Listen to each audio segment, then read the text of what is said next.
dann von dem. Ja.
Okay. Good morning once again to all of you. May I request all of you standing, bring your cups of coffee and come forward. You may occupy any of the seats in front except the first two circles. That's for the delegation. So may I ask you all to come in a couple of minutes. We'll be starting with the first panel, which is New Energy and Mobility Solutions. We have an excellent lineup of speakers. I'm delighted to welcome each of you to the 7th edition of Future ICT Forum. We have a packed day with a lot of interesting sessions and speakers. Like some of you who are new to the Future ICT Forum, our general format is each speaker speaks for about 8 minutes. We live stream the whole speech. You will find the live stream on www.futureictforum.com. So you can send that link to anyone at home who wants to watch either your speech if you're a speaker or who wants to join online the proceedings. After each of the speakers in the panel speaks for about 7 to 8 minutes, in the end they will come together and there will be one question in common to all of them, and that question is, are you open to collaborate and how to build a sustainable future? So that's the question we ask everybody in common. And after that, maybe a couple of audience questions, depending on how much time we have. Well, it has been a very, very interesting start of the year with Davos just finishing. And then we are now straight away putting sustainability back in the center, because in some of the global events, sustainability has taken the back seat, but not here in Bangalore, because we believe that if we collaborate, we can build a great future together. Later today, as a highlight, we have the mayor of Düsseldorf, who is an amazing leader, because what he has done for Düsseldorf is, while the German net zero target is 2045, he has made it earlier for Düsseldorf by 2035, 10 years earlier. So you see how much more partnership and collaboration is needed to accelerate and create role model use cases for the whole world and for other cities. So he will be here in person in some time, and you will hear from him what his vision is to make Düsseldorf the engine for sustainability for all of Germany, Europe, and the world. And I'm sure as Bangalore, we will find aspects of collaboration, aspects of cooperation with Europe, now that the wonderful FTA, the mother of all deals, has been signed. There will be great opportunity for alignment. There will be a great opportunity for collaboration. So thank you all who have come here early. Don't worry, somebody was asking how many people, by the time we reach 10:30, people will be standing. This is our experience. Jan can certify. He has been here, I think already how many times? I don't know, 6 times. So all right. Oh, 9 times. Okay, good. Thank you, Jan. So, all right. Everything is online and streamed in case you miss any session. For coffee, you can bring the coffee to the table. That's why this is the setting. Thank you all for being here. I also want to acknowledge the presence of Luis Neves, who is the CEO of Jesse. Luis, if you can stand up a bit so people can see you. So, Jesse is one of the largest global business associations for sustainability. You might not have heard about it because they do very less publicity and they do a lot of work.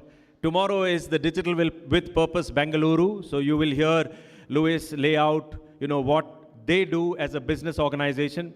Just a side fact, if you add up the market valuation of Jesse members, it crosses $4 trillion, So some of the largest ones like Google, even TCS from India are members of Jesse. So you will hear also Louis today speak at 11:30 in the institutional panel. Also excited that Dattatreya Salugame, who is the MD of Bosch Global Software Solutions, will be joining here also at the institutional panel. So we have a packed day, and now we move and give Jan the energy to take over the first panel. Let's give a big round of applause to Jan Kune, now CEO of Grundig Academy, but also head of Asia Pacific and all of Asia of EDG, Enterprise Development Group, and also advisory board member of the India Advantage Summit. Over to Jan, take it away. Thank you. Thank you, Jose. I'm on? Not yet. Here we are. All right, ladies and gentlemen, happy to be back. Happy to see you. It's like coming home. It's like coming home to Bangalore because Bangalore is the place where things are happening. And sometimes people ask me in Germany, why do you go for mobility questions to Bangalore? Well, there's a very easy answer. You know, when you experience Bangalorean traffic, you know what it is. And you've got thousands and thousands and thousands of engineers, young talents, sitting in a traffic jam and rethinking how mobility can be solved. So while they're waiting in their Ubers, buses, metros, a lot of thought processes are happening. And I'm coming here now for the 9th year, the ICT Future Forum for, I think, the 6th time or something like this one. And what I experienced here is a huge pool of talents, knowledge, and solutions, especially in the field of mobility and energy. Why? So energy and mobility, we have to think them together. There's no separate way to do the transition here. If we don't solve the energy story, we can't solve the mobility story. If we don't solve the mobility story, we can't solve the energy story. So it's a coupling of both sides. And so I'm very, very happy to have in my panel now distinguished speakers crossing the world, bridging the world between Germany and India. And if you want to see someone who was on the picture together, actually Mr. Merz was looking for, to be on a picture with Mohan, you will meet Mohan here from Bosch Global Services. You will meet Infosys. Andrea, she's here. And we all know Infosys here in Bangalore. You will meet solutions which are made for towns, small towns, and providing new income streams for taxi drivers. And at the same time, we will experience something what we all think sometimes. Can't we fly over this traffic jam? I jumped that word on this one. So you will see a lot of solutions. You will see EV motorbikes here as well. So it's a packed panel, and for this one, I would jump to the energy story. And for the energy story, I've got Marco here.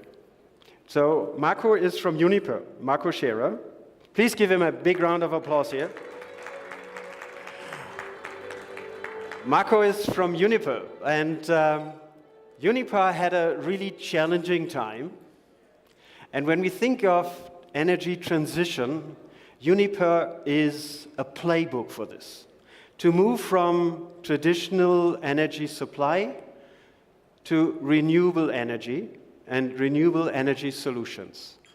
And I'm really, really deeply moved and happy to have Marco here while he's getting set up at the moment, to speak about what the Uniper journey was to move from traditional energy supply to renewables energy supply. And while we are waiting to get Marco here up on stage, does anyone know the number of the percentage in India providing renewable energy on the total consumption? What is the percentage?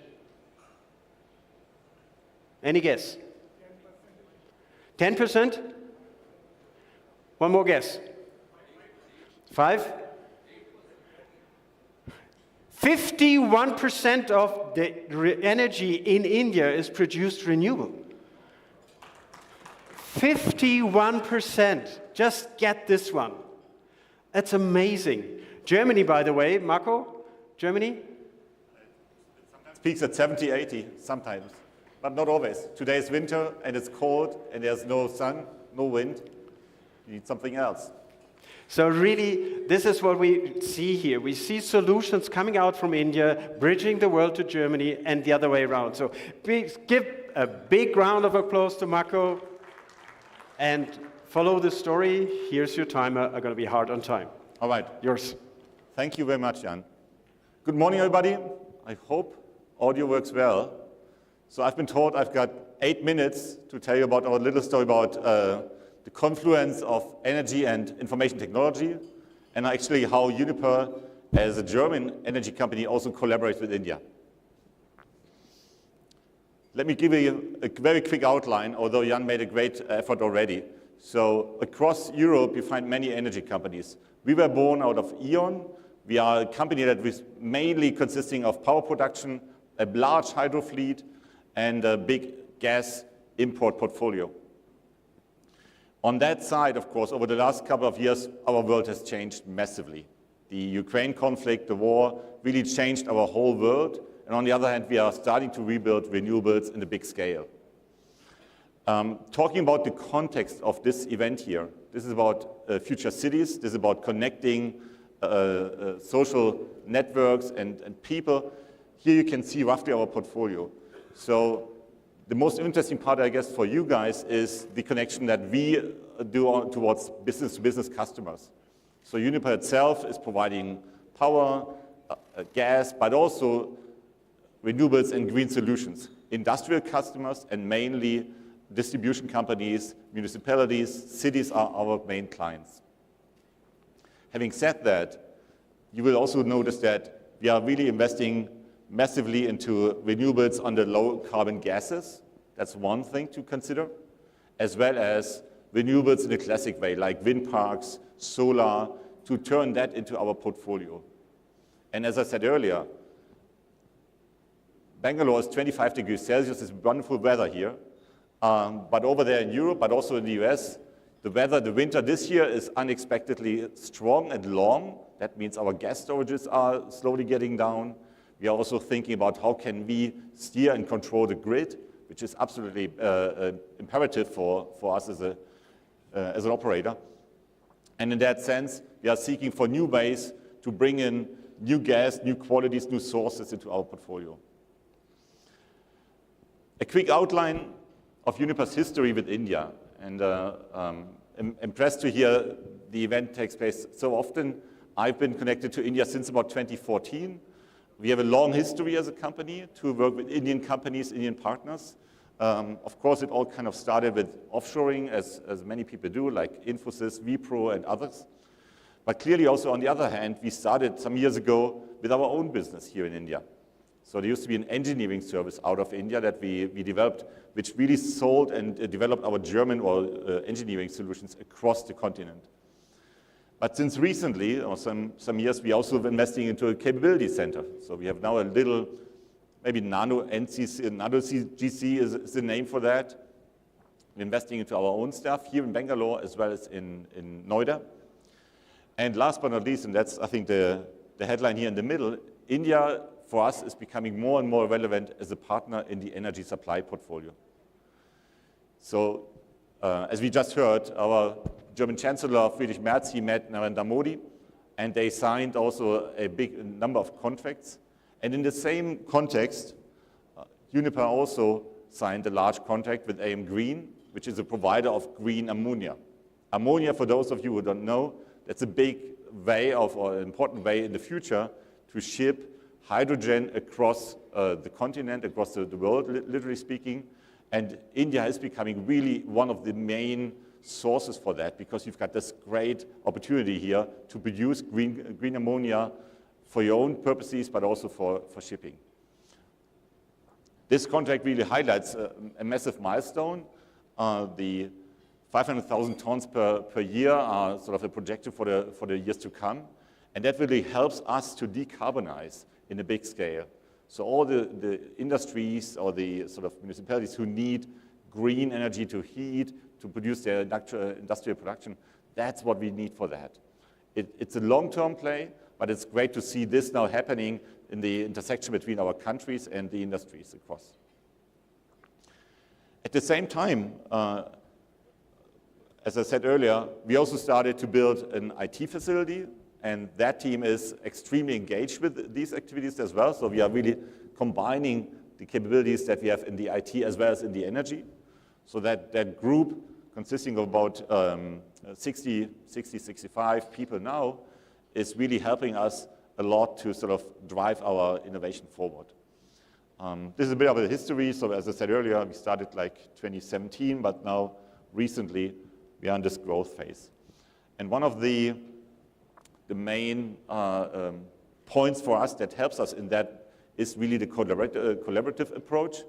I think we heard it earlier last week by the German ambassador that the Indo-German relationship is really at its all-time high, and it feels at the moment like the Uniper collaboration with India is also at a really peak time, because we're seeing this energy stuff coming together, the exchange on technology as well, working with partners, Andreas in the house, or Saurabh is over there from Wipro, and some others, that's really developing now, and the seeds are really starting to take shape.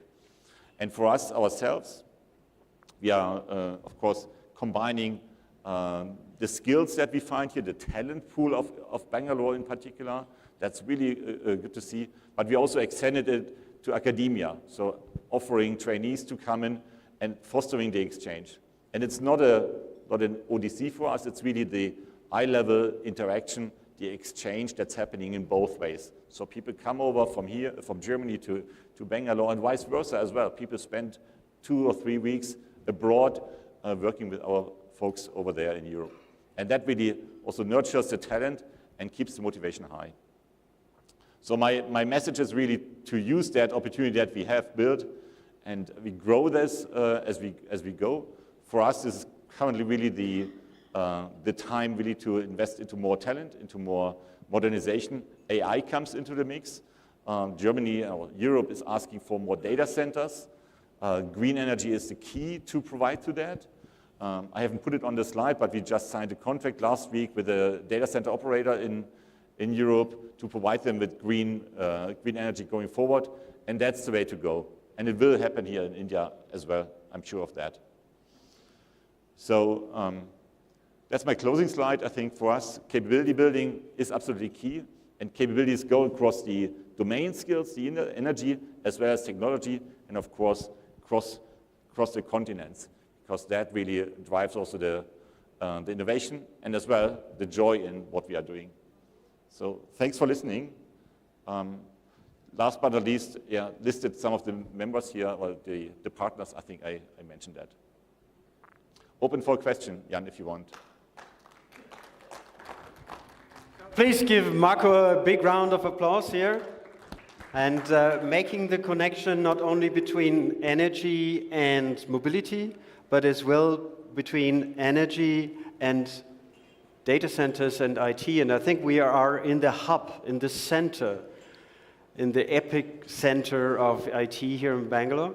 And so it's good to see that you're coming here and connecting these two both ends. So what, if you put it into one sentence, what would be the collaboration you were looking for here? If you go to the mic, it's easier.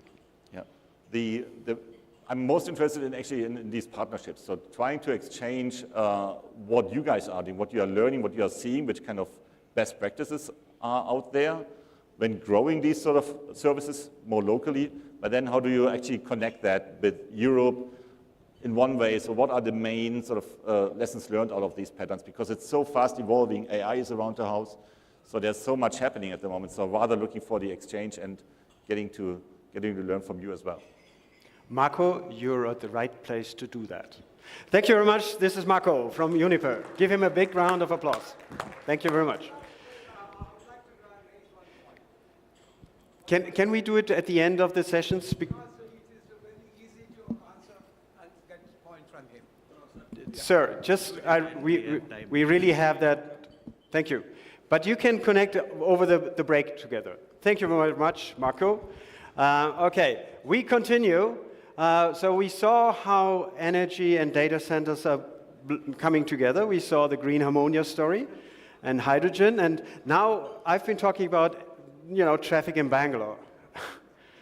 And if you look for some expert who really knows what's happening with mobility, with transportation in Bangalore, there's one man and his team. It's Venkat.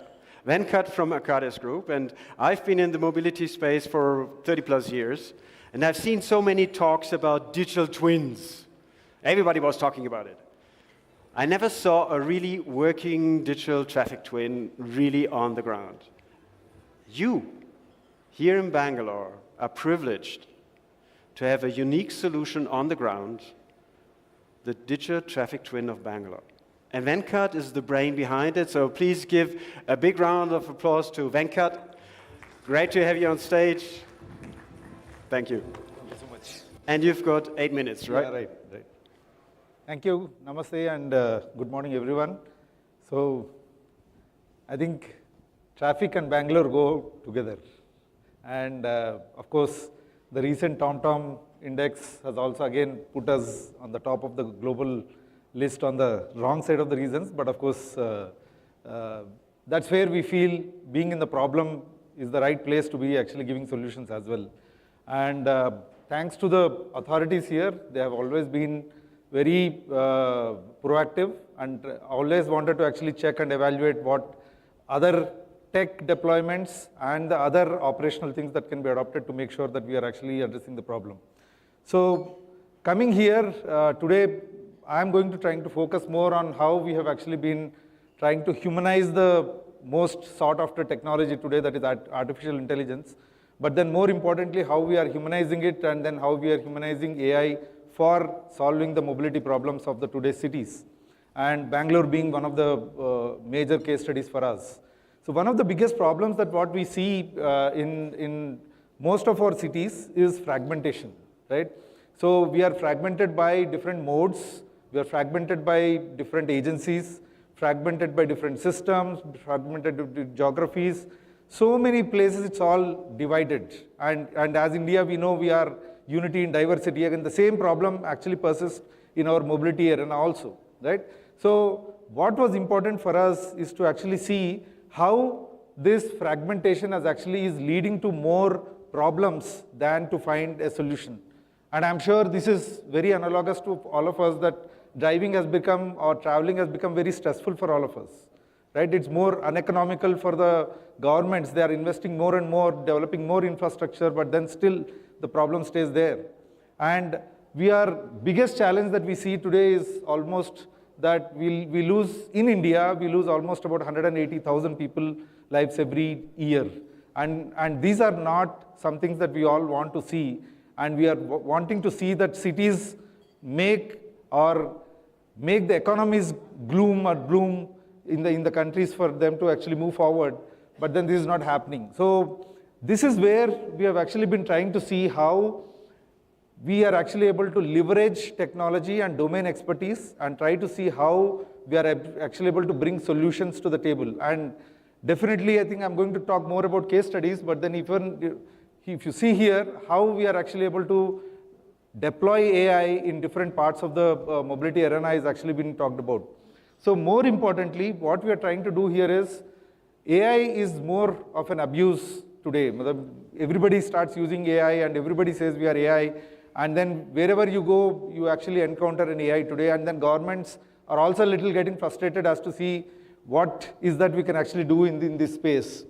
So what we see today is we are now trying to see how we are actually able to deploy AI to bring in a lot of intelligence and insight to the officers for them to make decisions on time. Like for example, today we predict the traffic in Bangalore for today, tomorrow, and then a typical day. And then we are actually able to tell them how to deploy their resources to make sure that they minimize the stress and minimize the congestion in Bangalore. And I can tell you for sure, with 3,000 vehicles getting added every day, Bangalore could not have been the same as what we have seen about 2 years back, right? For us to sustain the status quo itself has become a major challenge for us, with so many vehicles getting added up and so many things happening around us. So I think that's one of the important things. The second biggest thing is how we are actually able to make sure the safety is actually getting addressed. So what we are trying to do is we are trying to predict through the vision computers. We are actually able to see how we are able to predict the near miss at each of the junctions and then various different corridors, and then trying to see how we can prevent them from happening.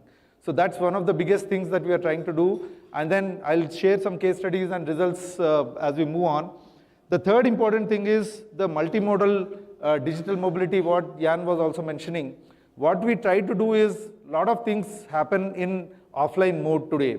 But what we realized when working close to the authorities was that they need what is happening now and as we move forward. Like for example, there is a sudden surge of traffic at some place that is happening. They need to know why that is actually happening and what they need to do to mitigate that situation, right? So we realize that real-time data is what is very essential for the authorities to really act in these kind of chaotic situations. So that is when we realized to put a digital twin in place where we are pulling real-time data from our traffic signals, from the bus transport systems, the public transport systems, and various other mobility service providers, and then we have been able to try to see how we are able to give them more real-time intelligence, and this still is work in progress. The fourth important technology that is actually coming today is the connected vehicle systems.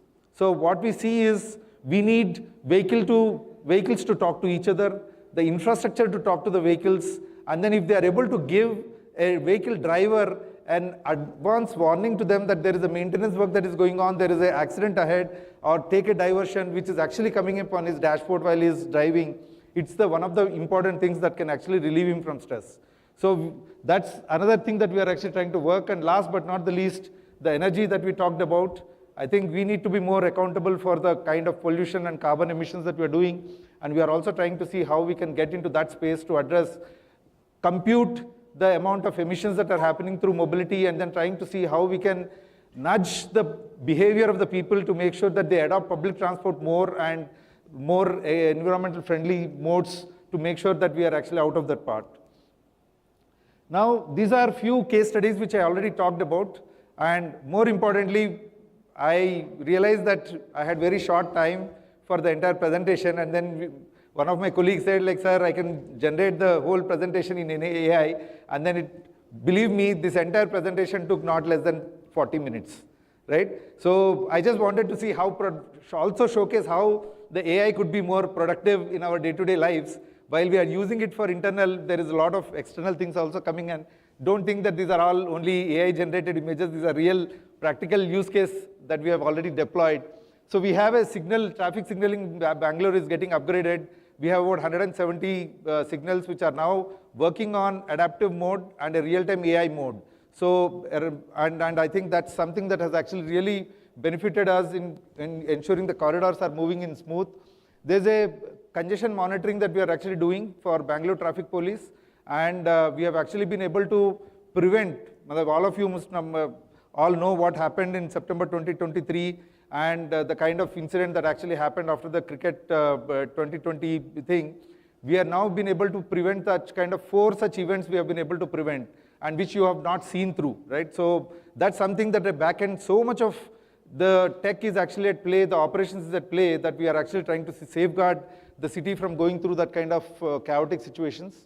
We have been able to give a bot to Pragya, a bot that we have actually created, where we are actually shifting the dependence on the domain experts. So we have actually been able to make sure that they're able to ask questions and the AI is able to answer them with the back-end learning that is actually being doing a data foundation that we built for Bangalore on its own, on the traffic on its own. We are not developing models, deploying models which are imported from somewhere. These are the models that we developed for Bangalore and for the city of Bangalore and for the traffic police themselves. And other important thing is we are also doing crowd modeling, and we know the kind of madness that goes around Kumbh and those kind of religious agglomerations that actually happen. So we have been able to provide those kind of intel to a lot of these temple authorities, and then trying to see to avoid those crowd-based catastrophes from happening. This is one such prediction model, the case study that I've been talking about. We are now trying to make the congestion more predictive, and we are about 86% prediction accuracy today, and then we are improving by the day that actually happens. And this is another thing that we are actually doing, is that the Pragya that I talked about. The traffic police cops can type and then ask questions, either voice over or they can type, and then it actually provides the current situational awareness as it is happening. And they are able to ask, what should I do to mitigate this situation? And then it's also able to correlate the other events that are happening in the neighborhood and tell what is the best possibilities that they can actually communicate to the users also. And this is something that we are also doing about crowd analytics. We have applied this in Tirumala for one of the Brahmotsavam events that actually happened, and we have been able to provide better intelligence for them to manage. And also we are working in Varanasi, and then the biggest test of the thing is going to come on Navratri, Shivratri that's actually scheduled here. And this is how we are now shifting the mobility management into a continuous awareness for different authorities. What we tried to do was like all the traffic problem in any city is not just the police, right? It's also about the problem of different authorities. And we are now trying to give this intelligence about illegal encroachment or a pothole or a parking being there to different authorities or a bus breakdown to different authorities instantaneously. We are able to share through this, and we are using dash cams to provide this real-time awareness to the authorities. And this, of course, is a POC, and it's been very successful thing that what we have seen. We have been able to see how we are able to improve the safety through the near-miss analysis even before the accidents are actually happening. And these are a few case studies. Of course, I'll share this. It's available. The outcomes, the numbers, how we are actually improving on the city, Bangalore. And this is something is going to happen now. And this is something, what we are now trying to do is traffic stress has actually started showing up on the drivers, bus conductors, and also on the regular cab drivers, and also on all of us who drive on day-to-day basis. Now we are trying to tell you why I'm stuck in traffic. Now if you have the Astram mobile app that is actually coming up is going to tell you in about 15 days time we are actually going to launch this, which is actually going to tell you why am I stuck. At least your anxiety levels are actually down. And we are also now trying to bring in a safety prediction model into picture. Most importantly, there are two, just 1 minute. Importantly, what we realized is deploying of AI, we saw a lot of risks coming in. There is a lot of fear that is actually coming in. Is it going to replace human jobs? So what our endeavor has actually been one of the major risks of, we are not trying to eliminate the human being, we are only trying to enhance the abilities of the human being from doing their routine and mundane tasks, right? So we are empowering them to do their job. So that's one of the important risks that we are trying to mitigate. And of course, we have come up with our own process map as to how we should be able to deploy. We have experimented this, and we have actually been able to make sure that how we should be able to define the problem itself. In the beginning itself, one of the biggest learnings was, if you are able to define the problem with a human centricity, then the deployment is actually going to be more successful. I think with this, thank you so much. Thanks, I know I've crossed time, but then So if you look for knowledge on that space, on the digital twin, and if you look for energy, who's really with the heart in it, here's the one, it's Venkat. So please give him a big round of applause, and just for our European colleagues here. Yeah. So if you can do it in India, you can do it everywhere. of course, yeah. And here it is. Here's the solution for a digital traffic twin who really makes an impact. So thank you very much, Venkat, having you. Fantastic. So we move on, and I'm so sorry to have been, a bit precise on the timing. I've been working for 7 years in Switzerland as well, so maybe this infuses a bit more of the timing story. So I would like now to call on stage serial innovator within a company, Mohan. And Mohan comes from Bosch Global Software Services. And again, it's one of these stories where you have an offshoring at the beginning, and then you have a development there. And now we've got the research and development. It's sitting in Bangalore with Bosch Global Software Services and providing fantastic solutions to the world. And it flips the coin, actually. It's about now, us, and Marco, I really appreciate your note on this one. We're here to leapfrog together. That's what we're doing. So please give Mohan a big round of applause, a serial innovator and a leader of thoughts of Bosch Global Software Services. Thank you very much, Mohan. Again, the time is running. Good. Can we have the slides, please?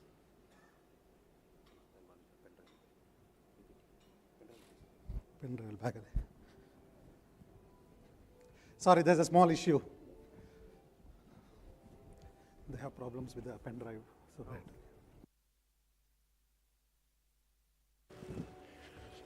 So while we are setting up the technology, obviously something is always happening when you have a presentation. Sorry, Venkat, I was cutting your words short. So Venkat, what would be the learning you would give to the world, what you experienced in your work? Yeah, I think one of the important Just speak up on this one.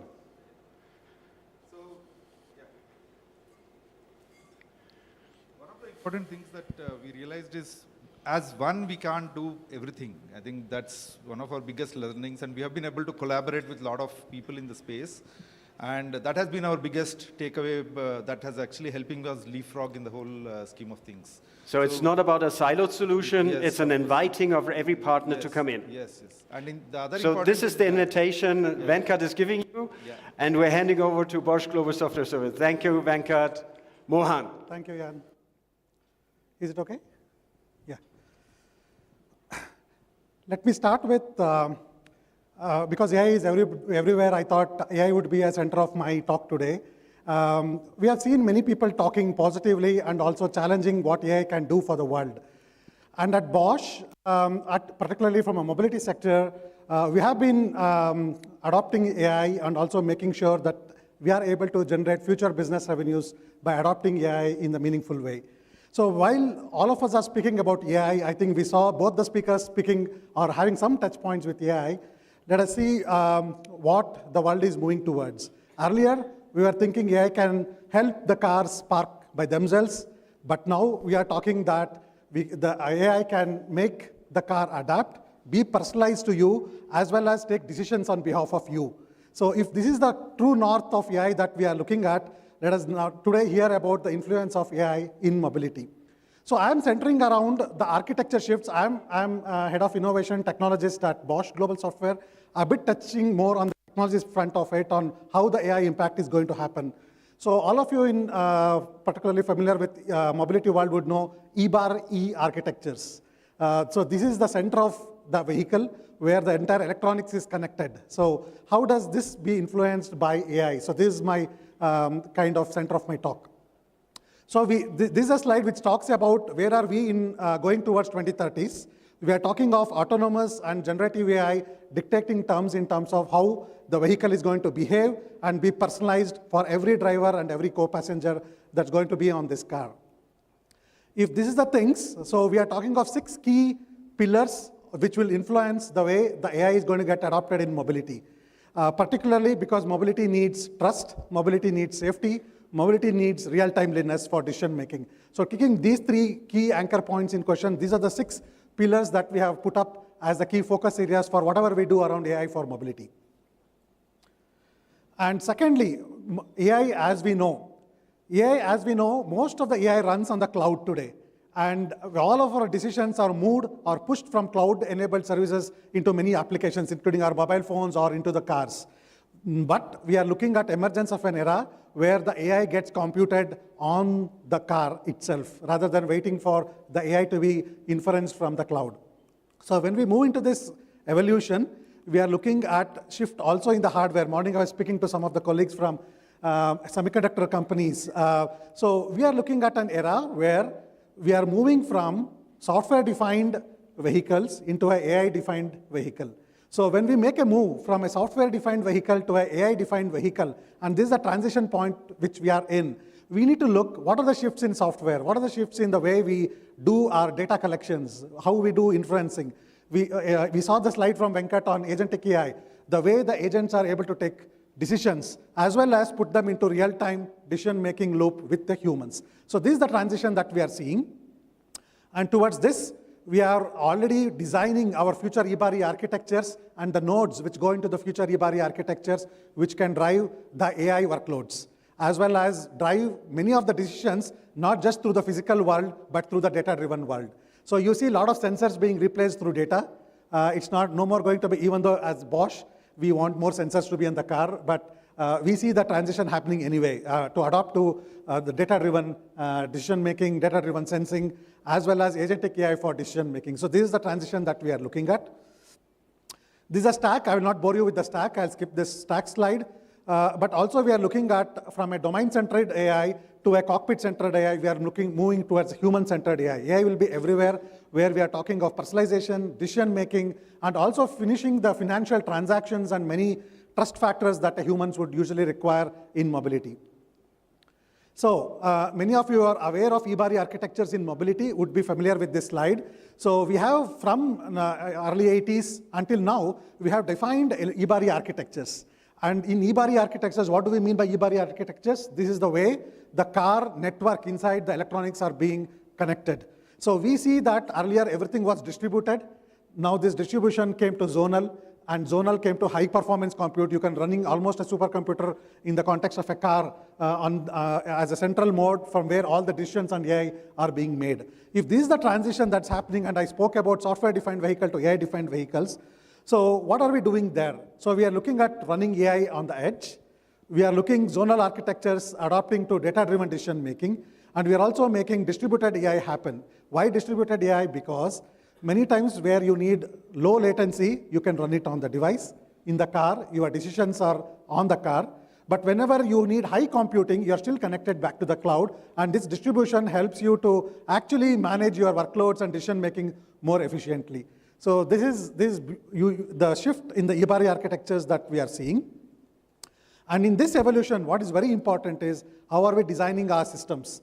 So all the way from our sensor network to the computation network and the inferencing engine, how are we able to design the entire system in a way that we are moving closer to the AI-defined vehicle? So this is the key transition point that we see.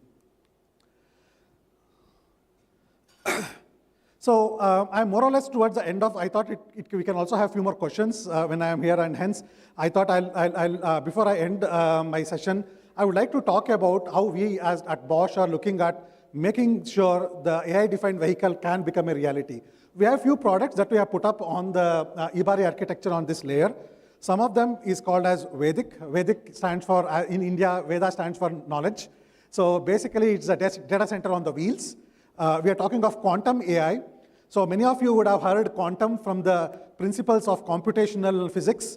We are talking of quantum in the context of software. So we have mimicked the quantum hardware on a software paradigm so that you can still run quantum-capable AI workloads on the normal machines rather than waiting for the real quantum computers to be available in scale. We are talking of security. We spoke of secured AI. So trust is a very important thing. Are we trusting the AI? That is it taking the right decision ethically, without bias, and also ensuring that the user information is well secured. So we have AI Shield, and of course, Digital Auto is one of our key elements in the open source, where we put this to use in an open world and then invite many consortium partners to participate to make it happen. Yeah, this is broadly what I wanted to speak today. We work with many startups in Germany as well as in India, as well as many partners to make this happen as we move on this journey. Thank you. Thank you, open Mohan. for a couple of questions if I have time. Thank you, Mohan. Fantastic to have you here on stage. And again, it's a beautiful example. And did you mention Evoco? Yeah. That's good, because I'm part of the journey of Evoco. And what is Evoco? Evoco is a hyper-personalized avatar. Yeah. So Evoco, we spoke of personalization. So human in the car. We also saw on the slide of Venkat, human AI. So to make it happen, you need to know how a machine can kind of decipher behavior, or also the way it can talk in local languages. In fact, in India, we are tied up with Sarvam.ai to ensure that we have all the languages of India well supported through a voice-first approach on a human AI. Which is fantastic. So you just go into the car and the car talks to you, and you can talk to the car and speaks your language and understands your behavior at the same time, what your needs are. So again, if you can do it in India, you can do it across the globe.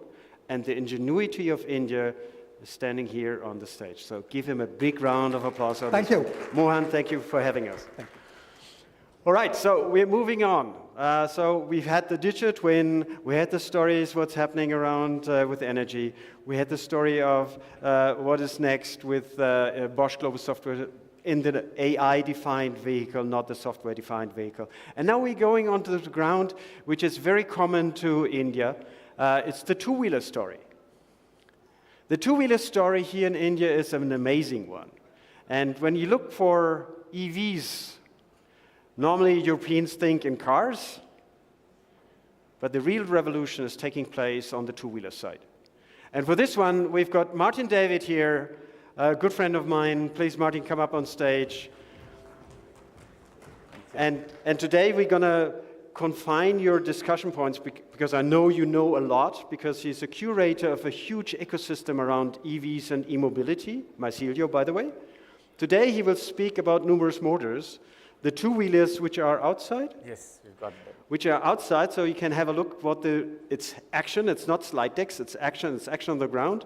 How to bring two-wheelers, EV two-wheelers onto the road in India. So Martin, the stage is yours. Thank you, thank you. And again, 8 minutes. Sure.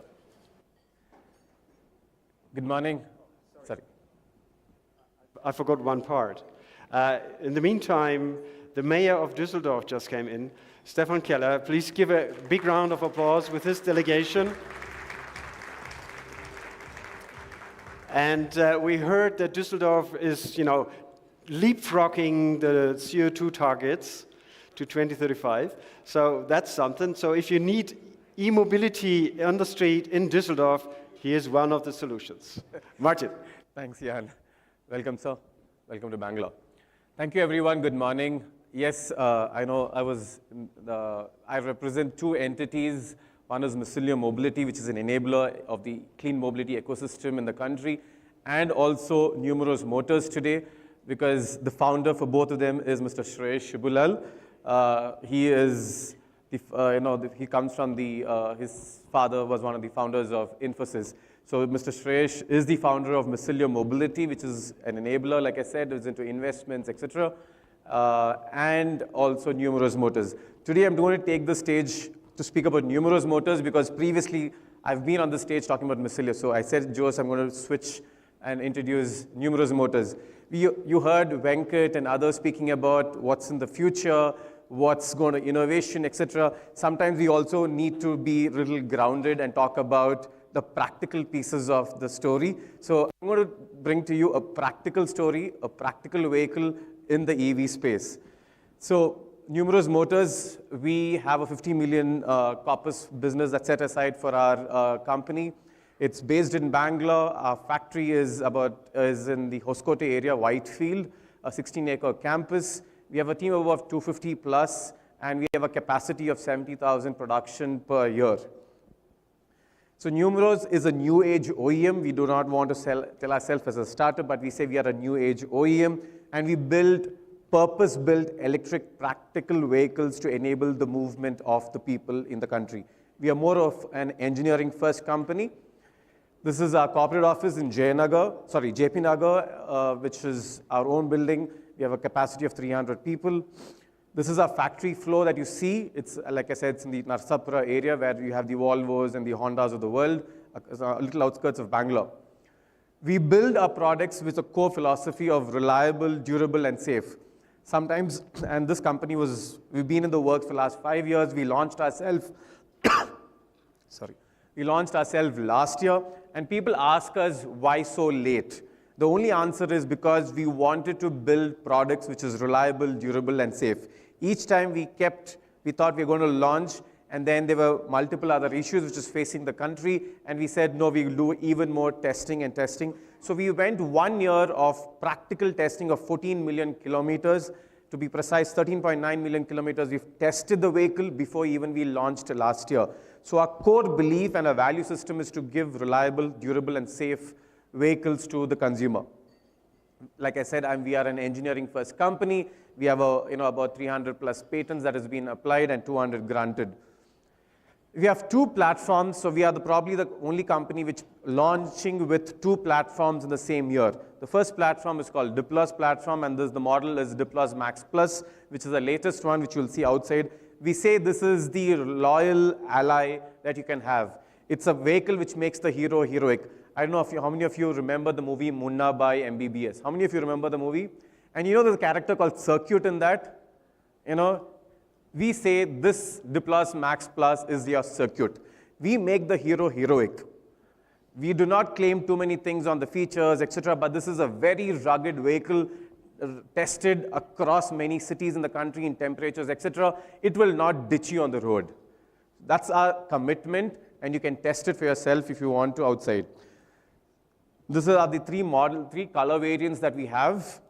And I want to quickly show a video ad that's going to be published very soon. But this is, you get to see the first time. Can I have the audio, please?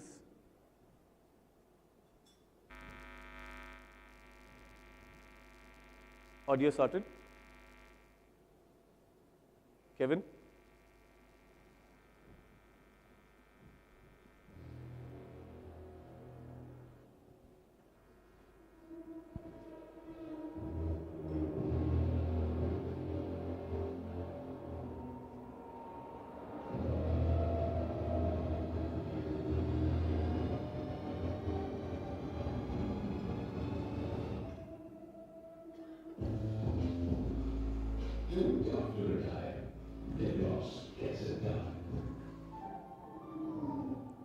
And we're going to emphasize this, that this is going to not ditch you, and we're taking that stand and going to claim that it's too tough to retire, because the big problem with EVs today is the resale value, the TCO, what happens after 3 years, 4 years, the resale, all these are the questions people ask. So we factored all these common man's problems into our vehicle, and we believe this is a vehicle that you can use as a practical vehicle as an EV. One more last scenario that you would see very commonly in India, for all the Indians probably will relate to this video.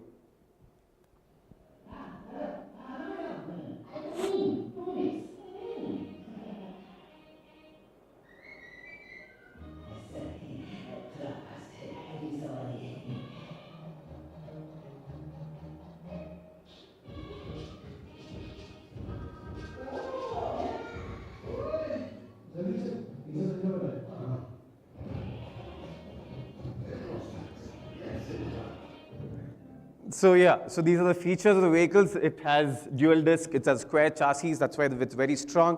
I'm going to be running fast because I see my timer quickly moving. I'm not spending time on the specific, but this is the second platform. We've launched in November the first EV for women, which is sleek, lightweight, smart, and safe.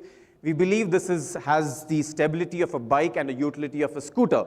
So this has 16-inch wheels, which you can traverse to the different potholes, etc. And you should not have a problem because it has big wheels. It's one of the first times in the EV segment with 16-inch wheels. This is the product video for you to quickly look at it.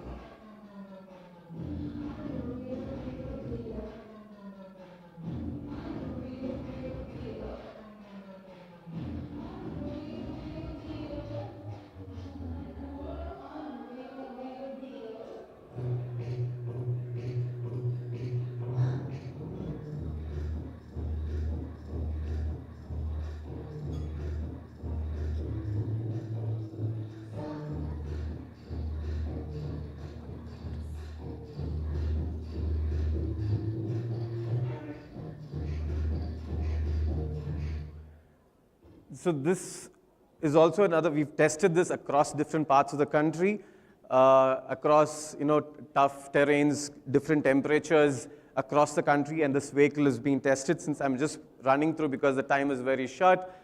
One thing which we've also done is trying to build an ecosystem around the EV for women. So we've partnered with Royal Sundaram Insurance. This is the first time in the country where we not only look at insuring the vehicle, but also insuring the person who's riding it. So we've built in a model where with Royal Sundaram Insurance, you'll get an accident insurance for 15 lakhs, you get a hospital coverage for 1,000 per day, you get a 50,000 rupees worth cancer cover. So we're not only taking care of the vehicle with motor insurance, but also you as the rider. So this is the first time in the country, which will be announced in a few days from now. So we believe that this vehicle will be very practical for the Indian consumer. Two platforms from Numerous Motors, both of them are being displayed outside. On the new N-First platform, which is the bookings are open right now, we have some special schemes running. If you're really interested, please reach out to me. I'll give you some extra bonus discounts, which Jan forced me last night to announce today. So only for future ICT Forum, all the delegates, if you're booking it today, I have something extra for you. Thank you, Jan. Sorry it took a few minutes. Thank you, Martin. Thank you, Martin. So once again, a perfect example of how solutions down on the road, literally on the road, is happening here in Bangalore. And I think I missed to state that you're the Chief Marketing Officer. Yeah. You might have noticed that while watching this. You heard the stories, the storytelling of this one. So here's Martin David from Numerous Motors, and I want to re-announce that now. So if you want to look for a discount for the bikes outside, and you signed the contract today, let's get it done. Here's Martin. Thank you very much, Martin. This is Jan last night at 10 o'clock pulled this offer from me. So it's only for you. Thank you. Thank you, Martin. Thank you for that incredible story. And we're moving on this incredible story. So imagine you're in Electronic City. Can you imagine this one? or Whitefield, and you try to get home, what will you see at 4 o'clock, 5 o'clock at the tech parks? Millions of people on the road trying to do the same. So what if there's a possibility just to step aside, lift yourself up, and fly over the traffic jams? What if this is not a dream but reality? What if that India shows again its leapfrogging? I'm from Germany, and you might have heard the story of Lilium and some others. It's happening here in India on the ground with the first products. The production started, so I'm really honored to have Payal Satish here from eVTOL. Please give her a hand, and she's showcasing what's happening here on the ground in India to fly off the ground. Give a big round of applause. Thank you very much. Thank you, Jan. It's a pleasure to be here. Given the fact that we have a very strict time, I'm going to get my slides up and then start the conversation. Can we get the slides up, please? So before I get into what Sarla Aviation is doing, I'd love to basically talk about why we need a reset. So there's rapid urbanization. Like someone earlier mentioned, Bangalore is on the top of the TomTom list of the most congested cities. Our ground infrastructure is at capacity. Anyone who's driving through Bangalore roads knows that in the effort to build new bridges, highways, metros, our ground infrastructure is stretched. Rising emissions, lost productivity, and limited availability. And so basically the conventional solution is not able to scale. So how do we get people to move across cities faster, cleaner, and smarter? So I come from an aviation background. I have worked with companies that have done last mile connectivity using helicopters. And one thing I've noticed is that the helicopter ecosystem just doesn't exist in India. It exists in countries like the US, it exists in South America, but India does not have the infrastructure to handle a helicopter ecosystem. So we believe that it is not the roads, it's not the underground tunnels, but it is going to be the airspace that's actually going to be the next dimension. Our airspace is grossly underutilized in India, and with the advances that are existing in electric propulsion, in composites, and of course, autonomous ICT systems, we can actually move from conventional aircrafts to smart aerial mobility systems. Aerial mobility will no longer be a luxury, it will actually become an evolution in infrastructure. And with that, I'd like to introduce Sarla Aviation. So Sarla Aviation is a Bangalore-based aerospace manufacturing, not assembly, but manufacturing company that was incorporated in the end of 2023. A quick introduction, we were founded by Adrian Schmidt and Rakesh Gaonkar, both who are ex-Lilium, which was one of the most successful eVTOL manufacturing companies in Germany, and have now come back to start Sarla Aviation in India. I won't spend too much time on this, but we're an Axel India-backed company. We've raised our first round with 15 million, and we will be announcing our next round shortly. In terms of milestones, we've moved very quickly from incorporation in 2024 to actually announcing our 500-acre gigafactory in Andhra Pradesh that will actually be a mass manufacturing and testing facility, all under 2 years. I want to very quickly just show you, most people think of aerospace manufacturing companies in the eVTOL space in India as just concepts. I'm very excited because in just under 2 years, not only have we built our full-scale prototype. Can you just show the video, please? I'm unable to play it from here. Can you? Yeah. Okay, let's go with the crew readiness check. The video on your left is the full-scale prototype. On the right is the actual testing of the half-scale, which is happening as we speak in Bangalore. Monitors on.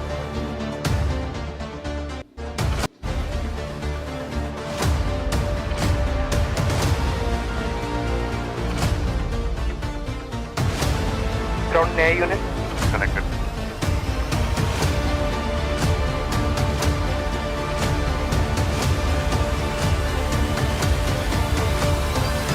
Olympic So is as now we speak, arming there aircraft is in 3, an 2, 8-meter 1 now. wingspan testing prototype which is being flight tested. The ground testing is happening at Taneja Aerodrome. So this is real progress in under 2 years. And before I move on to the next slide, for all of you who are thinking about regulatory, the DGCA, the Ministry of Civil Aviation, is extremely focused on making sure India is one of the first mover countries in eVTOL technology. So there is significant regulatory support. If any one of you would like to visit the DGCA website, they've already released circulars on type certification, on vertiport development, on induction of eVTOLs into existing aircraft licenses. So things are moving in terms of the regulatory infrastructure as well. To introduce our team very quickly, in addition to Adrian and Rakesh, all our technical leaders come from the eVTOL industry. So they come from Lilium, they come from Beta Technologies, they come from Whisk, and we basically have an entire, a very strong leadership team. This is what our eVTOL will look like. It's a 6-seater. It is piloted, and it is basically going to be able to carry 6 passengers with 1 pilot. Also, we're hybrid electric, we're not purely electric, and the reason for that is to basically be able to fly up to 800 kilometers. In that way, we will be able to actually cater to the kind of geographical requirements that India has. So, a very quick image of how we see Bangalore. So connecting the airport to various points in the city, we already have an MOU with Bangalore International Airport, and now we're working on connecting various nodes across the city, so you can actually shorten 2.5-hour road journeys into just 15 minutes. So the reason we're here is basically because with ICT, we can actually do real-time flight monitoring, predictive maintenance of the aircraft, autonomous flight control. A lot of questions are on airspace management, and that is something that is being worked on. And here, even the Airport Authority of India very clearly recognizes that a new layer of technology will need to be added to actually maintain how the current airspace is managed when you add eVTOLs. Secure communication, so basically ICT is going to be very, very critical. So we believe UAM is not just the aircraft we're building, but the whole ecosystem that we're developing. So vertiports, which are basically going to be the places these aircrafts land and take off from, multimodal transport hubs connecting to metros, connecting to bus stations, to railway stations, city traffic management systems where we integrate, and emergency response network. So basically, patients will now have to, today, there is no last mile connectivity for patients. You still have to land at an airport, and the ambulance will still take you on the ground. Now, if we could save that last mile and bring patients directly to hospitals, you'll save that many more lives. So India is really a test bed because we have dense, fast-growing cities. It's not one congested city. We have multiple congested cities, high demand for time-efficient transport, and we have strong digital infrastructure. So what comes next? We're working on certification, infrastructure partnerships. Just yesterday, we signed an MOU with another major airport in India, which will be launched shortly. Our strategy for phase 1 is to connect airports to various points in the city as we build out our networks and be ready for commercial deployment by 2029, 2030. So to answer Jon's question, even before I'm asked, we are interested to talk to policymakers and regulators in other countries around the world as well that may be interested to integrate this technology. We had an opportunity to host a senior delegation from Lufthansa who actually came down to our facility and saw what we are building. And there is a huge use case for cargo as well, given the size of the aircraft that we're building. Energy providers and utilities, ICT and AI innovators, city planners, because we can't build this ecosystem alone, and mobility ecosystem partners. So this is what the future will look like. This is an example of the Jakur aerodrome, which we've used AI to basically create what it will look like. And eventually, we're hoping to connect the city, using our skies. So thank you very much. Thank you, Prayal. Please stay. Sure. Thank you very much. If you think of speed and scale, think of India.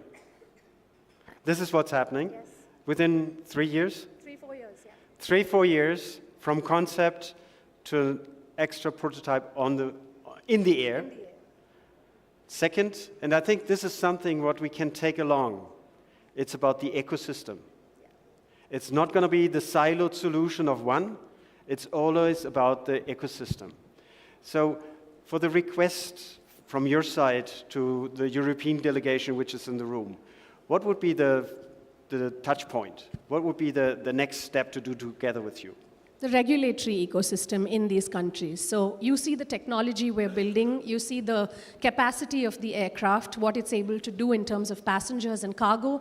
If you believe that there is a use case in your countries, we can bring the tech, but we are interested in those partnerships that will enable us to introduce to your regulators and hopefully, fly cargo before we fly people.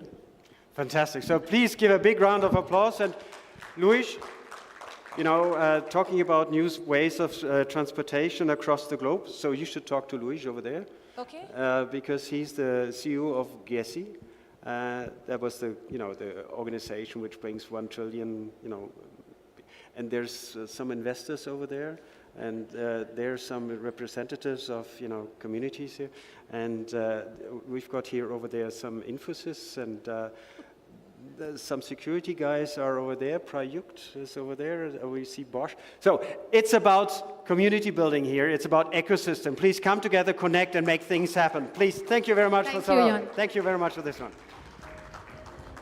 Right. So we continue from here, and we've been in the air. Now we're coming back on the ground, and we've got a lot of solutions we have to think of. And we all know the story of Uber. Yeah? We all know the story of Uber and placing drivers on the road and not being part of the economic system, taking out all the money. So we really have to rethink how we do the transportation as well in the smaller places around India. And for this one, I'm really happy to have Rahul here from Towners. Where is he? Rahul? Are you coming? Fantastic. And I just learned he's a good friend of a very good friend of mine from Atomical. So Rahul, have you on stage. That's fantastic. And I'm looking forward to the story of how to become an entrepreneur and an owner of mobility solution. Absolutely. Rahul, again, time is running. Very exciting. Very good morning and namaskara. And not usual day where I get to have a full house interested in mobility.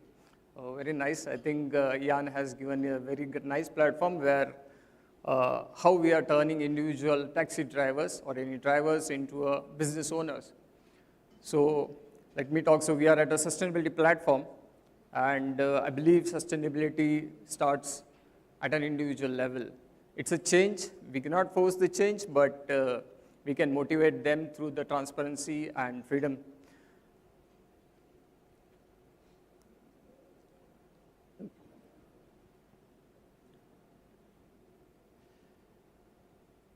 I guess we cannot always rely on tech.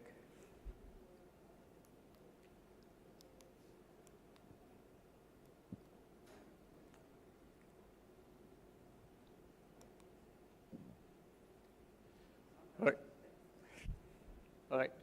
So till this starts working, Is it? at Towner we believe Rahul, that are you in the right one? yeah. Okay. Can we change?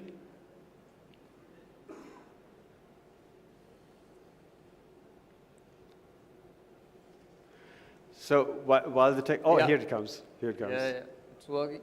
Okay. Great. So we've been working with the driver community for last 6 years. What we have understand that it's a very unorganized and a very fragmented society across the world, not just in India, but here is a number in India, more than 12 million taxi drivers are available and depending on this source of income to earn their livelihood, but they're still dependent on the aggregators, which forces them to live by the aggregators' terms. And they are not aware of the policies and the available created by the government and authorities. So to create this transparency, Towner has created a very simple app, very informative, where we are transforming individual taxi drivers into informed way. So I think Venkat was here sometime back speaking about how informed decision helps in creating better traffic solutions, better onto the road. So this is one way of doing it. We have created a very simple, India's first digital meter mobile app. It helps them to operate onto the government fares, government rates.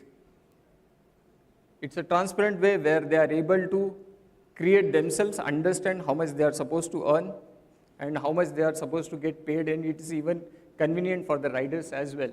It's a win-win ecosystem for them and for the riders, both ways, since it creates most importantly, the digital invoice, which they are able to share with across everyone, with all their riders. At the core, it's a technology which we call as virtual pulse technology, combined with the GPS and the accelerometer. Individual device is being used, which gives them this complete simple to use. It's localized as well. They can use it in localized language as well. And we have also, at the core, we have a blockchain technology which helps them to create an anti-tamper proof.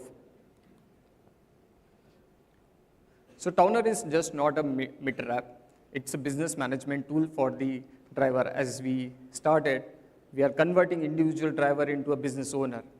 How we do that? We have created a business management tool where they are able to analyze themselves what they are exactly doing, how much distance they are traveling, how much they are earning. It gives them a complete income statement. At the same time, they are able to operate on our platform, which is as a marketplace, acts as a marketplace. They are able to access everything which they need in their daily life, whether it's an insurance, personal insurance, vehicle servicing. Everything is being done at the same platform. They don't have to search across multiple places. It's happening everything at the same thing. Most importantly, it's a platform where they're able to upskill themselves. There is no platform which thinks about the empowerment of the driver community. This is the one such platform where they're able to upskill themselves. So skilling is a very important part which we believe improves their livelihood and the experience for the riders as well. So this is one such thing which is transforming their experience altogether, not just theirs, but by the riders as well.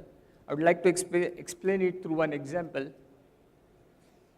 This is our what we have been done so far in we have been very early stage, but in last 4 to 5 months, we have already done more than 3 lakh trips up to a transaction of 15 crore value in Indian rupees.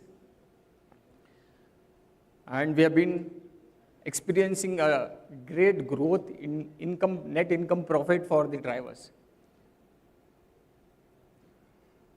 And we are moving very fast. We have already started with 9,000 active drivers who are doing very well in the Bangalore, and we are moving very fast into tier 2, tier 3 city, which is the major gap in India especially. There is no end mile connectivity in tier 2 and tier 3 city.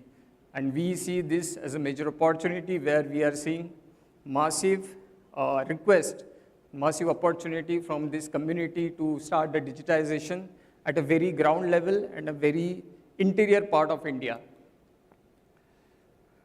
So this is what I want to show you, how exactly this uplifts them. So this is a real case scenario of a driver. In a week time, he has done 52 trips. He has been traveled for 65 hours on the road. But you see a major difference. He has earned almost 3 times the profit that he earns from the other platforms. This has come from the driver. He has shared it himself. He has come to our office and shared this experience, how he has been experiencing the growth. And this is observed every day, every single day by the driver community, by each and individual driver, how he is seeing the change. Most importantly, they see themselves what is happening, which is not available. That is the informed decision they are able to create. And this does not help in only increasing the income.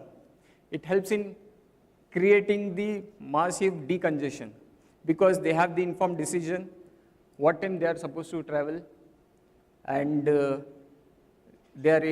even the parking, the decongestion, traffic, the kilometers travel, fuels is being saved. I think I have numbers somewhere.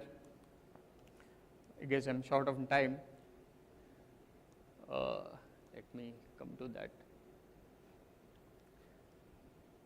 Yes. So yes, if we achieve the target of 1 lakh driver in this year, we are able to save 3.5 million fuel, and I think I have somewhere the CO2, sorry I missed that. And it's, most importantly, we believe where the leads will come for the drivers. So it's an open API platform where we are collaborating with different platforms which is generating the leads for these drivers.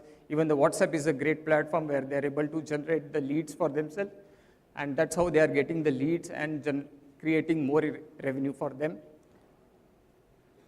So we are looking to collaborate with multiple things. Again, referring to Venkat, what he said, this is not something which an individual we can do, not in a silo. It's a collaborative approach where we can generate great value to the community. And I believe if we create this at the ground level, we are very much step towards the sustainability, and even the decongestion problem of the traffic can be solved. Thank you very much. Thank you, Rahul. Thank you. So please, a big round of applause for this one. I'm sorry about the technology. You know, sometimes technology is not really, I need this one, okay. So yeah, once again, it showcases technology is not only for the tech nerds. Technology is there to serve for the people. And you're a perfect example for this one, to bring business to the people via technology and include. And again, this is a story which we can learn from the Global South. The Global South is focusing on the people and then getting technology to enhance that story. So thank you very much, Rahul, for this one. Thank you. Thank you again. Yep. Thank you. Right, so we're moving on. Now we have the taxis on the ground, and of course the question here is, how do I charge them? And for this one, we've got Kasam and Genesia here from Kasam Technology, a charge point operator and beyond. And I'm really looking forward to your story. Again, something to learn in the field, because we have to put the puzzle pieces together. Genesia, please, a big round of applause for Genesia, and the time is running. Good morning. I'm audible? Yeah, okay. Sorry, I'm just very nervous. This is my first time at a forum like this, and I am really, really happy to be representing Kazam EV Tech here, and special thanks to Jose for this opportunity here. I will go right into the presentation now. I think we've shown in the previous presentations how the idea of electric vehicles is moving from an idea to reality. It is right now on the ground. But every EV vehicle has a silent story that runs behind. And that story is about the charging ecosystem. How do I charge? Where do I charge? What type of energy is it going in my battery? All of this is what Kazam EV Tech is solving for. We are a startup based in Bangalore, Koramangala, and we have operations across all around India. We work as an ecosystem provider from hardware and software solutions across fleets, whether it is your two-wheeler, three-wheeler, four-wheeler, as well as high-intensity chargers like your buses. Now, in the EV story or in the charging story, there are two silent revolutions that are going behind. One is that there is an EV ecosystem boom across. All your delivery, last mile logistics, everything is turning into an electric vehicle. Amazon has moved to electric vehicles, big basket. Most of your fleets are now electric. And the second revolution that's happening is the solar rooftop. India has a record of putting up solar rooftops across, about 158% growth in installations. And rooftops are 16.2% of India's installed solar capacity. That's how large. There are some states that are going across very fast. For example, UP, Delhi, these are the cities where the solar rooftop is really high. And in these cities itself, you will see that the electric vehicle is also keeping pace with. But behind all of this is the real pain story. And I am trying to bring out 4 pain stories of a EV user. The charging. The infrastructure is very unsafe. The economics itself is broken. When you and I pay for about 8 rupees to 10 rupees for electricity from your grid, the EV user, or for that matter, your auto rickshaw driver, actually pays 3 times the grid tariff, which is about 24 to 30 per unit, which makes the entire economics of owning an EV very, very unaffordable. So what was supposed to bring more money into the pockets of your gig workers is now actually becoming expensive for them to run. And then you see the gig workers also have government mandates to reduce their scope 3 emissions, which is not only turning EV, reducing the carbon emissions from your vehicles, but also the carbon emissions that are coming up from the type of electricity that you use. You know that India has the dirtiest or the most carbon intensive grid. Our electricity generation is highly coal based, and that's what we are trying to change here. And talking about the solar rooftop, when a solar rooftop returns the excess energy back to the grid, they're basically getting 1/3 of the cost. And the DISCOMs then have the pressure of increasing their renewable purchase obligations, which is increasing the amount of electricity that they have taken from clean energy sources, especially like solar. So then what is happening in India? There is solar that is lying idle, but the EV users are paying 3 times more the tariff. The energy exists, there is demand from the gig economy, so what is missing? The missing link is that there is no digital infrastructure connecting all the 3. There is no digital infrastructure connecting your solar rooftop to someone who has an EV, especially your gig riders, and to the DISCOMs. It's generally a one-time, one-way, one-side flow that is happening. And that's where Kazam is coming in with an app called as Kazam Buzz. What it essentially does is, it's called as the peer-to-peer energy trading. Any solar rooftop owner can now put in their excess energy on the Kazam Buzz platform and offer it at a price that they deem fit, which is generally below 24 rupees that an EV user would possibly buy. And they also put the quantity in place. It's based on open protocols, the backend protocols that is put in by the FIDE organization here. And this is how the consumers will now accept the price that they want to. So the charges that we see are about 8 rupees to 24, and that makes your whole EV story more affordable in terms of charging. So this is what Kazam does, is there is bid matching, usage tracking, billing and settlements that are DISCOM oriented, and reporting, and there is a total, the charging infrastructure is totally based on renewable energy. You can directly buy electricity now from your neighbor's solar rooftop. So this is the dream that Kazam has, to turn every rooftop and connect them to every ride that is happening in India. We are a single trusted layer for every driver, prosumer, that is your solar rooftop owner, the DISCOM, and the community. We go by the name, or our tagline is the new energy for the gateway of mobility, and this is what is driving the EV revolution behind India. A little bit about Kazam. Kazam is an EV ecosystem builder. When I say that, we have hardware and software. We have hardware as low as 3.3 kilowatt for your 2-wheeler and 3-wheeler, but we also enable charging infrastructure across EV bus depots also. So this is about Kazam. Thank you. Thank you, Janisa. Fantastic. And come here. So again, there's a new law coming into place in Germany on the 1st of July, just for notice and for you.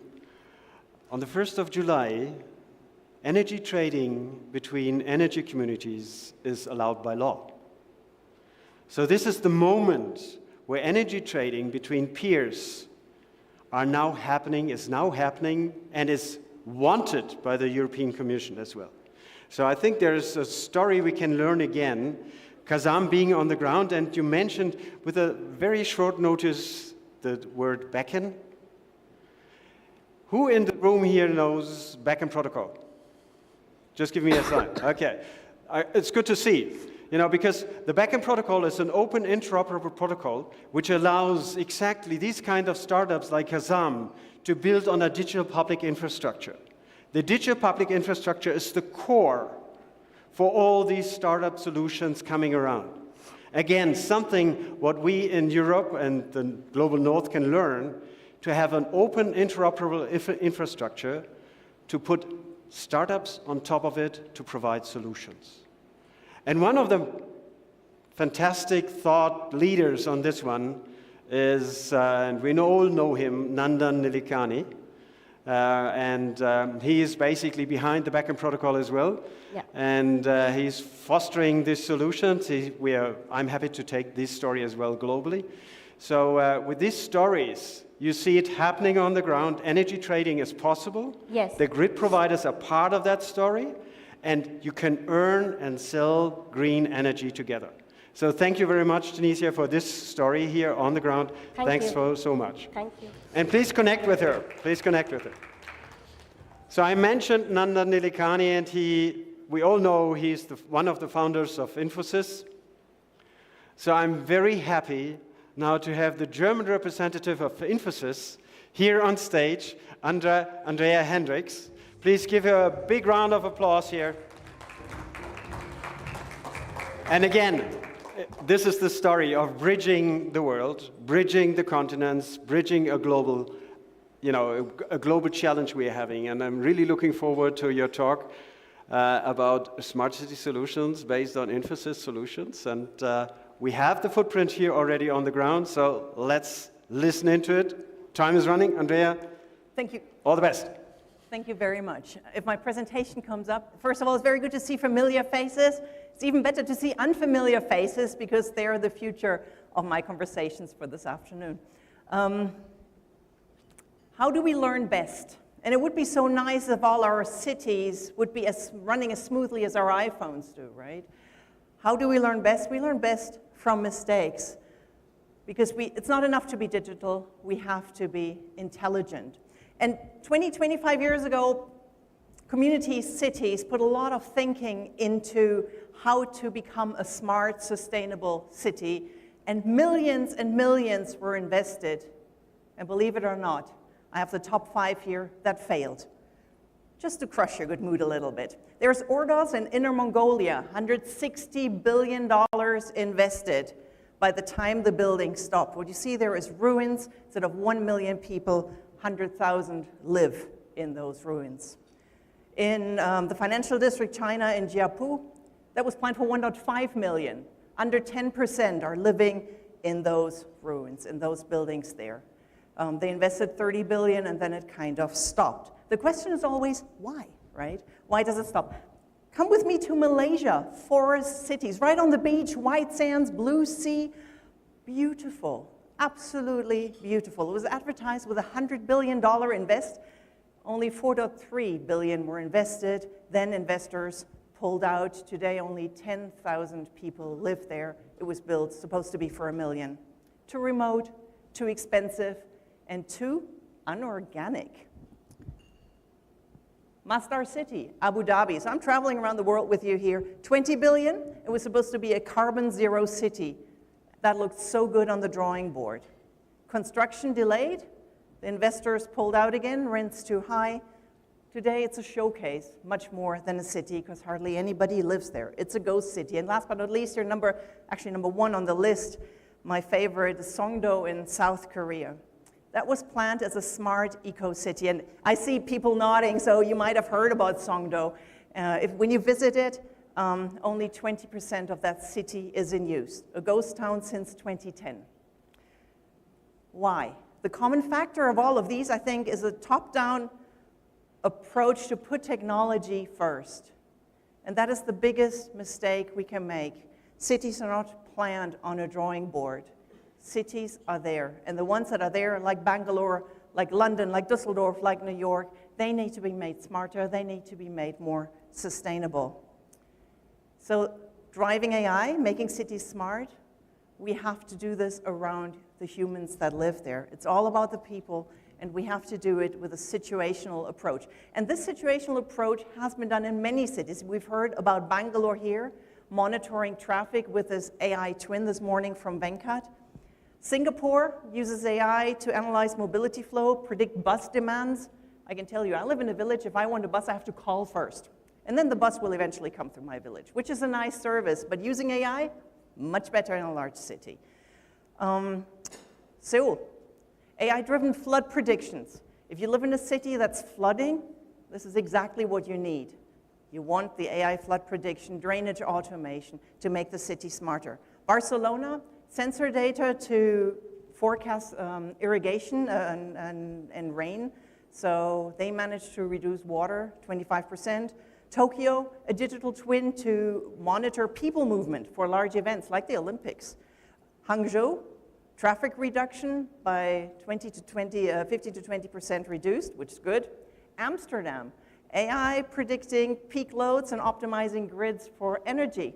And we've heard from Uniper this morning, the energy grid loads, there they use buildings not just to produce and store, but they also exchange energy between the buildings. And Dubai here on the list, waste collection optimized, AI route planning. They have a police avatar that reduces walk-in service queues. And actually I can tell you, when you are in a city and there is any kind of traffic jam or a queue, the city is not yet smart enough. So using deep tech, using AI, and using skilling, and I think there is a panel later this afternoon exactly on these topics, is what we need for smart spaces. And my list here of recommended things, first you define the problem, then you define the tech. If I give you a hammer, everything will look like a nail, but we need to look at the nails first before we start hammering about.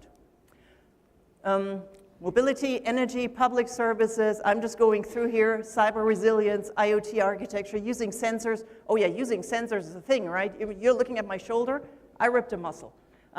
I wish I'd be less human, more sensor equipped. That would have helped a great deal. Using AI for predictive analysis, working with the digital twins, making cities sustainable.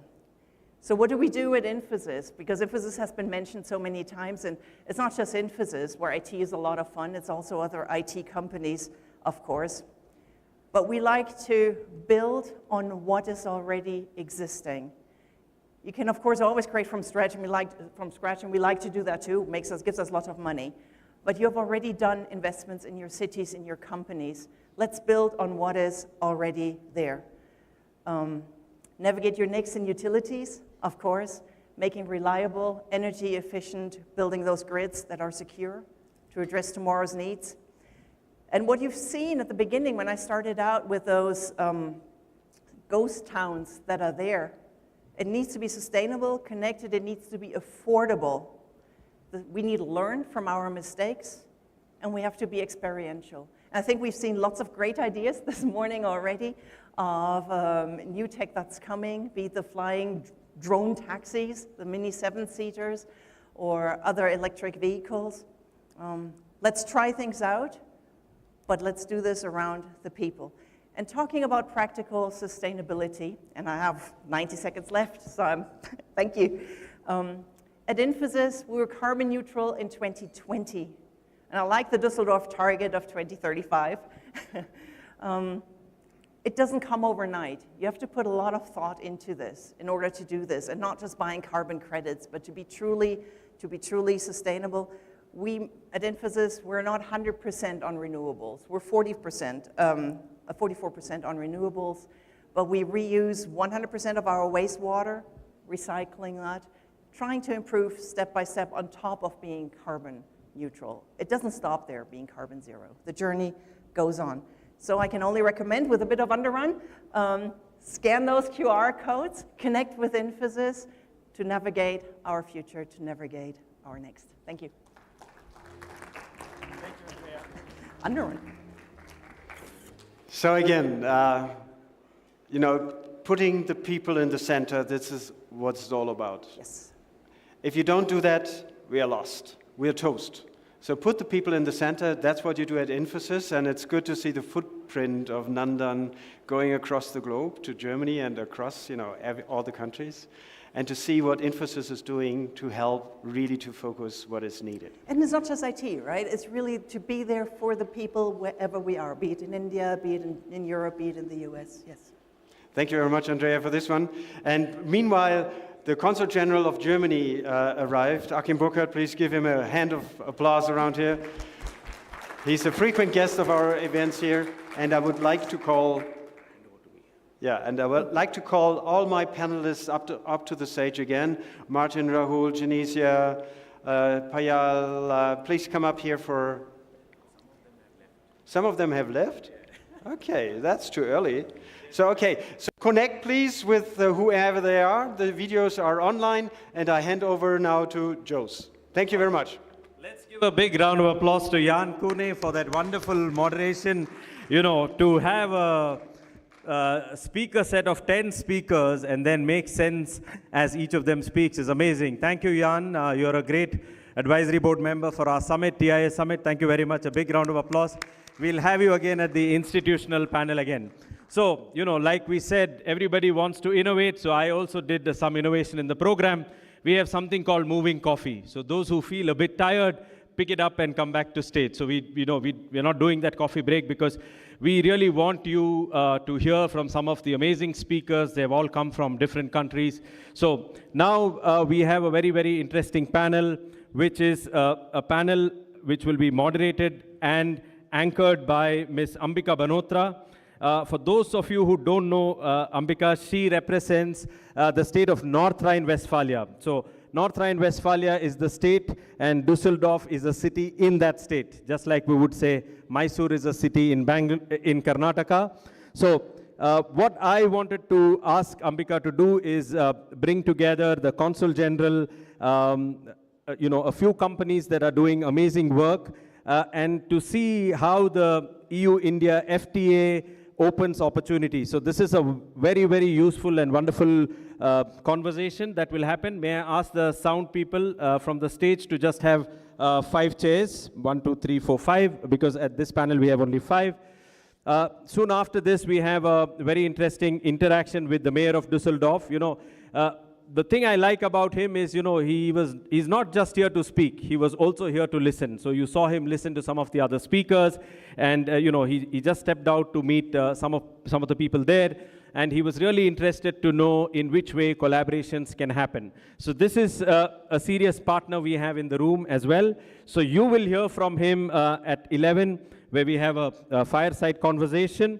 And after that, we have a big institutional panel where we bring all the different institutions, the CEO of Jesse, Jan from Grundig Academy, the CEO of Bosch, and all of them will be there, which is a big panel, but we will manage and do it very interesting. We have also 2 interesting investors. Sudhir from Celesta Capital will be here. Also Avnish, who manages the Accenture Fund, which funds deep tech. Millions of dollars, 300, 400 million, they will be here. So you will hear from them how they think, and that'll be interesting input. So let's give a big round of applause to invite Ms. Ambika Banotra, the Consul General Achim Burkhardt from the Consulate of Germany to come on stage. Oh, I give it to you all. Thank you so much, Jose. I think you are very excited with the members present here, but I think I'll take a little bit time before we introduce our panel today. See, lots of things are happening around us, especially in the geopolitical landscape. So let me give you a brief about what is happening, why NRB comes into the picture, why Düsseldorf comes into the picture, and then we'll have our transition to the panel discussion.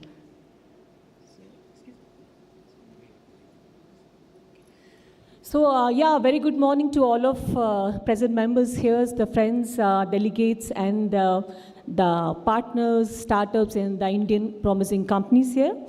So, we are currently, as I mentioned, witnessing a major shift in the global geopolitical landscape. And today, if we speak about economic partnership, the focus is moving from strong partners to reliable partners, from protectionism to purposeful collaboration, from decision shaped by geography to decision driven by shared values, capability, and long-term trust. So in this changing world, partnerships that are resilient, innovative, and future-oriented matter more than ever. So, and a recent strong example, of course, the mother of all deals, Indian-EU FTA. So this deal has opened door to multiple opportunities, and as you can see on the slides, there is enormous scope of collaboration between India and EU.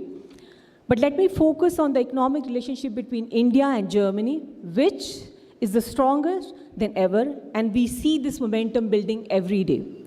Whether it's the progress on the India-EU FTA, or the recent visit of German Chancellor Merz to India in January, or the presence of our Honorable Mayor of Düsseldorf at future ICT Forum, the message is very clear. Germany is committed to deepening its strategic and technological partnership with India, and we further narrow down our focus to the state of North Rhine-Westphalia, the industrial heartland of Germany. We see several significant areas where both India and German companies must work closely together. So from digital to physical, cybersecurity to defense, automotive to green tech, and life sciences to medtech. So there is an enormous scope for collaboration, and I'll share a few best practices also shortly. So yes, we heard about NRW, we heard about Düsseldorf, a bit idea about where it is. So where is NRW? Europe's heartbeat, strategically located at the continent's core, enabling seamless access to NRW as well as pan-European market. And when we talk about strategic partners within Germany, North Rhine-Westphalia clearly stands out. Located in the heart of Europe with its strong industrial base, advanced research institution, and innovation-driven ecosystem, NRW is positioning itself as the key gateway for Indian companies looking to build long-term partnership in Europe. So as I was mentioning, the state hosts German leading aerospace and defense clusters. So almost 400 companies belong to these clusters, well-established chemical and life science networks at Campus cluster, powerful automotive and mobility ecosystem. In fact, Europe's largest cybersecurity cluster, NRW also hosts Europe's large cybersecurity cluster for more than 200 firms. ULIS, largest Forschung Zentrum, which remains a cornerstone of Europe's computing capabilities. We were mentioning about Germany's largest region, NRW, is also at the forefront of energy transition and driving demand for decarbonization and sustainable innovation, committed to carbon neutral by 2030. And the success of the global leaders such as Henkel, Bayer, ThyssenKrupp, Uniper, and many more reflects the strength of this ecosystem. So together, these strengths further reinforce NRW position as a strategic entry point for Indian companies looking to integrate into European industry and technological ecosystem. So message is very clear, one region, but multiple global scale sectors. So at NRW, we believe that innovation thrives where research meets real-world industry. So now let us look at what creates a truly conducive ecosystem. What do companies really need? Access to the relevant clients and customers, we have that.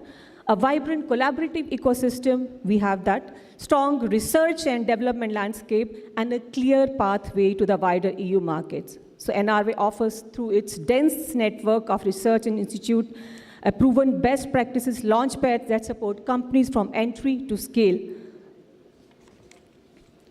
Now when we talk about how to help the NRW company, how to encourage Indian companies to enter NRW ecosystem or to Düsseldorf ecosystem, we have all that in place.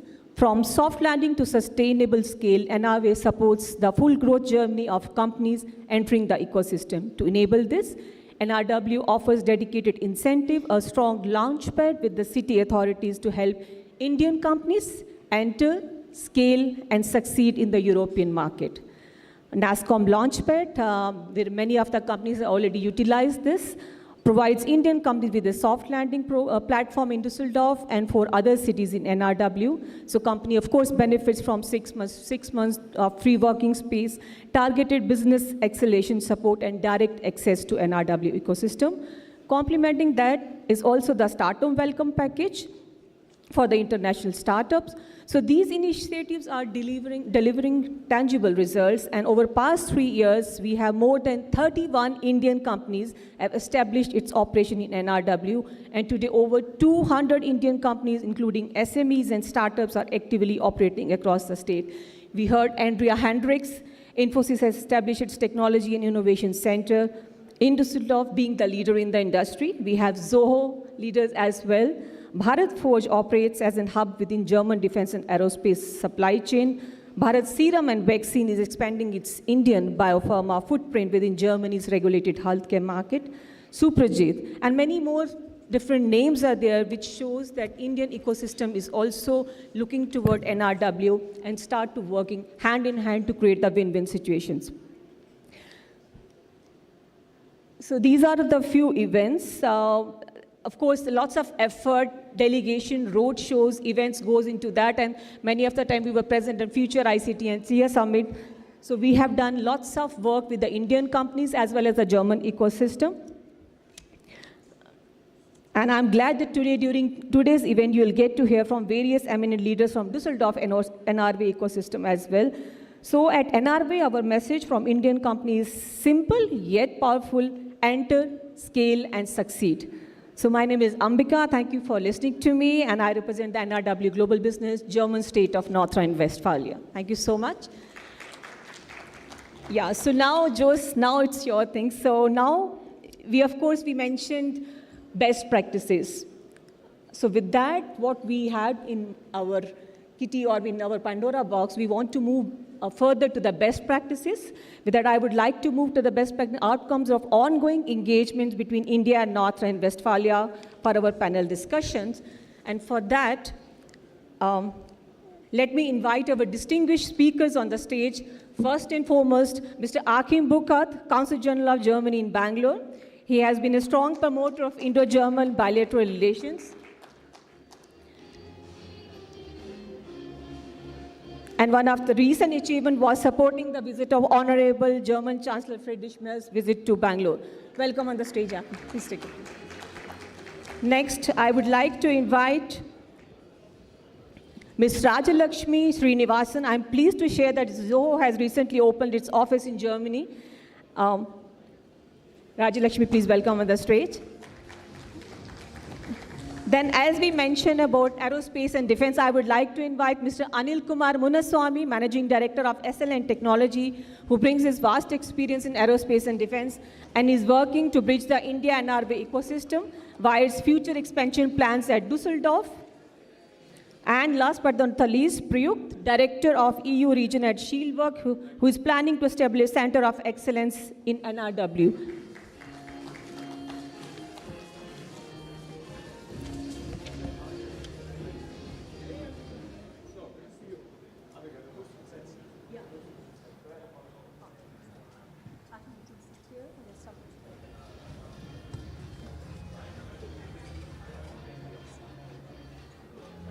Erste Frage. Meinst du die erste Frage?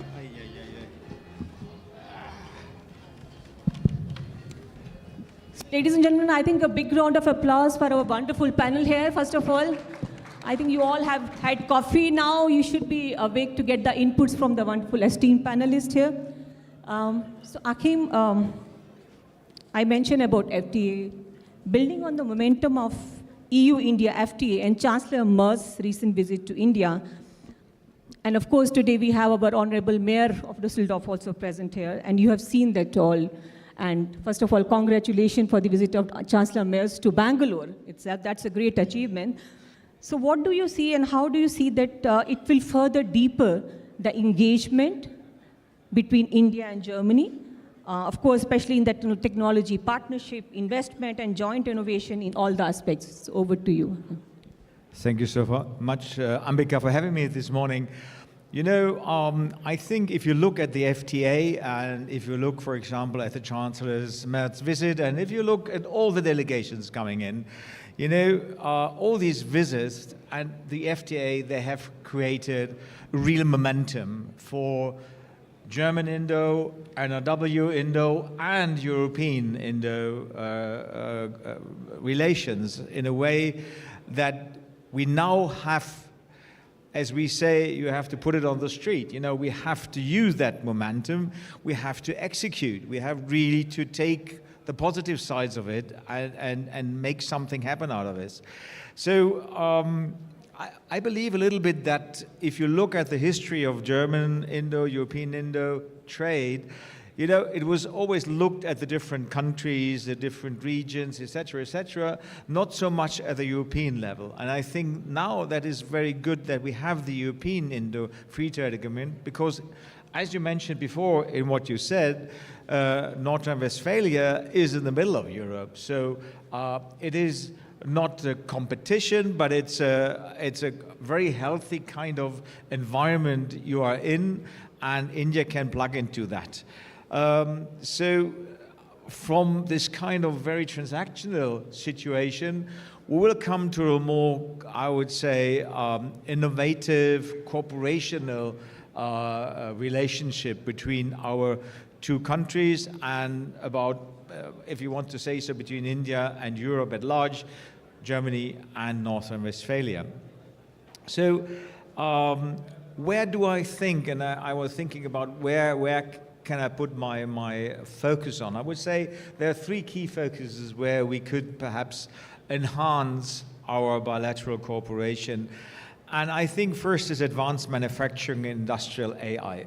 You mentioned already what you have all in North Rhine-Westphalia and also in other areas. So if you look at Industry 4.0, which is actually a German invention, which is interesting, so we bring engineering excellence, we bring standards, we bring Industry 4.0, and India, at the other side, brings scale, software capability, and the speed of development. And that is something which I witnessed here in Bangalore so much, that the speed of development in Bangalore is amazing. Together, this all allows us to co-develop smart factories, digital twins, even of towns that we have seen before, and AI-driven product systems.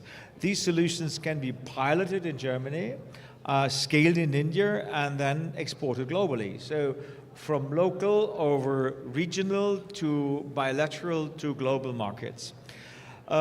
Second, clean technology and future energy systems. I think in Europe, we already have gone quite a way in this area. And India, with its growing hunger on energy, is a place where all these technologies can thrive, can develop, can be developed together. And I think energy is the future, because still the Indian economy relies very much on fossil fueled energy. And I think we can cooperate in that area in a way that the FTA, plus also the other bilateral agreements and all the delegations really put an impact on. And even if the actual German government is criticized for its stance on how to make its way into the renewable sector, it's committed to it. It's committed to the Paris Agreement. India's committed to the Paris Agreement, and there we really could work on it. And third, there's one point, and we brought the Chancellor there at IISc to the Nano Center. It's semiconductors and resilient deep tech value chain. I think if you look at Bangalore, if you look at Karnataka, and if you look at India at large, the semiconductor industry is something which is one of the highest priorities of the Indian government. And a lot of money is put into it, a lot of brain is put into it, and I think there's a lot Europe, Germany, and North Rhine-Westphalia can somehow give to that processes, and I think that is an area we could cooperate. Just a last remark, perhaps, before I end on the FTA. It is a game changer. If you look at it, 99% of all tariffs will be reduced for India exporting to the EU, and it will be about 96% for all European markets. There are still some open questions, something which we, the Europeans, love. It's geographical indications.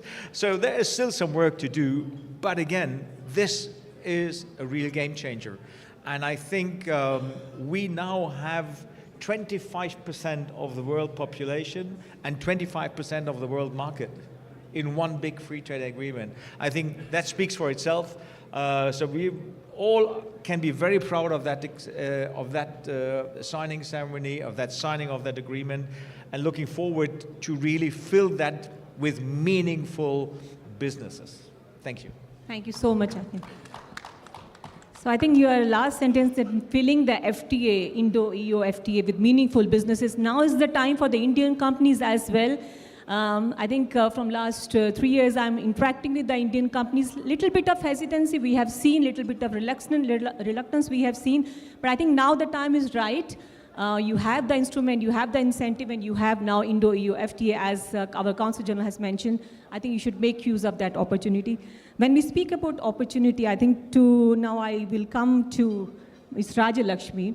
So mentioning about Zoho, right? So we also motivate the companies to start their operation, expand in NRW or in Germany to that matter.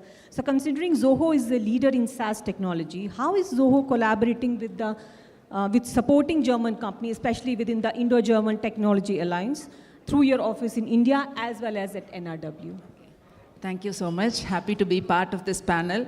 Zoho, I'm sure most of you know, it's a software company, and we have products that can cater to your business needs, be it your customer relationship CRM, or for your people management, or for recruit or payment, or bookkeeping, invoicing. A business needs a lot of software, and Zoho has those softwares.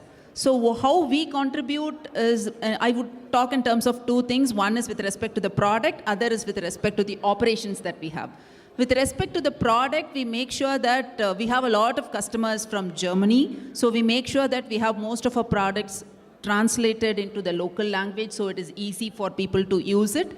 And bookkeeping and invoicing is important. So we have released a special edition for Germany for tax filing. So those are some things which actually helps people to make use of the product. So we look at the customer base and we make sure whatever is required for them, we get it into the product. That's from the product perspective. With respect to operations, however we say we are global and we try to operate here from India, it is important to have a local presence. So that makes a lot of difference. We have our partners. We are in business for 30 years now, so we have our partners. Partner ecosystem is very strong in Europe and in Germany also. Some of our oldest partners are 15 years partners with us. So we have long-term partners. But in spite of that, if you have your own presence there, it adds more value. So we recently opened our office in Essen in NRW. I mean, it has been very helpful to have a local office. So that, I mean, one of our goals is also transnational localism. So we want to promote business locally by giving opportunities, being employment over there. And it has also helped our customers. So from the operation side of it, if you want to take your business globally, it is important to have your presence there. And we already have, and we are seeing the benefits out of it. And with all the support that is available, it's important that you don't have to have a second thought. Go ahead and expand your business. Thank you so much, Rajlakshmi, to be our brand ambassador as well, that you have mentioned the things which I want you to mention. So yes, of course, it's an important decision to expand your offices, but I think it's the right decision because then you are closer to the market for your further future and further kind of target achievements. So yeah, thank you so much, Rajlakshmi. Now coming back again to Anil sir. So from an industry perspective, what are the most promising area for Indo-Germany collaboration in aerospace and defense, especially with NRW partners?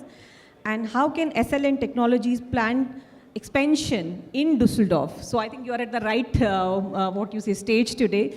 Planned in Düsseldorf support technology transfer, joint R&D and co-creation. So what are your plans ahead? Yeah, thank you, Ambika ji. And thanks, Jose, for giving this opportunity to speak here. So when we, first let me give you a very brief introduction about SLN, what we do.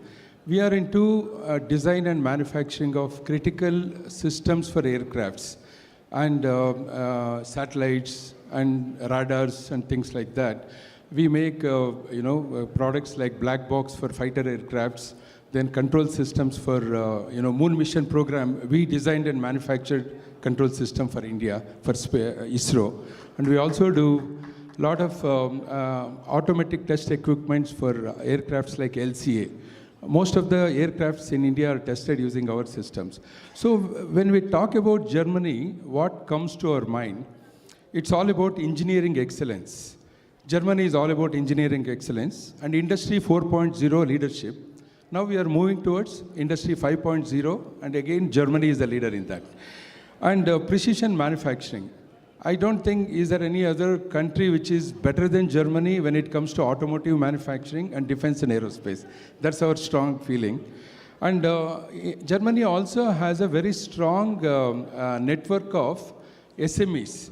If you look at Germany, some of the companies which are 25, 30 billion euros are still owned by private families. So that is the strength of Germany. So I was actually looking for opening an office in Europe for a long time. In 23, I visited about 6-7 countries, including Sweden, Finland, Netherlands, Switzerland.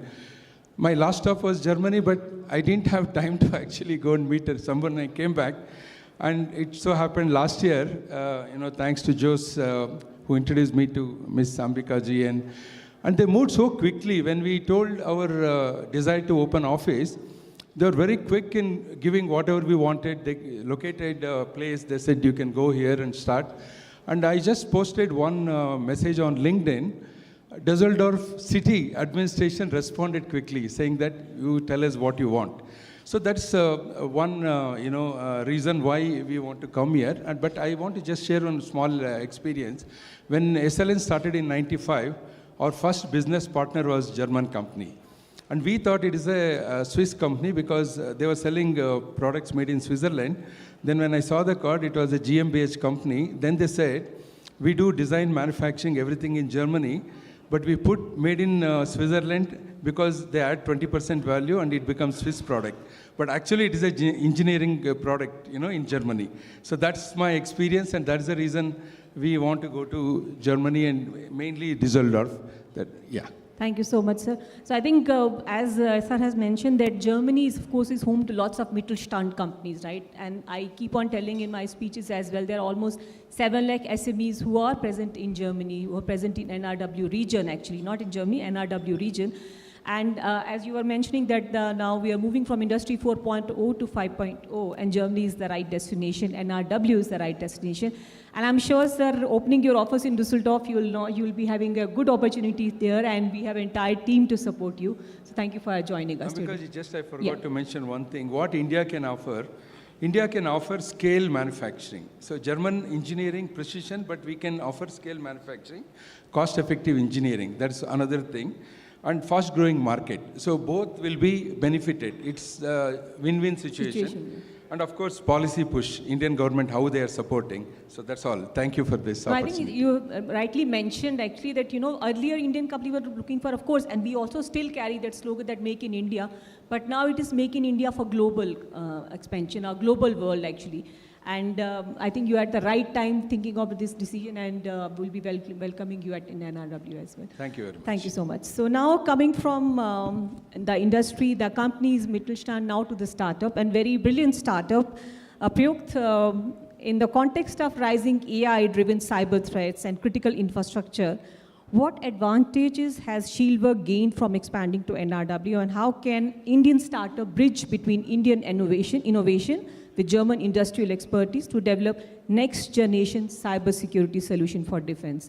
Because cybersecurity is very important topic nowadays, right? So whether it's for defense, for other sectors, what is your position in that, and how Shieldworks is trying to collaborate with the German side and provide the Indian excellence to you? Over to you.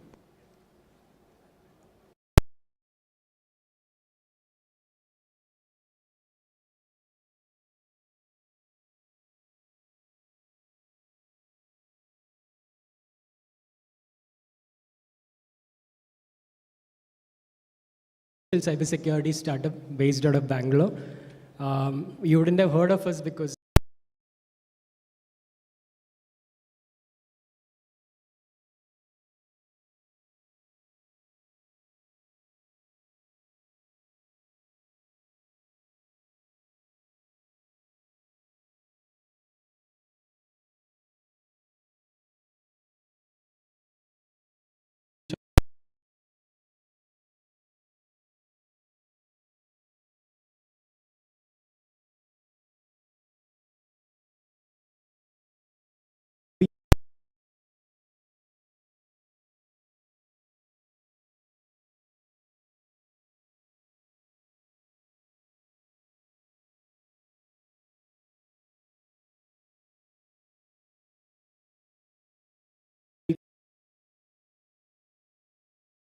standpoint.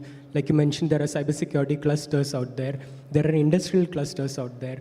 And what we found was that there was a whole ecosystem that was ready to embrace us, right? And that is a rarity in today's day and age, right? So that was a big factor for us. And like I told you, we never looked back after I met you, Ambika, thanks to Jose, and the kind of help that you extended for us. So everything fell in place in a very short duration. And we have opened our office in Bonn. We're looking at some very strong regional partnerships now across, and we are looking at Bonn as our gateway to EU. And we are not going there just to exploit the market. That is not Shieldworks' philosophy. That's not something we believe in. We will go there not as an Indian company, we'll go there as a German company and grow out of Germany and build something of value that the whole of EU can cherish. And we will work with everyone out there, because cybersecurity at the end of the day is nothing without collaboration, right? So we will go, we will contribute to the ecosystem that is so, that has embraced us so well. There is lots that we owe back to Germany and the EU. And I'm sure that you will see a lot of that going back from us to you and Germany as well. So Great. Thank you, Ambika. I can never thank Ambika enough for all the guidance that she has provided. A lot of it without me even asking. When I went and met Ambika for the first time, few things were clear, a lot of things were not there. But thanks to Ambika and her team, we are in absolute safe hands. So if you're a deep tech startup looking at going to NRW, going to Europe, I don't have to say anything more. Thank you, Prayukt. And I think he has mentioned Ambika many times, but it is I think it is equivalent to NRW. So when he's mentioning Ambika, means NRW is promoting him, NRW is supporting him. Today we have entire team from Düsseldorf. So you take it like that. So thank you so much, Prayukt. I think we are running out of time. So maybe very quickly, one last question to all of you, kind of a rapid fire. So you have already given the answer in your earlier question as well. But quickly, what message do you want to give to the Indian companies who are present in the room? How should they make use of these opportunities? And of course, whether they want to expand to Germany or NRW. So over to you, Achim, maybe the first one, you to go.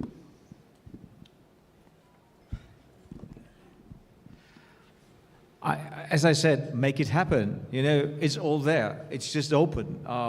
Take the opportunities and ask the ones who can bridge it. You can bridge the gap. It might be the IGCC, it might be North Rhine-Westphalia, it might be Düsseldorf, it might be others. Just go to the people who know, who have connections, and make it happen. Okay, I would say wherever you want to expand, first travel to that place. Just take a tour to that place. Once you go to that place, you will see the kind of opportunities that are available, because sitting here, we can only talk, we can only imagine. Go in person, then you will look out for opportunities that are, you wouldn't even thought of it, and there is already support system available, so it's easy for you to expand. I think, Germany offers something very unique, like special materials required for aerospace and defense. And they also have the engineering knowledge and technology how to make. Special material is one thing, but you should know the technology how to do that. And that is where we see a huge benefit of working with German companies. And Germany also offers a great platform for startup companies. In fact, when I was talking to NRW, I introduced my son to Ambika ji, and my son started, a startup company, again in aerospace and defense last year. He said, I am going to open in Germany. And he said, this is the place where we should be going. Then I asked him, what is the reason? He said, he explained me so many things. They offer plug-and-play facility, which is free of charge. You can, for 6 months or something like that, which no other country offers. And also, you can network with so many other universities and colleges and other, startup hubs. So these are the two major things I recommend companies to go to Germany, especially to NRW. Thank you. Thank you. Yeah, so the only point I'd like to add, Ambika, is that I think the Indian companies should essentially look at leveraging what is already available there which is, as I said, the research ecosystem is there. So use all that to build something for Germany and for EU, right? That's the way, that should be the approach. This market will challenge you, right? It's not like going to be a cakewalk that you walk in with a ready-made product and you expect the adoption to immediately happen. Don't go in with that kind of a mindset. Instead, go in and see there's a lot of research potential that is sitting right out there in NRW, and all the partner ecosystem and everything else, all these clusters that are there. I think it's an ecosystem built for innovation, and I think you should have a very clear strategy focused on growth, development, and R&D for EU and Germany out of NRW. Thank you, thank you. Thank you so much. I think that was wonderful thoughts from your side. Just to summarize that, I think message or the last message for the Indian company is that move forward, access ecosystems, scale to global markets through Indo-NRW alliance. Thank you so much. Thank you so much, Ambika, for that wonderful panel. May I request all of you to come forward for a quick group picture that we can take. Let's give a big round of applause. You know, at the end, when one of them said, NRW, so you know the way, right? The way to future and progress and success. Yes, let's take a picture together.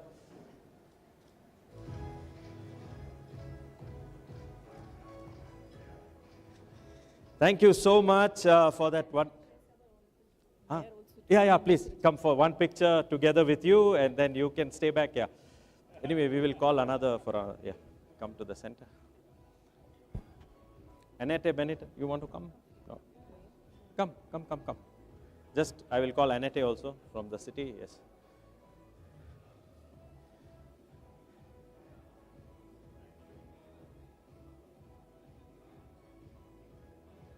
Thank you so much. Let's give a big round of applause for the state of North Rhine-Westphalia, for Ambika, for our Consul General, Akim, great. We will be missing you in the future, but as long as you are there till the last day, you are taking India and Germany closer. Thank you so much. May I ask the stage person to just have 2 chairs on stage? Sir,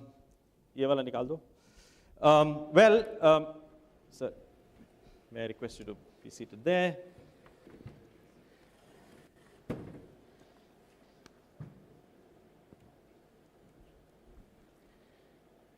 You know, I am delighted as the curator of Future ICT Forum to have Lord Mayor Stefan Keller with me here today. You know, we are all from Bangalore, the city that is tech-enabled, so all of you can Google his name and find out a lot of things about him. But what I want to highlight is his commitment to sustainability. You know, our summit is called the Future ICT Forum for Sustainable Cities. And if cities have to be sustainable, there has to be a leader who believes in sustainability. All of us know what happens when the leader does not believe in sustainability and a few other things. We have seen geopolitics shake up, we have seen markets getting unstable, and then we value the leaders who are visionary, who are stable, who are clear, who are not just thinking about the citizen, but also the next layer of citizen, which means the children of the citizens and the future city that they will inherit. So let's give a big round of applause to our wonderful mayor, Lord Keller, who is here all the way from Düsseldorf. My special thanks to Annette and Bettina from the team to make sure this day happens and that he is with us. So we had 2 options. One was that he would give a speech, but then, you know, the team said, it's too boring, let's do an interaction. So thank you so much for agreeing to do this interaction. We have members of the press here with us also who will, you know, take and get those wonderful points that you give them. So let's straight away dive into it. So, you know, Mr. Mayor, before we look at international cooperation, when you describe Düsseldorf as a sustainable city, what does that actually mean in practice? And what defines Düsseldorf's approach towards sustainability?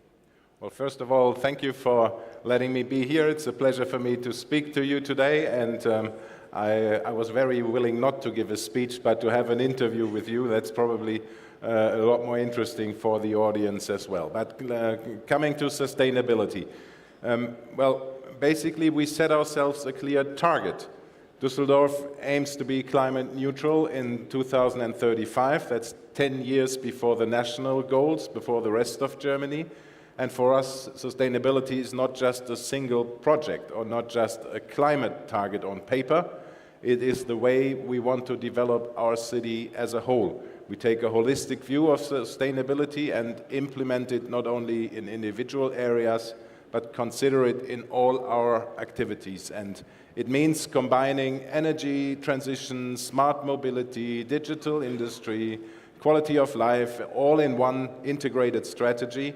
And what's important to us, we deliberately work with real-life test beds. For example, the EUREF campus, big site near Düsseldorf Airport is a site where companies, startups, and the city jointly develop and test solutions under real urban conditions. And then as a state capital, we've been talking about North Rhine-Westphalia in the panel before. We are the capital of North Rhine-Westphalia, and that brings it that many relevant institutions are located in Düsseldorf. For example, the new state's Agency for Energy and Climate Protection, and we work very closely with the state government, and our cooperation with NRW Global Business is very, very strong in the international field. So we're very happy to have all the support from the state and especially NRW Global Business. Excellent. When I hear that answer, I'm very excited because, one of the things he mentioned is the living lab, which is in Düsseldorf. Normally leaders say, let's not take risk. But when you have a place where you can test solutions, that becomes the test bed. So I would like to invite startups and also those who are following our online feed to basically connect to the city of Düsseldorf and find out where those opportunities are to test your solutions, to pilot it and adjust it, and once it's perfect, look to scale. Thank you so much for providing that, opportunity. Now that we are in the city of Bangalore and, our summit is about future ICT for sustainable cities, and I know that you also believe a lot in ICT. We will have later at the panel a person from Digi Hub. So, that we will cover a little bit. But I just want to ask you, when a city like Düsseldorf and a city like Bangalore, how can they succeed or only succeed with cooperation? Because, today everybody is a bit confused looking at the geopolitics of the world. Things are fracturing, the rules-based order is getting questioned. In this context, how important is cooperation, and what do you see between Düsseldorf and Bangalore or Bengaluru can happen? Well, I think there's a very simple answer to that, because all cities all over the world face very similar challenges. Climate change, energy security, mobility, water, skilled labor, and no city on earth can solve these issues alone. What we need are partnerships that combine different strengths and allow for an exchange of innovative ideas and bringing the most talented people together. And Bengaluru brings outstanding digital and engineering expertise, and Düsseldorf brings industrial scale, regulatory stability, and access to the European market. And together, I think we can create a powerful platform for sustainable urban innovation. Wow, that is amazing. You see, how do I say, there is this wonderful quote from Ratan Tata. If you want to go fast, go alone. If you want to go far, go together. That's really the essence of this, amazing outlook that Düsseldorf is ready to partner and collaborate with a city like Bangalore, where our strengths can multiply and we can overcome our weaknesses to create a better world, because the challenges finally are the same, whether it's in Düsseldorf or whether it's in Bangalore. At this point, I want to take you a little deeper because, the state of Karnataka, our largest state, they have an agreement with the city of Düsseldorf. Can you just tell us what makes this partnership special? Well, that's right. We have a memorandum of understanding with the government of Karnataka, and I think this is a very special partnership. For even in the context of all our international activities in Düsseldorf, it is very special because, to be quite honest, many international partnerships, they stop at declarations. But our cooperation with Karnataka is different because it's operational and it's long-term. We connect startups, corporates, talent institutions, and political decision makers on both sides. And Indian startups use Düsseldorf as a soft landing platform into Germany and Europe, while German companies expand their innovation and production activities in Karnataka. This creates trust, continuity, and real economic value for both. So it's the people, and it's the actual doing. It's sort of bringing this MOU to life, which makes it really special. Excellent. You know, I sense a bias for action, and like all of us would say, action is louder than words. So it's really important that after MOUs, there is something happening. And I myself know, I think I have seen at least 2 or 3 startup delegations at Düsseldorf, supported by, you know, Bettina and Annette, when they are there in Düsseldorf, you know, showcasing their solutions. So I have seen this MOU actually play out in action, and I think even NRW plays its part, and Ambika and her team is also supporting in this, you know, the Medica Fair and all these wonderful digital events that happen in Düsseldorf. You know, just to drill down a little more, can you give us one example where a Düsseldorf Karnataka cooperation project already created some impact? You know, I know this is not a 20-year agreement, but you know, even in such a short time, you were able to do something. Can you give us an example? Yeah, there's one very concrete example.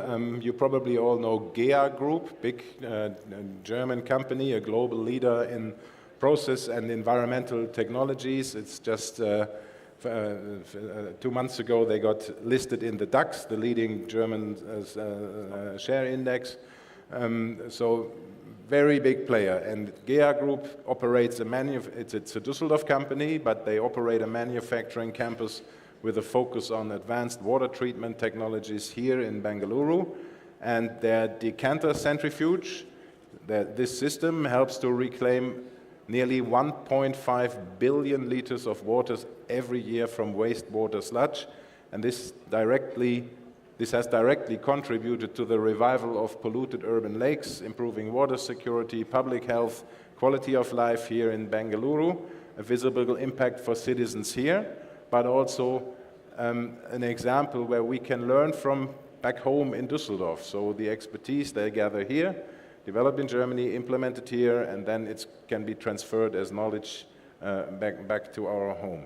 Excellent. You know, what a wonderful example. If this Indian company could go and list in the DAX, raise money, come back, double down, increase their scale, and 1.5 billion liters of wastewater, you know, coming back into the system. This is amazing. Let's give a big round of applause for that example. Okay, yeah. You know, so startups who are here, if you decide, you know, that you can stand the transparency tests and you can be public and you can list and raise money, I think Germany is a wonderful opportunity. And given that Düsseldorf is the capital of NRW, it can accelerate that process much fast.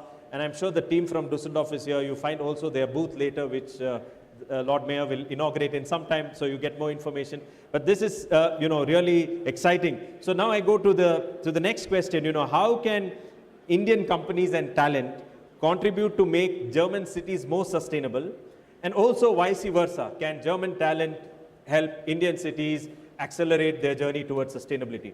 Given that, you know, you pushed your target 10 years earlier, I think you're a man in a hurry, and I'm sure that everyone can, you know, when you are in a hurry, you may make some mistakes, but I think you make mistakes for the good, and you learn and you scale. So can you give us some quick opportunities where we can collaborate between India and Germany?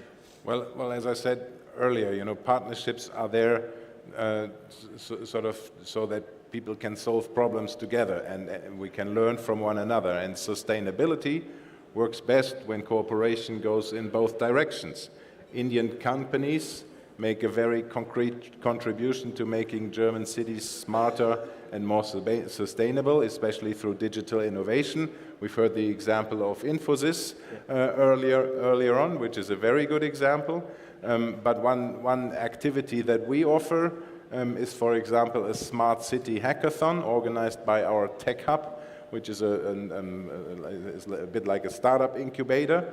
It's supported by the city of Düsseldorf, and Infosys is one of the leading partners in that. And here, Indian and German developers, startups, and city experts work together on real urban challenges, from energy efficiency to mobility and digital public services, another important area.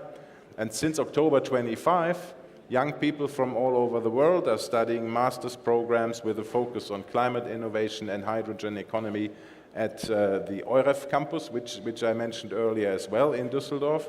And from all those students, they come from all over the world, but the largest group of international students in these programs is coming from India.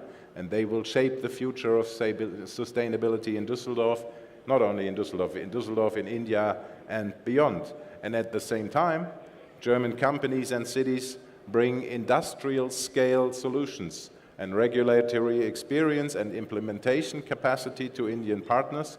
And this kind of hands-on collaboration is exactly how sustainable city innovation should work.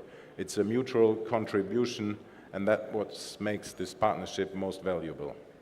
Excellent, scale and speed to deliver impact. And you can see how impactful this conversation also is. I was just looking all the slides and numbers behind, which are, almost in parallel, seamlessly, supporting the mayor's claims and, actually putting the numbers out there. Because, in today's global context, people are also beginning to question facts. So it's good that we have facts, just close by to guide us and to help us, understand better. I want to go to 2 or 3 very, low-hanging fruits. When you saw the presentations, the energy panel this morning, there was a lot of thing about energy transition, circular economy, and hydrogen as well. We heard about the story already with the MOU signed for ammonia and things like that. Can you just throw a little bit light about what Düsseldorf has in this area, so some of our startups can move faster in that? Yeah, well, we're trying to be a very strong testbed for the energy transition, and we try to combine policy ambition with industrial execution, and we want to be sustainable leaders, and we are committed to putting innovative ideas into action at a local level. So, for example, we are expanding district heating, we are accelerating electrification, especially electric mobility, we are investing heavily in hydrogen, among other things. For instance, in 2026, so this year, a new municipal electrolyzer will supply green hydrogen for mobility, including Europe's most powerful hydrogen refueling station located in Düsseldorf. So we're a European leader at that, in that regard. And our goal is to make climate neutrality and climate neutral mobility in focus practical, affordable, and scalable in dense urban environments. And that's exactly the kind of solutions cities all around the world are looking for. And together with regional partners in NRW, we're also building the leading network for the circular economy.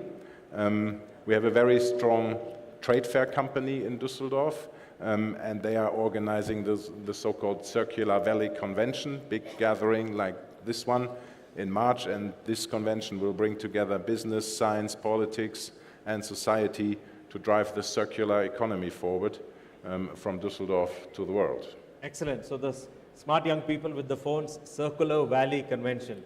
Mark the dates and be there this year or next year. It's March, quite close by, so all the action will be there as well.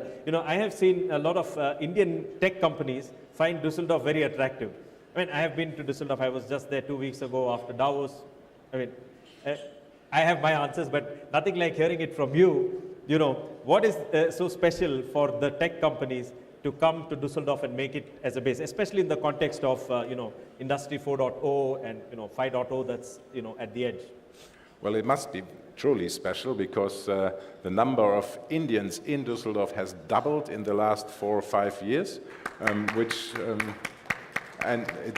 it's clearly visible with all their activities, and we enjoy that really very much. But coming to the substantial points of Industry 4.0 and why is it attractive for tech companies, we know that the future of manufacturing is digital, AI-driven, highly connected. We heard a lot about this morning. And I think Düsseldorf offers a unique environment for this transformation. A strong industrial customer base, hyperscale data centers are currently being developed in our region. leading 5G and future 6G infrastructure provided by players like Vodafone and Deutsche Telekom. Vodafone is based in Düsseldorf, the Deutsche Telekom a bit further south, but nearby. And Indian technology companies already play a key role here, working alongside European industrial leaders on predictive maintenance, on digital twins, and autonomous production. And for Indian firms, Düsseldorf is an ideal gateway, in my view, to scale Industry 4.0 solutions across Europe. You know, at this point, I don't want to summarize because he said a lot of wonderful things. So those of you who are following the live stream, futureictforum.com, you find it there. I would recommend you rewind and listen to that 2-3 times because, you know, he mentioned digital twins, he mentioned, you know, city opportunities in Industry 4.0, electrolyzer, hydrogen. All of these opportunities are there, and you know the very fact that Düsseldorf is a leader in Europe itself overall to push the case for green hydrogen is an amazing opportunity for all of us to watch out. You know, now I want to turn the spotlight on this concept of digital health innovation because you know today there is a lot of interesting focus on longevity and to have a healthy life, because a healthy life and a healthy citizen means a healthy city and a healthy government and a healthy country. So, you know, I know that there are a lot of health initiatives happening in Düsseldorf, but, you know, could you just name a couple of them so some of our startups here can focus and make their plan of action of getting involved, engaged, and connected to the digital health innovation areas within Düsseldorf? You know, this is why I prefer an interview to a keynote, because he's asking all these questions, giving me the opportunity to tell good things about Düsseldorf. So no joke. Health and digital health are natural strength of Düsseldorf, and they are deeply anchored in our ecosystem. At the heart of this is our Life Science Center, which brings together startups, research institutions, and established companies in medical technology, in biotech, and in digital health. And this ecosystem is complemented by strong clusters, such as the Bio River Initiative and Startup for Med, which actively connect innovation, industry, and healthcare providers across the region. And just last week, we attended Medical Fair India in Delhi, where we engaged very specifically with Indian medtech and digital health companies interested in Europe. And at the same time, we have always been very, very pleased to welcome delegations from NASCOM and from Karnataka to Medica in Düsseldorf. The Medica is the largest trade fair, the world's leading trade fair for health tech and medical technology. And this continuous exchange makes Düsseldorf an ideal platform to test, to certify, and to scale health innovations for the European market. So any one of you sort of engaged in health tech and Medicare, please also note the date for Medica 2026. That's probably in October, November. It's a huge opportunity. Great. I have marked my calendar and I will be there. So, you know, I really think it's a very good opportunity because a lot of capital, we will see also in the next panel, Sudhir is here from Celesta. There's a lot of money going into longevity and digital health as such. Now, you know, one of the questions when somebody decides as a company, as a startup to move, you know, they're always scared of bureaucracy, you know. So from what I have heard, I know that you have a very, very interesting governance structure and model where you put the investor as a customer almost, right? So how do you ensure speed, resilience, and reliable solutions for those that decide to take the leap of faith and, you know, and aim for the stars, let's say? So what can you say? Because you know, you run the city and you are the mayor. So can you throw some light about this aspect? Yeah, sure. I mean, I was really, really happy to hear that testimonial by the representative of SLN in the panel before, where he said, you know, he posted something on LinkedIn and the city of Düsseldorf responded. That's exactly how I wish, you know, how I wish we work, and I think we have a good track record of providing a good customer service. And I fully understand that international investors often worry about the complexity, the bureaucracy, market entry barriers, and let's be frank, there are there is bureaucracy and there are market entry barriers, but as a mayor, I therefore made speed and reliability and professional guidance throughout the entire market entry process a clear priority. We work with one-stop structures, dedicated key account managers for strategic investors, and we are rapidly digitalizing our municipal services. Another place where we can learn from India. You know, we had a very fruitful discussion with TCS on the weekend, so we're gathering speed there as well.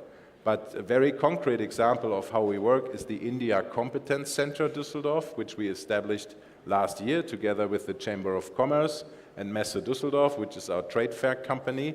And this center provides Indian companies and startups with a very structured soft landing support, from regulatory guidance and market access to initial partner matchmaking. And in addition, as a city, we deliberately provide platforms such as trade fairs, innovation hubs, and sector-specific ecosystems where Indian companies can directly engage with European industry leaders.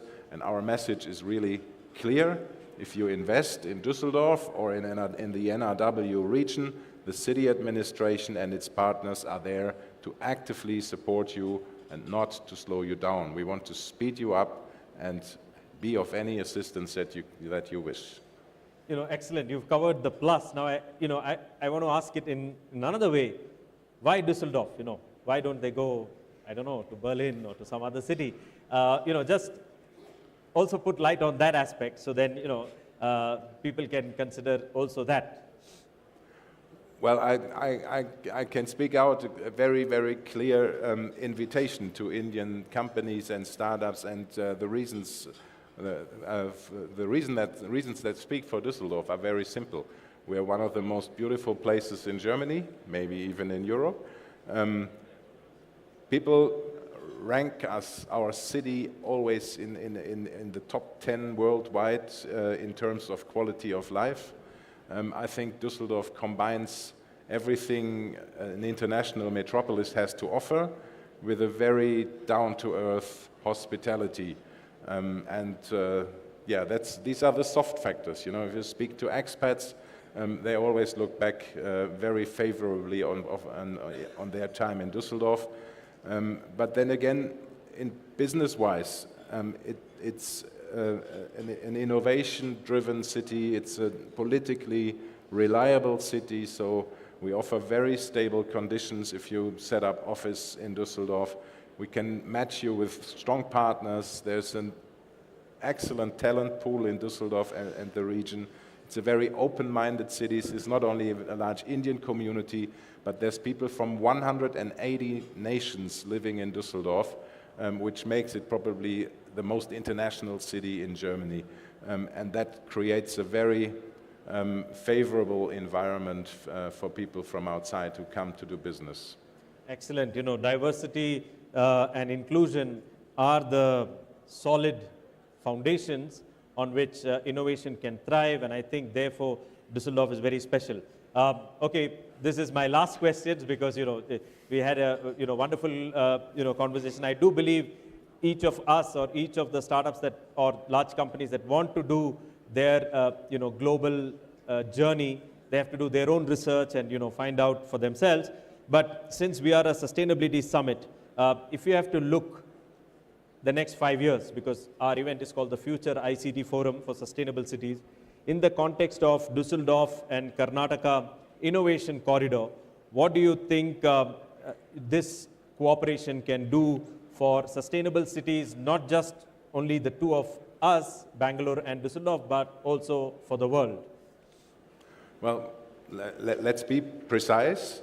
Karnataka is a state and Düsseldorf is a city. So what we are really building is a strong region-to-region partnership. And our vision is to connect the innovative ecosystems of Karnataka with the Düsseldorf and NRW region in a structured and in a long-term way. And this initiative is a very concrete contribution to the growing strategic partnership between Germany and India. So that's the wider context, and the FTA concluded this week is the perfect framework for that. So we want to create new opportunities by closer EU-India economic cooperation, and with these global frameworks, with the EU and India framework, we want to implement that locally. We can turn the political ambition that's defined on the national or even regional level. We can transform this political ambition into real projects at a local level. And real projects mean real investments, mean real jobs. And if we succeed, this region-to-region model can become a blueprint for international cooperation between Europe and India in the field of sustainable cities. Wow, let's give a big round of applause to Lord Mayor Stefan Keller, who is a leader who believes in sustainability. Thank you so much. And you know, for the audience, we are running about 10 minutes late, but we will catch up and exactly for lunch. Now we have a small ceremony, so may I request the Düsseldorf team to go to the back where we have the small booth where all the information is there, and I will come with the mayor as he will, as we will open the stall. All of you can remain where you are, just stand up and turn to the back as we will open the stall, and during lunch you can visit the stall and collect all the materials that you need.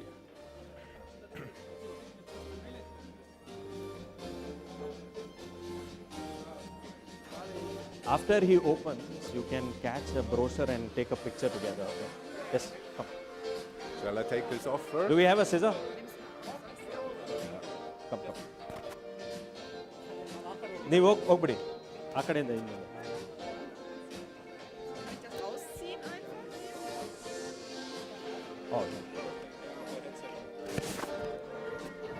My request to all the audience is please share on LinkedIn if you're able to take a good picture of the mayor inaugurating.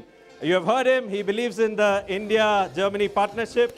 And so let's, all the team from Düsseldorf, please come closer. Yeah. Just the mayor's head. Yes.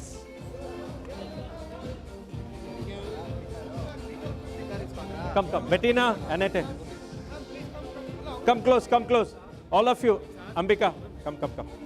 Yes. Come. Yes. All right. 1, 2, 3. Yes.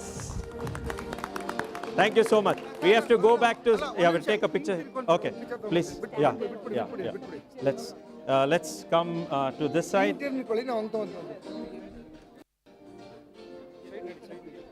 Just hold the brochures and you can stand for a group picture.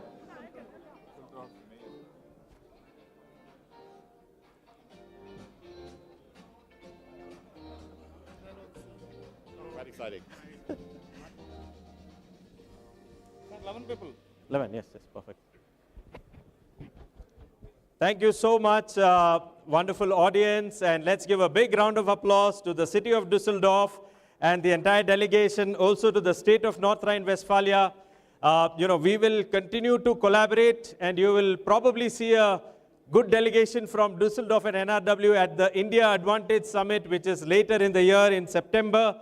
We will share success stories so more people can be inspired and more people can be connected. In today's world where geopolitics rules the news wave and every day people have to look what happened on Twitter, I think we need some solid partnerships and collaboration, and Düsseldorf is here. Could I ask Gaurav Punjabi whether Sanjeev from KDM is already here? Not, okay. All right, so without much ado, may I call the mayor back on stage and the next panel speakers to please come on stage. So, yeah, Sudhir, please come on stage. Irfan, please come on stage. Louis from Jesse, please come on stage. Avnish, please come on stage. We take a picture together before the panel. Mayor, please come on stage. Also Bettina and Annette, and also our Competence Center representative, Lisa, Jan Kune, Wenk from the Indus Entrepreneurs Tie. Yeah, come, please come on stage. All the next panel members, you know who you are, please come on stage. Andrea Hendricks, you can also join us on stage. Yeah, can we have some brochures. Martin, you have some future ICT brochures? Or, yeah. Yeah, he's bringing it. Who? Yeah, Datta, please come on stage. Yeah. Next panel, we are taking a picture. Ambika, please come up. Yeah. Yeah, previous next. But we need a picture of all of them. Venk is here. Are we missing anybody? I mean, you know, if you're a speaker in the next panel, please, Unipa, come. Yes. I think we have, please. Andreas, please, come. You're in the next panel. Yes, you also. Come. Join. All right. So we just take this picture together to show people that India and Germany is ready to collaborate, right? So thank you all, and thank you to the members of the media who have joined us together. What is that? 1 second. What do you want? Brochure? Okay. Just hold it and pass it. Just a few. I mean, I think they need some action photo for the press. It's not in my. No problem. Yeah. Hey, nice to see you. Yeah, I'm Venk. Yeah, I know. You will be joining now this one. Okay.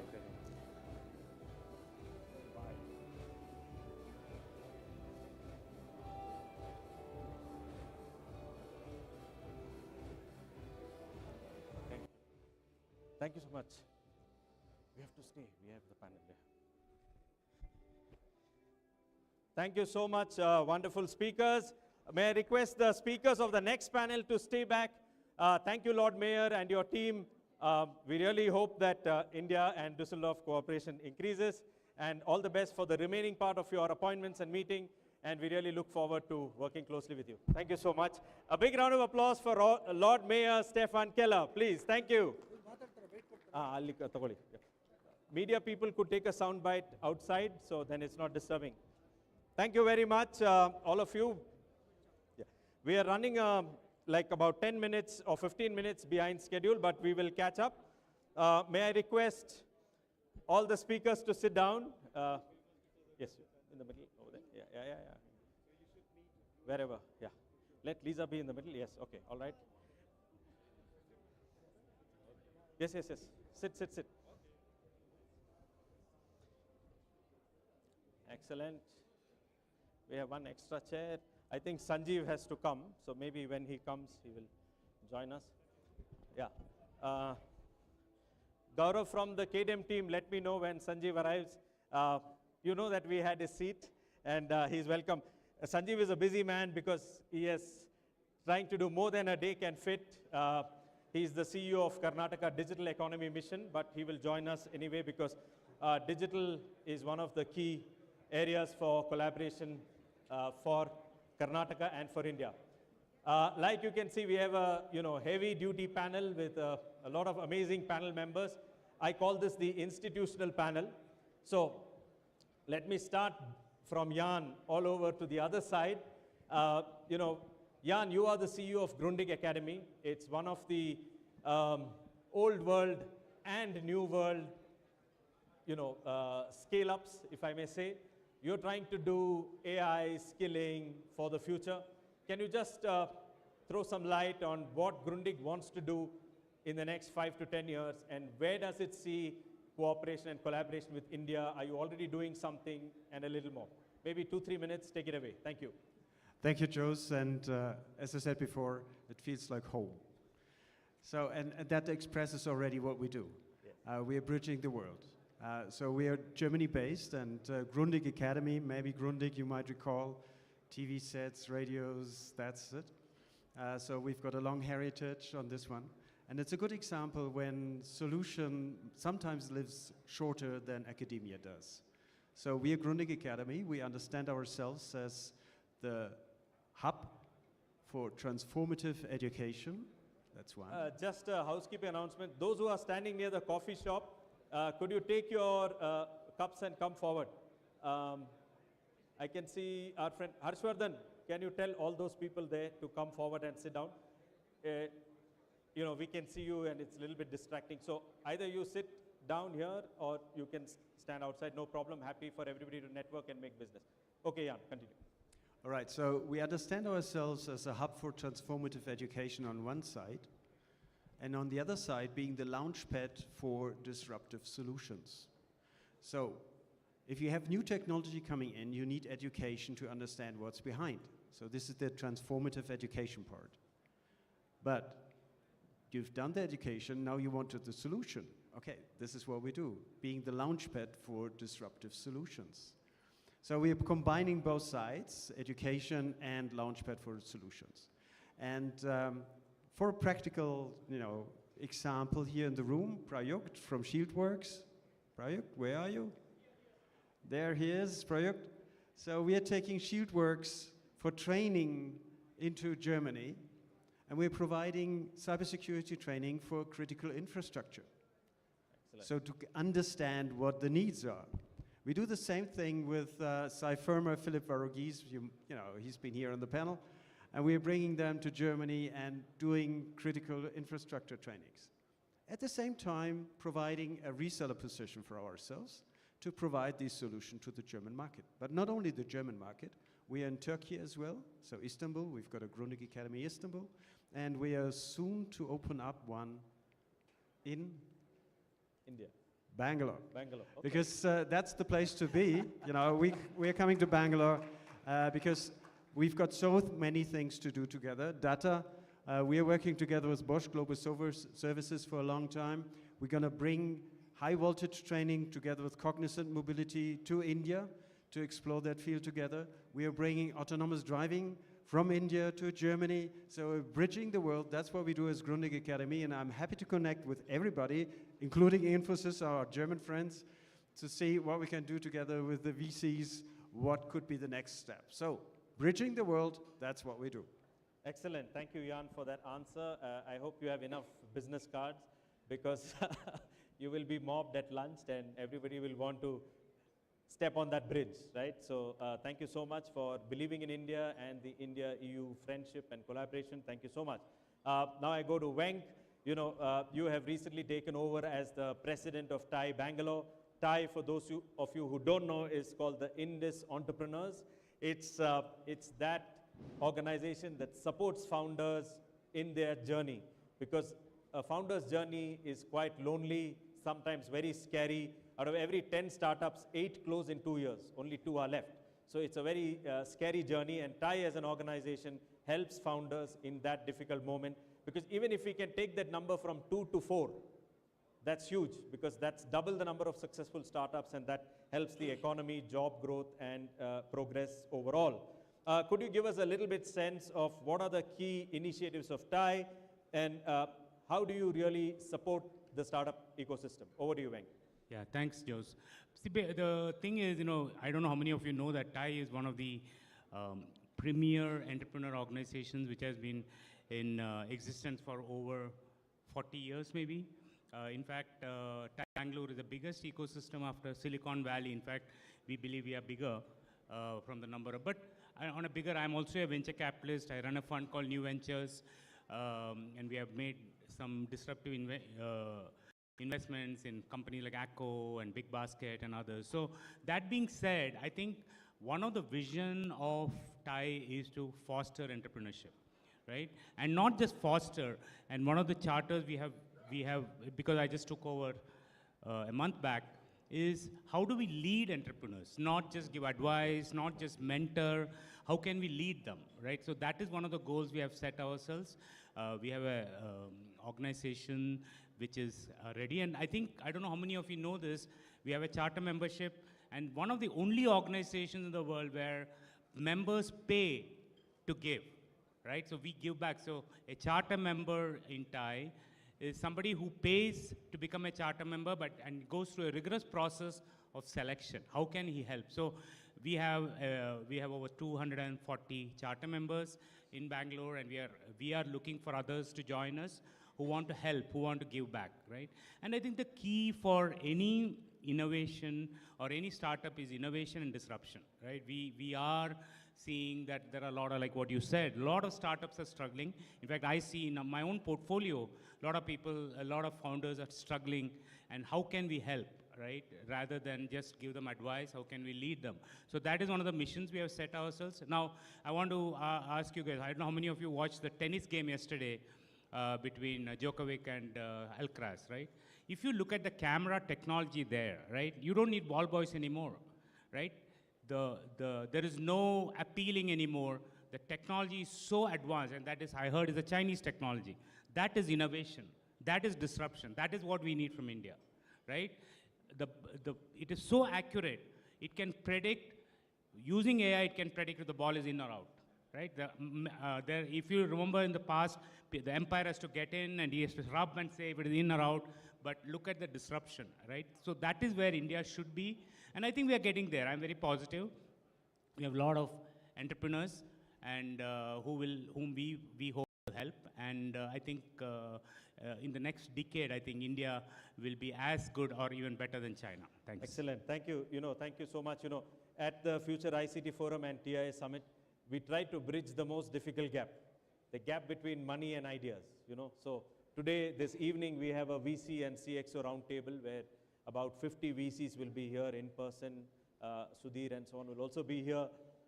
We want the people in the startup community to understand how the VCs deploy capital so that they can pivot or orient themselves to speak a similar language so that things are faster, better for everyone. Now let's go to Sudhir. Sudhir, you run almost $1 billion+ Celesta Capital here out of India, and you have done a lot of interesting investments in India and also globally.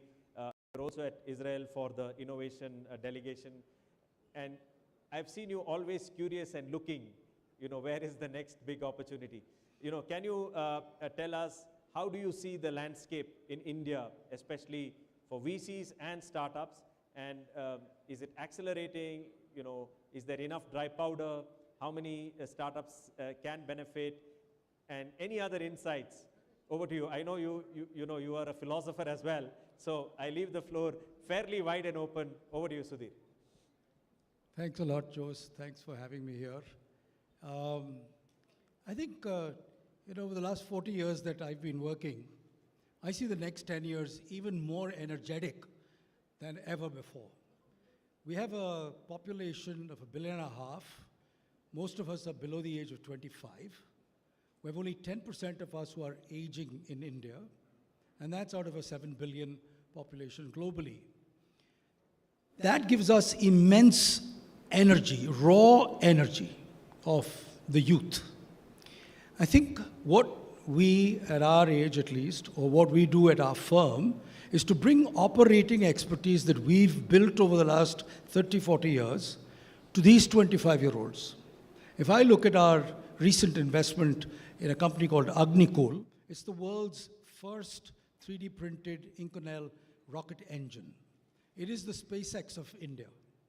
This has been built at an educational institution at IIT Madras with tremendous guidance from professors and some of us as investors. What it does for this young company, and by the way, the average age of the employees in this company is 23. They're building a rocket engine with no prior baggage, which is very important. What you then do is you look at population scale problems globally. We all believe that we do need low Earth orbit, and we need engines that are cheap, interoperable, fast, modular, scalable, and be able to provide sovereignty to 50 countries if they want to attract or use space. It needn't be the preserve of 3 or 5 countries globally. India will lead this role globally. But who were they advised by? We have over 60 advisors, ex-Indian Space Research Organization employees who consult and who participate. What I really liked, Jan, is that Grundig was a company's tape recorders that we first met 40 years ago. And you are really bringing fundamental tradition, fundamental experience that engineering requires, deep technology requires. It's the combination. It is the combination of youth and energy with wisdom and experience that will generate products, platforms, and services that we need desperately over the next 20, 30 years for the world. The world is a $110 trillion GDP with debt at $300 trillion, which is unsustainable. We have a planet that is endangered. We have humanity underserved. We have environment that we need to protect. So if I look at any solution, deep tech is not a cherry on the wedding cake. It is going to be the base of the cake. And for India, we need that for ourselves because we have to solve for $1.5 billion.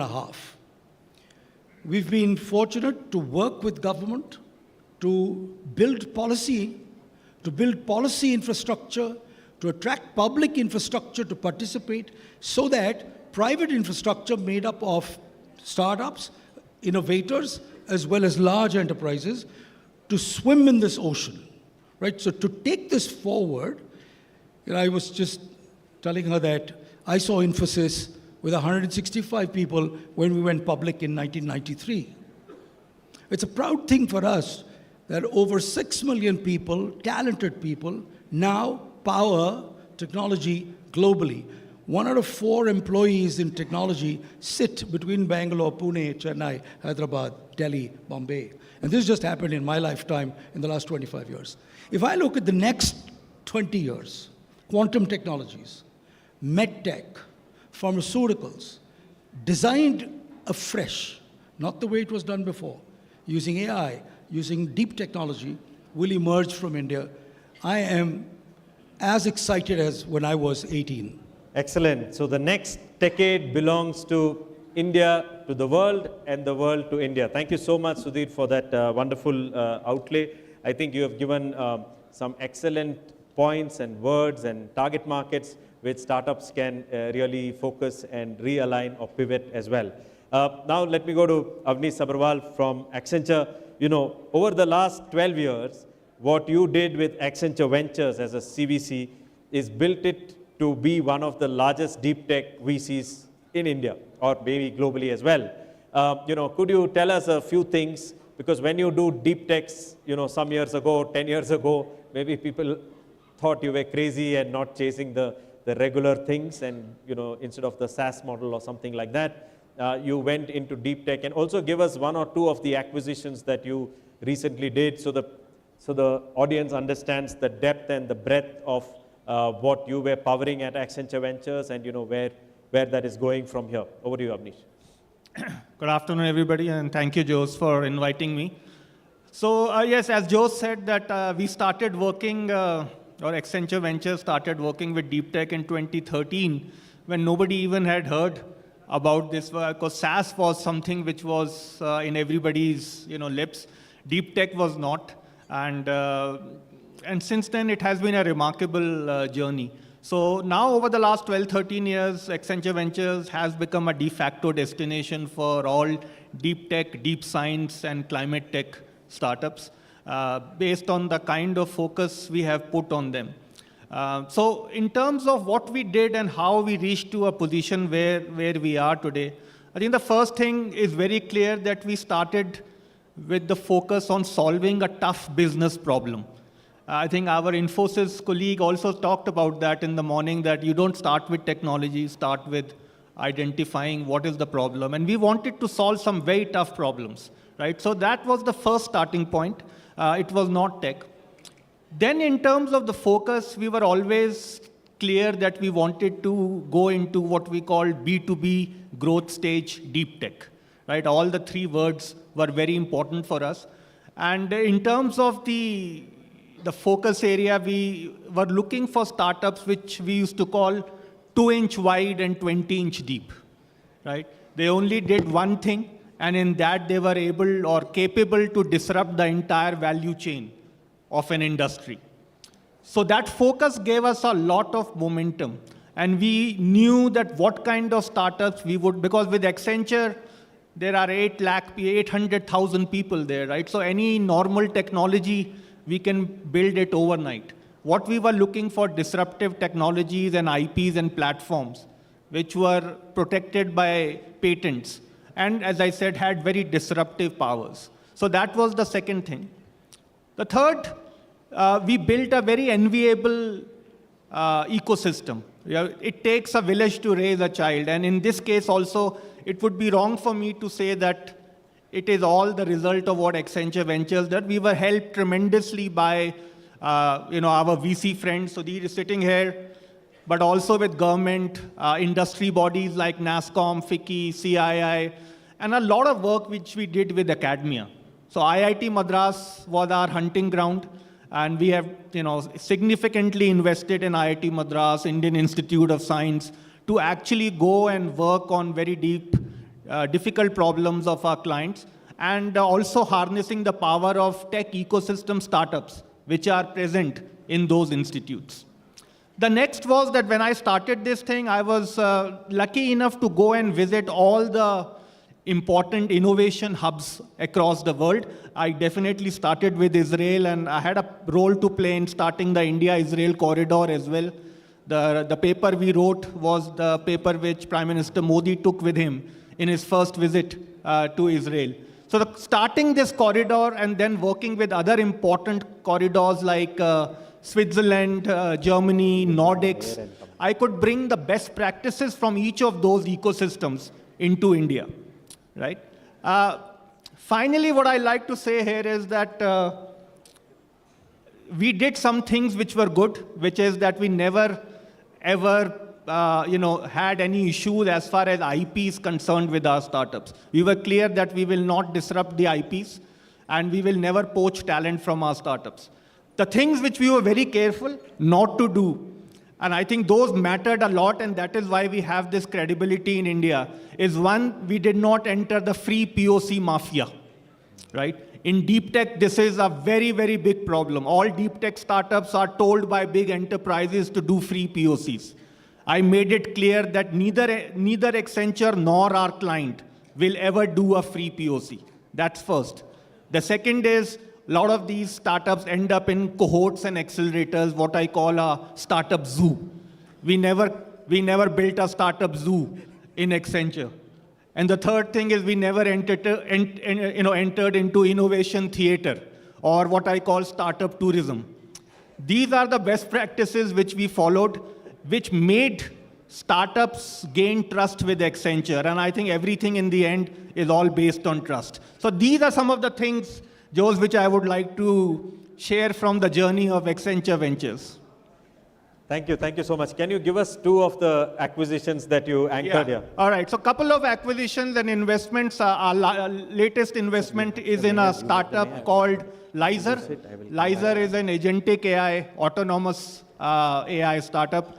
Accenture is betting big time on autonomous AI, so that's one of the investments which we have done.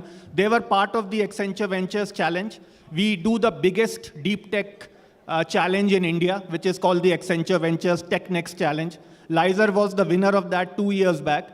And after 2 years, we actually, during those 2 years, worked with Lizer in a joint go-to-market. We took them to 30 clients, saw their technology work in those client environments, and then invested. So that's Lizer. Volume of investment? You already mentioned the volume of investment. Yeah. So investments, we have done significant investments, but in terms of the go-to-market additional revenue which we have gained is about 1.5 billion of working with these deep tech and enterprise SaaS and what I call tough tech. Tough tech is deep tech plus, which is basically climate and sustainability. The other startup which we are very proud to have acquired is a startup called Flutura. Flutura is an industrial AI startup which competed with big boys like GE.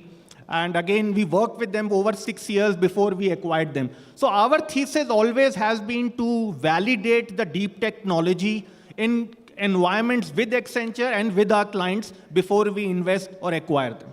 Excellent. Thank you so much. Today I wanted this panel to have 3 different types of investors. One as Celesta Investment House, TIE as an ecosystem for entrepreneurs itself, Accenture as a CVC, as a corporate venture fund, and now over to Irfan, because Irfan is heading what we call Capital HQ.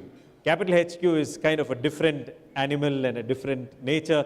So over to you, Irfan, to explain how big and wide Capital HQ is and what are its plans for India, because you are heading it in India. Over to you. Thank you, Jose, and the Future ICT Forum for having me here, all the way from Sydney, Australia, which is a pleasure to be here representing Down Under and a beautiful continent called Australia. But amongst the big wigs of India and Europe, as most of the European nations represented, and been a great session so far.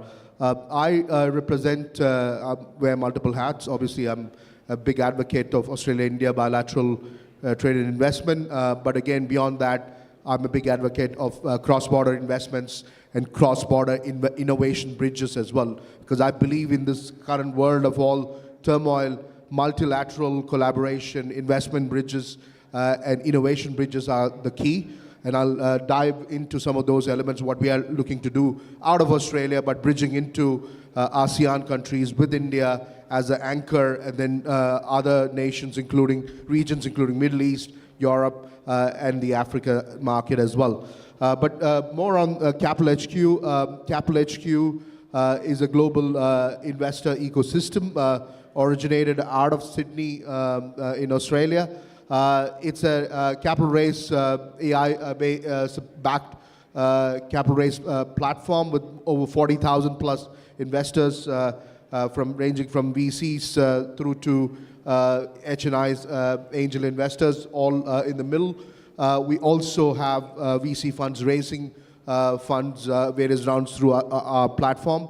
It's a structured capital raise platform, but also with a large ecosystem. So it's not just a digital platform, but it provides a large ecosystem connect that it brings with these investor bases that we have across the region. A couple of months back, in December, we launched Capital HQ in India, in Bangalore, and looking to scale and bridge this large ecosystem of investors and scale-ups who are ready to scale cross-border. The focus is facilitating cross-border investments and cross-border scale-up pathways through this platform. And we are looking to also launch into the Middle East later this year. We've got presence in Singapore, Hong Kong, of course Australia, also into London in the Europe, but we are looking to expand as well. So bringing cross-border investor ecosystem and the scale-up innovation ecosystem, building that global bridge, and of course backed by AI, in structured capital raise.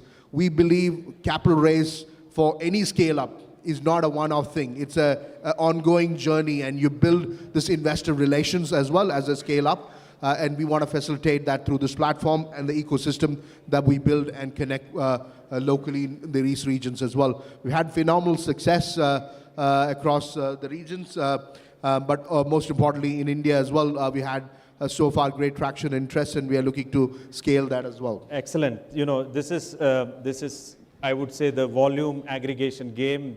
There are 40,000 investors who see every week, every day profiles of startups, and they can anonymously check all the numbers, and AI matches the startup with the investor, correct? Yeah, and also it's not only AI, and this is where we would look at cohorts of investor VCs within the regions. For example, if it's Accenture Venture, we would look at their cohort and see where there is co-investment possible on subsequent rounds, but also we'll leverage their intel and their due diligence as a lead investor and bring the co-investment as well. So we will look at not only AI, but also the human intelligence or the investor intelligence in the regional market to raise the co-investment for subsequent rounds. Excellent. That's the ecosystem question, and happy to share that Irfan also will be there at our VC roundtable in the evening right here, and so people can meet him also at lunch as well. Thank you, Irfan. Thank you. Let me go to Lisa from the DigiHub of Düsseldorf. You know, it's really a very nice name, DigiHub. But you know, we just wanted you to unpack for us what are the key things DigiHub does, and is it international? You know, can there be a India, Germany collaboration to be present at DigiHub and to explore opportunities there? So over to you, Lisa. Let us know, because Mayor also mentioned you in his speech, so we want to know a little more deeper what DigiHub does. Over to you. Thank you so much for having me here. Yeah, DigiHub is, I think our claim right now is where startups grow and change the world. And I really love that claim, especially us being a green tech startup and having that focus here today. I think our startups are really changing the world, but what we're actually doing is we take innovation and we turn it into real business value. I really love that, and you can imagine the DigiHub in Düsseldorf basically as the heart of the innovation and startup ecosystem, because we are connecting the startups but also companies. So we have a lot of partner corporates that are doing innovation projects with us, that are doing piloting with us, that we are connecting with the startups. But we also have a big network of investors, so we're also connecting startups with investors and with the research. So a lot of great cooperations with universities and research centers and labs as well. And maybe I can give you an example of a great startup journey that just unfolded during the last weeks that I personally really love, and especially targeted on green tech. We have an incubator program or an accelerator program for startups called Ignition, and there we help green tech startups to really scale from quite early stage. And there we had just in one of the last batches, we had a startup called Co-Reactive that we helped to grow, and just last week secured a Series A funding round of 6.5 million euros, which is super impressive. And now we take that startup and help them on the next step to their journey, because we have another startup, which is actually not a startup anymore, but a scale-up called Greenlight. Greenlight is taking CO2 from the air and turning it into sustainable fuels. So don't ask me about the details, but I can connect you with the guys if you want to. And Co-Reactive, by the way, is taking CO2 from the air and turning it into cement and concrete for sustainable city building. So these two startups from different programs that we have, one from an early stage program and another one from our program Scale Up NRW, that is for scale-ups that are already looking for bigger fundings and support into internationalization to India, for example. We made a match between them. They invested in each other, so Greenlight invested into Co-Reactive, a great case. And what we did for Greenlight is we have one of our partner is the airport of Düsseldorf. So Greenlight right now is building a research lab at the airport of Düsseldorf to research into sustainable fuels for the airplanes, doing a cooperation together with Eurowings, one of the major airlines in Germany and in Europe. And I think that's just a beautiful example how we as DigiHub are helping to bring all this ecosystem together. And yeah, we're not doing that for German or NRW startups, but we're doing that globally as well. So we are partnering with GINSEP, with a German-Indian startup exchange program, for example. So we're helping on the one side German startups to expand into India and to explore the Indian market, but we're also supporting Indian startups who want to come to Germany to gain cooperations with our partners and the corporates in Germany. Excellent. Thank you, so much, Lisa. What I learned just now is not only flights take off from the Düsseldorf airport, but also ideas can take off. That's really a very, very interesting place to be, because it's a place where so many people come and go, and to have an acceleration possibility or ideas to get piloted and tested in that ecosystem is a very, very good use case market to scale. I think some of our startups and accelerators will take note. We could use, maybe there could be an MOU between one of the corporate accelerators and the Düsseldorf airport and DigiHub, tripartite. KDM is also here to see if some of our startups can pilot. You want to add a line? I see you taking the mic close by. You want to add a thought? Sure, happy anytime. So reach out to me, I'm happy to connect. We also have a quite big event every year. It's the biggest B2B startup event hosted in Düsseldorf by the DigiHub called Future Tech Fest. I'm super happy to welcome many Indian startups as well. So let's connect. Perfect. I was already informed that today from the morning to now, 4 MOUs have been signed. The details we will share after lunch because I will get it in writing.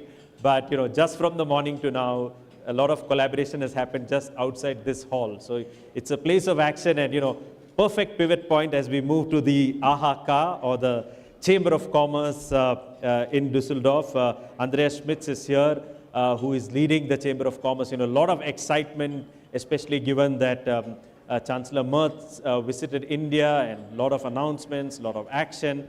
and of course a lot of work for you at the chamber to make sure all these things align into outcomes. I just want to ask you from your vantage point, as you see all this energy and action between the Indo-German corridor, what do you see and what do you sense are the low-hanging fruits? What things will take off in the coming days, and what opportunities are there which we can specifically explore, especially as an Indian audience? Over to you. First, thank you for having me on stage. Let me answer a question which you haven't raised, because as an investment banker with 35 years experience and as someone who has also accompanied a lot of companies, my advice to young companies is always the worm has to attract the fish and not the fisherman. That is something, stick to your core business and develop it from there, and not trying to do everything at the same time. With a question based on Chancellor Merck's visit and also the signing the FTA, of course, you know that from a European point, European comes into a sandwich position between United States and China. So we all, the other nations, have to have a working relationship, work more closely together, and therefore it's a perfect starting point that this FTA is underwritten.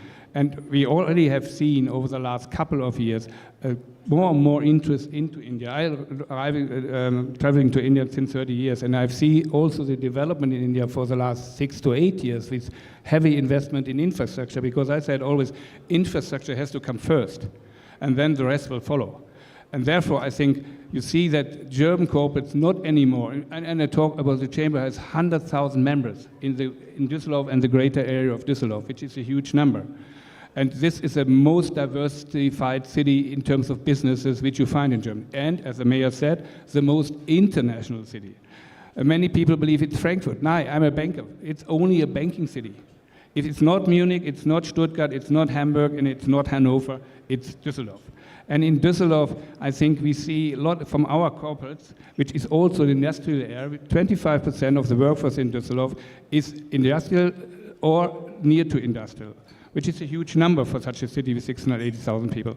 And we see a lot of inquiries coming up, and not that we see that as a sales ground, but more for strategic and long-term orientated partnerships. That's going forward. And that is something where, of course, we believe and see that India is a market for 1.4 billion people, and it's a developing market. It's growing by 6 to 8%. We know also that getting together with your energy question is getting a little bit more complicated these days. But anyhow, I think we have to stand together as the Germans, as Europeans, Canadians, Australians, Indians, whatever, to survive in this environment. And therefore, I think this is seen by every German corporate, especially the automotive industry is coming to. I was sitting in the board of a big automotive supplier, which is 55 Merck leader in roofs, Vabiasto. And we see there is a trend to have an operation in India to cover the Indian markets. The importance of local knowledge is also quite important. So therefore, I think there is a clear route forward, and we will follow it. Excellent. So that's really amazing. 100,000 members or member companies as part of the Düsseldorf Chamber of Commerce. I mean, that's quite a record. And let's give a big round of applause. I never heard, 100,000 members in an organization. That's a huge and diverse group. And it's really interesting that your India-related activity. Oh, you want to add a few more points? Yeah. I would add something, because our mayor did a good pitch. But what you should know as well, that North Rhine-Westphalia, in terms of GDP, is as big as Switzerland or the Netherlands, which is, I'm driven by figures, and it's nearly 1 billion euro. Yeah? No, 1 trillion euro, sorry. Yes, 1 trillion, we talk English. In Germany, it would be... Yes.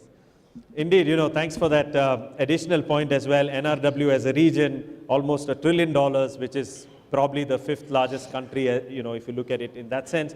But really great for that ecosystem approach. So those of you during lunch would like to meet and join also the Chamber of Commerce and to see how you can benefit from that collaboration, please meet Mr. Schulz. He'll be here during lunch as well. Thank you so much. And now we go to Luis Neves.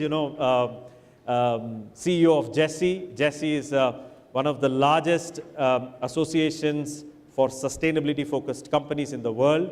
$4 trillion is the market share, last I checked, of your member companies. Tell us a little bit about Jesse, and you are in India, so what is your plan for India? And also give us an idea of how Indian companies, Indian startups can benefit if they join Jesse in the sustainability context. Over to you. Well, thank you so much, Jose. That's a quite large question to answer. But I think Jose invited me here to pitch for tomorrow. So if you want to know more about Jesse, you need to come tomorrow. But I will give you some highlights about the organization. But let me start by saying and making a simple observation that I think it's relevant to the deep tech AI talent discussion we are having here today. Digital technologies only deliver impact when the right institutions, skills, and ecosystems are in place. And above all, when they are human-centric and also purpose-driven. We talk a lot about technology, but the end game of this is that technology is for people. So if we do not have digital public infrastructure, if we don't have the right infrastructures, if we don't think about people, we will be lost. I would not like to see us to continue in the world where we are today, where 12 high-tech companies control half of the wealth of the planet.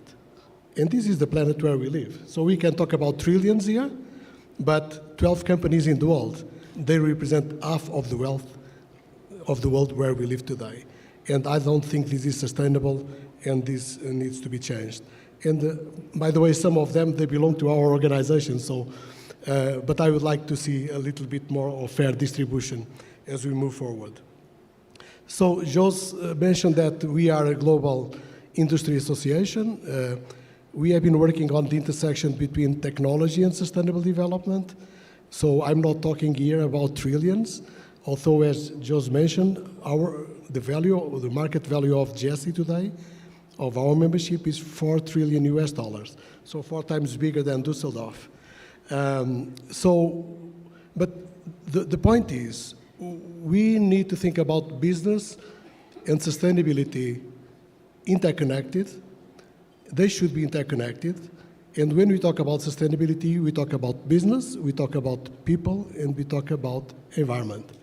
And all these 3 dimensions, they generate value. I used to be the Chief Sustainability Officer of Deutsche Telekom in Germany.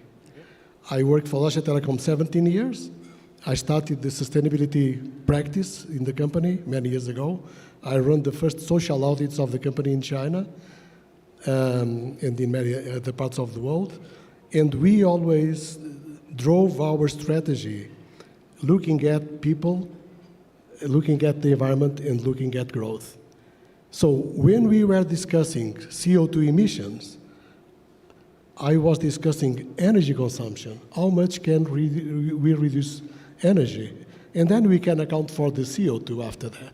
So instead of a 20% CO2 target, I moved to a 20% energy reduction target, which is higher than the 20% CO2. And with that, I reduced the energy bill of the company in a couple of million of euros, by the way, which would be enough to pay, all my team all over the year. So this is the type of mindset that we have in Jesse. So we work on, as I said, on the intersection between sustainability and technology. And by doing that, we generate a lot of value for our members. We put the members, the companies, to work together with each other. We are a kind of broker inside the organization. We have energy companies working with digital companies. So if you want to have a good energy or green energy environment, you need digital technologies. You need a good infrastructure. Without that, you cannot achieve the good energy environment. So another aspect of our organization, and coming to a point that Jose raised at the beginning, we're talking about collaboration. But collaboration means to talk with each other. In our organization, we are the only private sector organization in the world that has private sector companies working with over 100 different organizations, being universities, science, UN institutions, startups. We have the biggest startup organization in Jersey, which is the Greentown Labs from MIT. So we work with them. We invite our companies to work with startups directly. Through that, we generate value for the companies. So for tomorrow's discussion, I would like to highlight 4 big projects that we have now in Jersey. One is the United Nations Solutions Hub. So in Belém, last November, at COP30, at the Climate Convention, we launched the UN Solutions Platform. This is a marketplace where we bring together cities, governments that need solutions with the private sector that has the solutions. With Tencent, our partner in China, we are developing the AI agent that is, organizing the matching between the solutions that are needed, and then we have the financial institutions working with us. Today, we have, within a couple of months, we have more than 10,000 companies in the platform. From here, I'm going to China. We are signing partnerships with cities to bring the data to the platform so we can train the AI agent and then develop the marketplace. Another big project that we have is the European Green Digital Coalition. We are about to start a big project on AI in Europe. This will be a 2-year project with a think tank that was founded by Chancellor Helmut Kohl and the former President Valéry Giscard d'Estaing. We'll be working during 2 years with different stakeholders to analyze and to understand why Europe is in the situation that it is today. Because Europe is in the middle of China and the United States. And we need to change this. We need to create a different environment, create a different way of talking with each other that goes beyond the traditional regulatory framework that puts a burden on business. And that burden, if not, let's say, solved, will create also problems to the current agreement that you have with India. And so these are the type of things that we do in Jersey. So bringing the private sector together, different institutions, policymakers, UN, and working with an objective, which is creating a better environment for business and also creating a better environment for the planet. Thank you. Thank you so much for that very comprehensive answer. Delighted to also have Jesse as one of the co-hosts for this summit. Tomorrow is the Digital with Purpose India edition in Bangalore. And we have also Maria Joao, one of the EU commissioners, former commissioners, who is here in person. She's already in Bangalore. She will be speaking as well tomorrow. There will be a lot of opportunities emerging out of the conversations tomorrow. Digital with Purpose is the summit. If you haven't registered, you could, and you can most welcome to join. And Luis again will be sharing clearly more opportunities where startups in India can benefit, collaborate, amplify, connect. Can I say one thing about Digital with Purpose? Yes. Digital with Purpose is a report that we did in 2019 that was launched at UN General Assembly.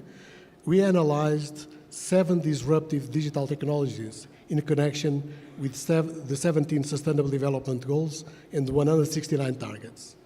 We spent 7 months with a global team from Deloitte and more than 200 of our members developing this report. 500 case studies were analyzed, and the conclusion of the report was that digital technologies can impact 45% in a positive manner of the Sustainable Development Goals. And the business value that we calculated was equivalent to the GDP of China per year. So this is the type of work that we do, and so tomorrow we'll be talking about it, also because we established a Digital with Purpose Award for the best solutions in every single sector: health, education, agriculture, mobility, cities. So we give the award every year, and this year will be in China in June, not tomorrow here. Thank you, thank you. That's really interesting to highlight the solutions that can help the SDGs of UN to be achieved. And it's really important to showcase some of the startups that have those solutions. perfect segue as we now go to Dattatreya Salugame, who is our CEO of Bosch Global Solutions. I have to say that I am very impressed and follow his work very closely. In fact, our summit, Future ICT Forum, also is taking inspiration from your transformation because you had a campaign which was called Alt Future, where you made the whole organization reorient towards digital and towards the future. So can you tell us that story? Because, I saw it in social media and we took the name Future ICT Forum. But I just want to know the backstory and how that came about and how you could transform this really large organization and also German large organization to be ready for, the next decade or the next decade. Over to you, Tata. Thank you, Jose. Always pleasure to be in your conferences. We had the unique pleasure of hosting Chancellor Metz in Bosch. So we had a very interesting conversation with him. I was really surprised the kind of deep interest that he showed in quantum AI, which we had a debate with him. You mentioned Alt Future. Actually, the term was alternate future or alter the future. But I had to earn some flack from my German colleagues because alt in Germany is old. Many people ask, why did you choose the word alt? How can the future be alt? But, large portion of our organization is in India. So alt future was quite a hit because it's like alt key, right? Alt enter. So, yeah, we are in a very unique position as Bosch. We write millions of lines of software which goes into every car in the world. There are two things which are happening for us. The way you build software is getting disrupted, while the software in the car is becoming very valuable. You face two ends of it. So the car is becoming software or AI is becoming very valuable inside the car. So that's the reason you hear very often software-defined vehicle, AI-defined vehicle spoken a lot. But how you build software is getting completely disrupted, mainly because of AI. So you manage both. Both have contradictions, but the basic view of how to transform the organization to AI-first thinking and to make a tier one very competitive in an AI-defined vehicle format. So that's the mission that we are driving. But the good part is now there's so much of focus on India. See, we do about 1.7 billion worth of engineering for the whole world. To be honest, in the past, we were doing less than 10% for India. But the kind of change, the dynamism that you see in the automotive sector in India, our focus on India has a quantum jump. So the other axis that we are adding is how can we cater to the Indian market with technologies that we never thought will come to India. For example, autonomous driving level 3 and above for India was seen as a decade later. But believe me, today many of the OEs are wanting to bring it in India. Of course, you need to figure out the cows and dogs on the road and have models which recognize them, navigate around them. But we are building very, very native models, including the language models. So the best part is you can't do it alone. You have to work with startups and companies which are already doing it.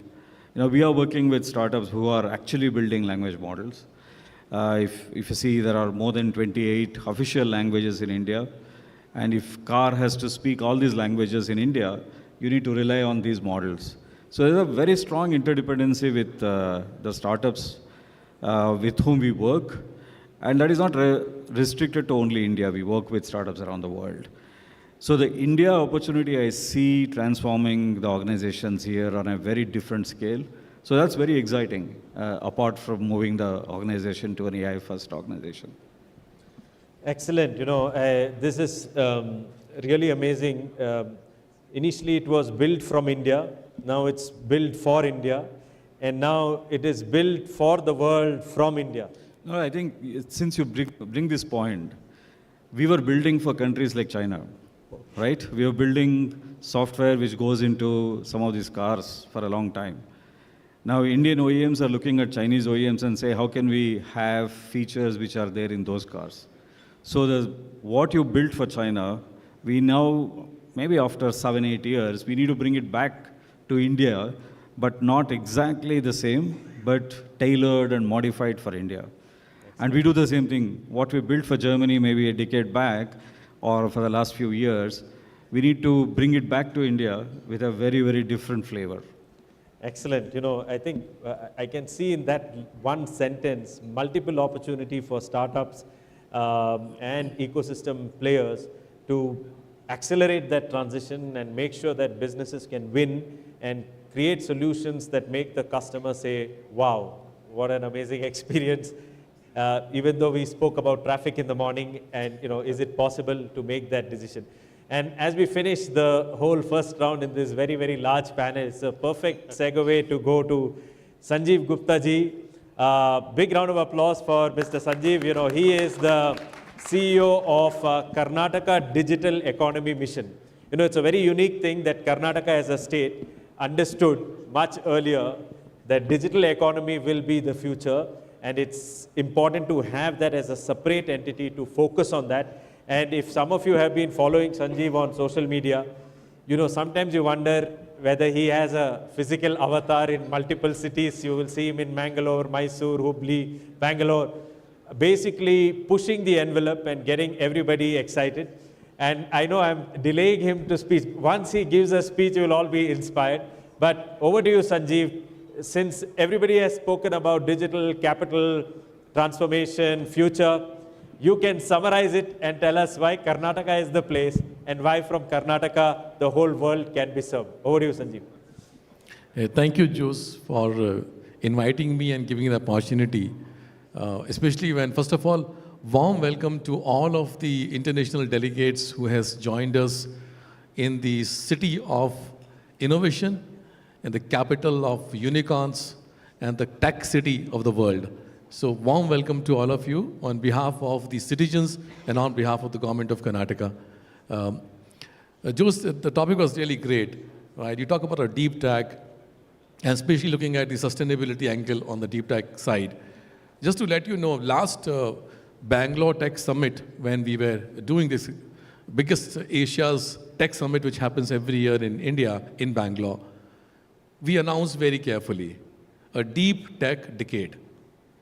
If you will ever notice that, so state of Karnataka promising to the world that in next 10 years, we will be not only shaping India's journey on the deep tech, but actually providing global solutions and global answers for the problems that the world is going to face, or maybe challenging opportunities come forward. With this deep tech decade, we actually started a program with partners. Some of them are here, like Sudhir is here, Murli is here. We all work together to ensure that we have initially thrust around 600 crores of Indian rupees, which were put together in just 1 month period of time, to ensure that we showcase the power of collaboration, the power of working together in the deep tech area. And out of which 110 crores were actually given to the institutions, or 11 institutions were identified across the state of Karnataka, and roughly 110 crores were given to them to find out an R&D opportunities in the deep tech area. Find out the entrepreneurs and ideas of the students who are going to come up, and can we motivate them. In fact, DigiHub could be one example where we can collaborate more going forward, madam. After saying this, but before that, the deep tech came, we were thinking about a quantum as a very important element. And we announced the quantum mission, right? And if you remember in July last year, we talked about the quantum mission in a big way. This big way is calling about a Q city to be set up in Karnataka, first and ever in Asia, where we're putting together a Q city. Now what it means is, it's going to demonstrate 3 different areas for us. One, primarily looking at the R&D work which is required to run for the quantum. Can we create 1,000 bits of processor, right? Can we also have hardware manufacturing coming out from that zones? Advanced manufacturing that we can put together with precision tools and technologies. So that's the second piece. And third piece on the QCity is encouraging the startup from across the globe to join us in this innovation circle of creating solutions on the quantum side. We also understand that the talent will become a very important element in the quantum side story.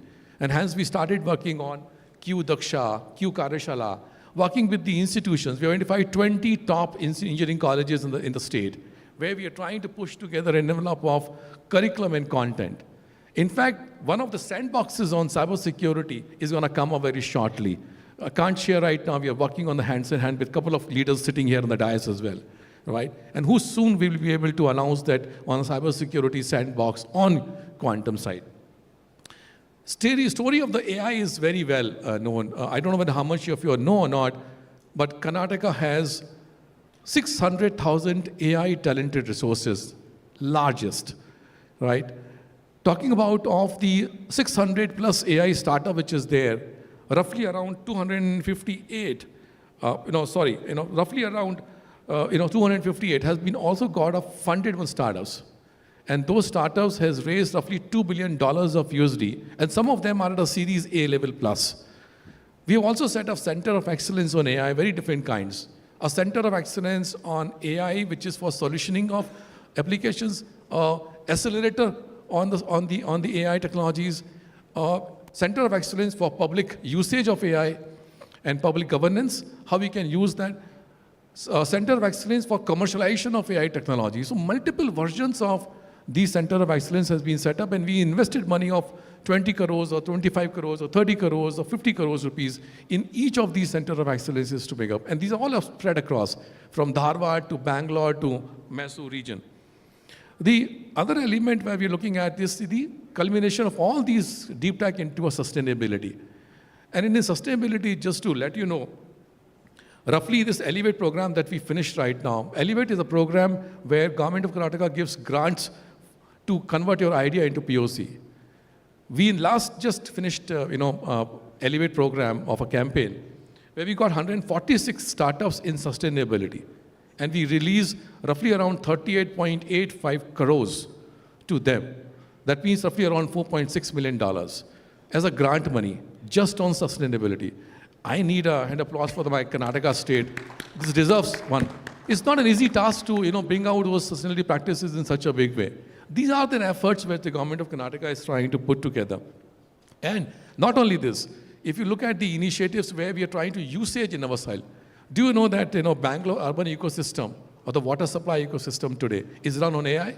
Your water which you receive at home is running on AI model. 15,000 kilometers of the pipeline that we run, leakages are stopped because of the sensors and the IoT and the AI-driven mechanism that we are trying to put together. And it's not a pilot, friend. It's a high scale. We're implementing across these pipelines.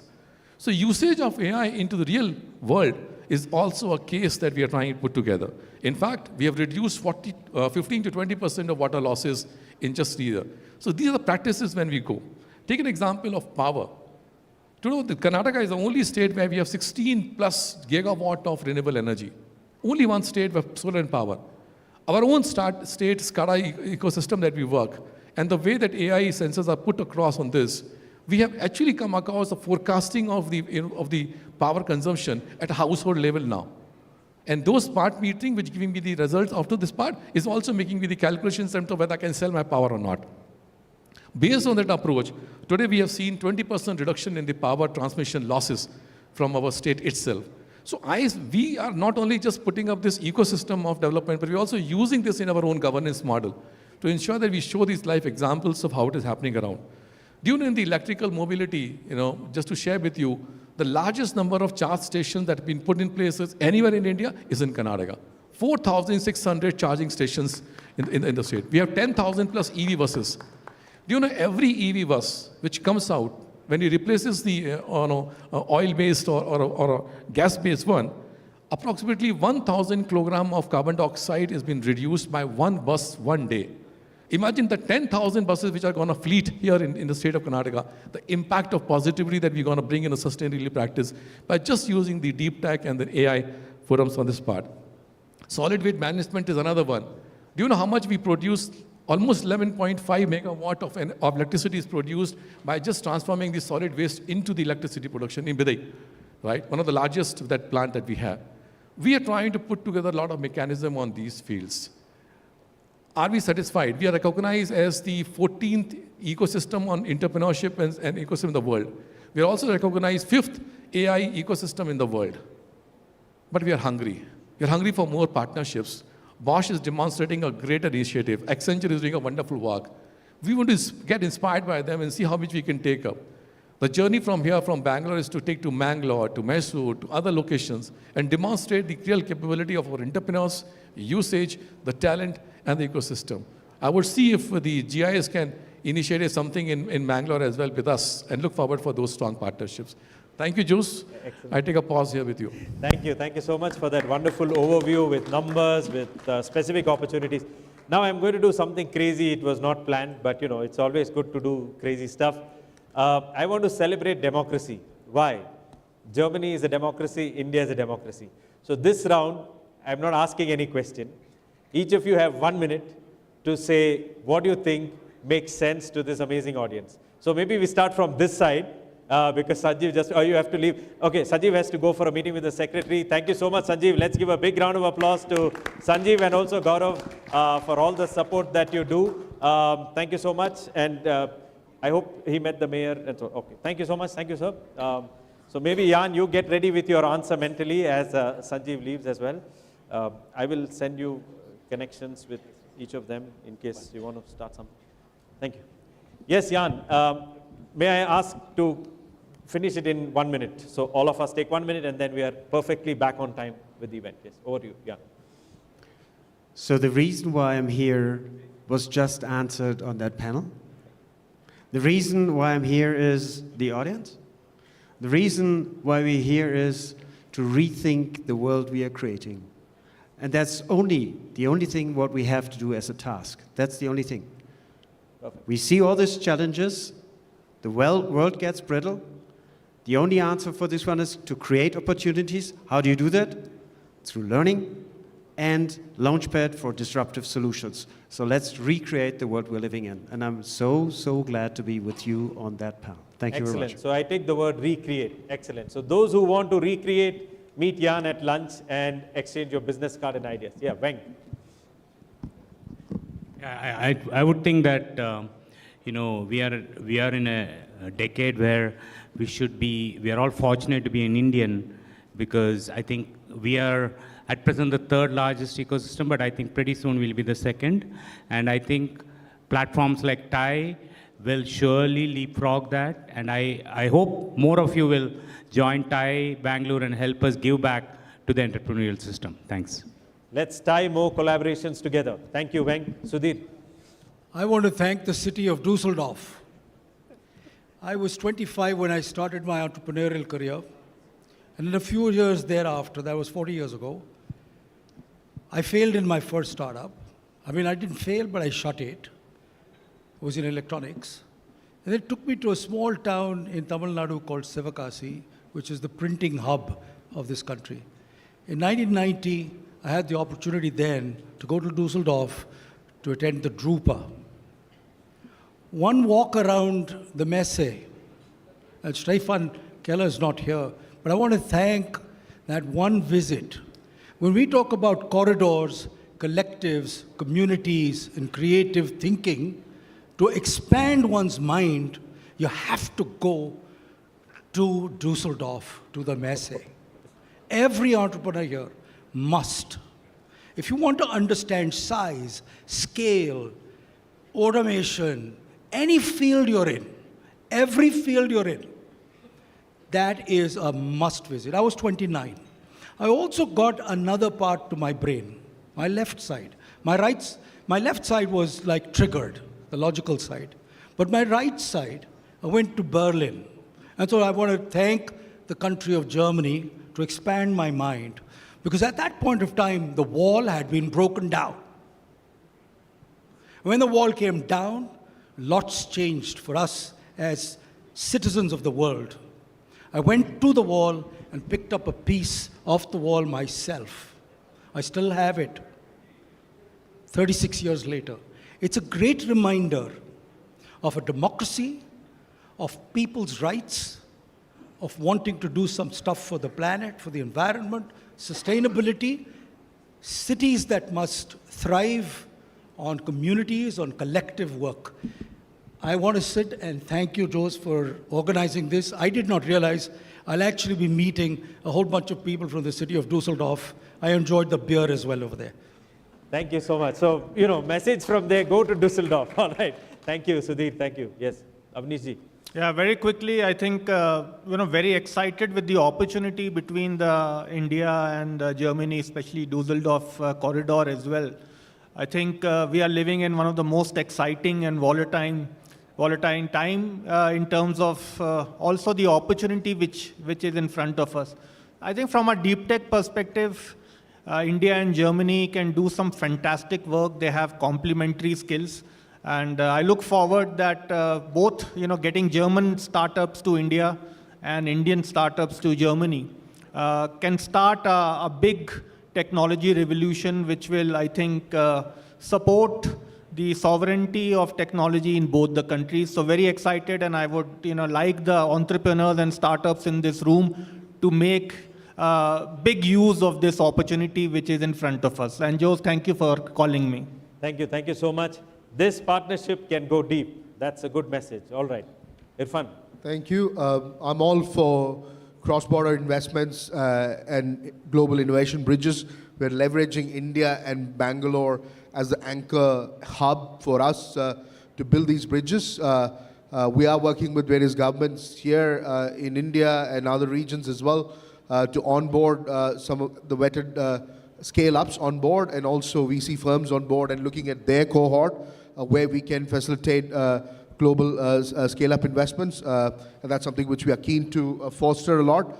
I also am a believer, and I've implemented that over the years between Australia and India, and even connecting and bridging with Israel and other regions where I believe deep tech and AI, it's essentially we want to build shared service platform which can be leveraged at scale, leveraging Bangalore and India as the partnering nation to enable adoption and the impact that we want to create for future sustainable cities. Thank you. Excellent. Let's connect, share, and grow. Thank you, Irfan. Lisa. Well, to all the startups here in the audience, especially the ones I already saw on stage this morning, keep being brave. I'm leaving this day today super inspired by all the innovations I have seen. And we heard about the German-Indian corridor a lot. I'm leaving this day and really believing that we're transforming this corridor right now from a business and export corridor to a true innovation corridor. And I'm really excited about that. So let's keep working on that, and maybe the next step can even be co-creations where we can combine talents from India and Germany and work on solutions together. I'm looking forward. Thank you. Excellent. DigiHub is ready to co-create. All those who want to meet Lisa around lunch, you can meet. Thank you. So I like the Indian entrepreneurship which I've seen, and I would like to get it concrete to fulfill our chances and not talk about obstacles, which is in Germany quite common these days. And therefore, don't talk about it, let's do it. Get concrete. That's my pleasure. And if you get this done, then I am pretty sure this Indian-German Düsseldorf relationship will develop. Excellent. That's an advertisement for Nike. Let's do it with the tick mark, right? Thank you. Thank you for inspiring us to move to action from words. Louis, your thoughts and your words? You want to know why I'm here? Yeah. Because of you. No, I ask myself many times, why do I travel to some places? And I've been traveling the last 30 years around the world. I visited more than 160 countries. But I've never been to India, so this is my first time in India. Oh. And I'm very happy to be here. And what I would like to bring is the concept of that we need a purpose-driven approach to our lives and to business. I think it's very important that we think, when we think about business, we think that we are not alone, and this is not only to make profit for ourselves, that we need to go on a journey where we share what we developed, our capabilities that we share with the others, so that others can benefit from what we do. The second thought I would like to leave is that we're talking here about AI and technology. In 4 years' time, the conversation will be different from today. You know, I spent my life in telecommunications. I'm only 37 years old, as you can see. But what I saw 40 years ago, it's totally different from what is today. And in 10 years' time, it will be even faster. So think about this, because disruption is continuous, and we need to make sure that we keep our feet on the ground. And finally, I came here because I like to learn, and I like to share. And so I hope that during these 2 days, we can speak with each other, share what we think, and learn with each other. Thank you. Excellent. Learning, sharing, and creating a world with a purpose and thinking of everyone. Thank you so much, Luis, for that wonderful message. And last word to Datta, and let us know what you think and what you feel as you look forward. No, I'm in a unique position to talk about how nice it is to work with Germany, right? Because as Bosch, we were the first large technical company to be setting up in India. I mean, it's not a surprise that I'm a massive admirer of German engineering, deep tech, precision engineering, domain knowledge, and ability to think, solve problems from first principles. This is, I mean, it's a very known model. India provides massive opportunity now. We can join hands and solve problems which are unique to India and make this relevant to the rest of the world. And as Bosch is seen as a Baden-Württemberg company, but we go beyond that.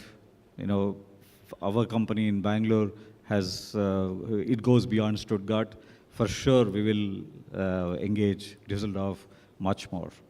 Excellent. With that final message of cooperation, may I call all the speakers in front, and could I ask Ritu from TAI to also be ready? We have one last 4-minute presentation after this group picture. Come forward. We can have some music play.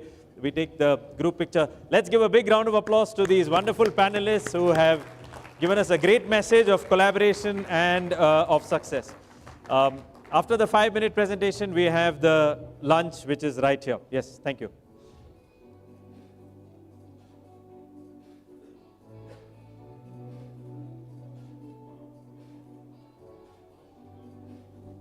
Thank you. Ritu, please come on stage and you can occupy the stage. So Ritu is the Executive Director of TAI, the Indus Entrepreneurs. I think also for a lot of people who are following our live stream from all over the world, it's important to know what TAI is doing and what it's going to do this year. So some exciting and useful information. So over to you, Ritu. Take it away. Thank you.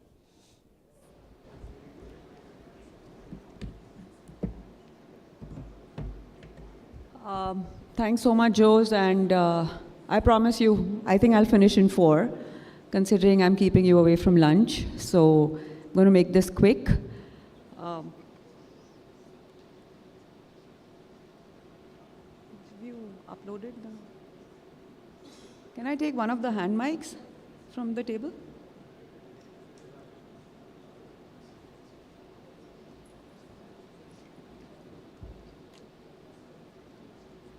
Super. So,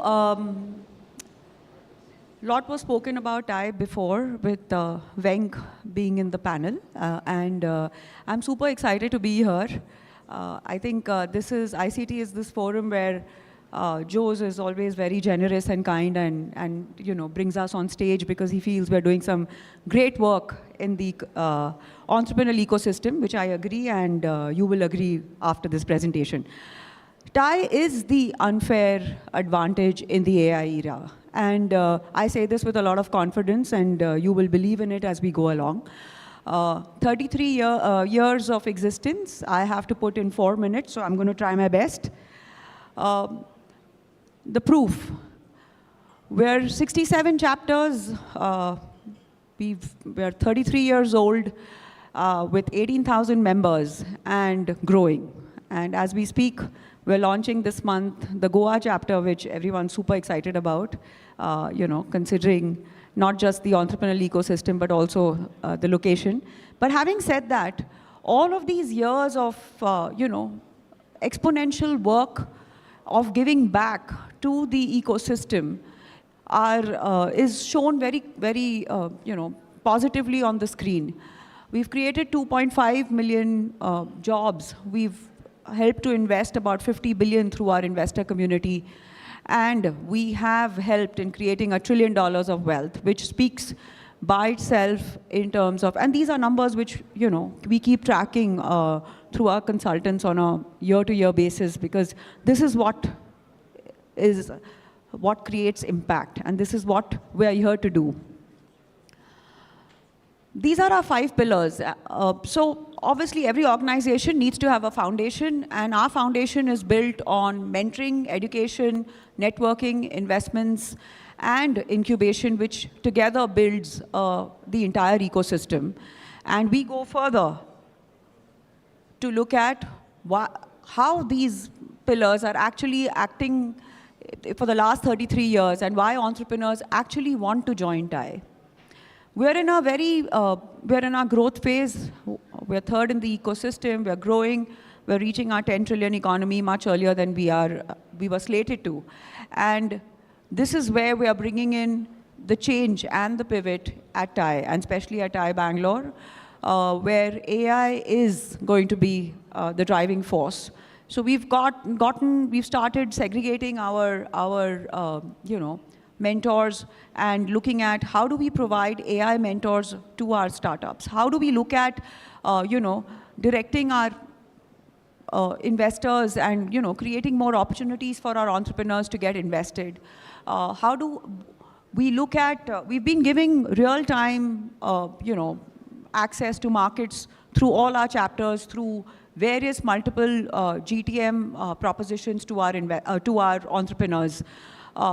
Training, education, master classes, whatever is required to keep our entrepreneurs on top of their game. And finally, of course, being a global founder community, we strongly believe that there are opportunities to connect globally. And when we talk about people joining TIE, you're joining as a global member, wherein you are given the opportunity to interact with anybody you want across all our 67 chapters. And finally, these have all led to very proven pathways of growth, which I've shown you in my first slide. So your journey with TIE as an entrepreneur is all about exploring, right? I mean, your business idea, and how are you growing that idea and building on it? When I say build, we are here to help you explore, we are here to help you build, we are here to help you grow through investments, through all of the other opportunities that you would require, which will ultimately get you to scale. These are our 4 quadrants, which we really, really spend a lot of time on a daily basis with our entrepreneurs to make sure that they are following the path. These are some of our programs which are happening. So very quickly, a shout out for those of you who have time in this evening, please join us at 4 p.m.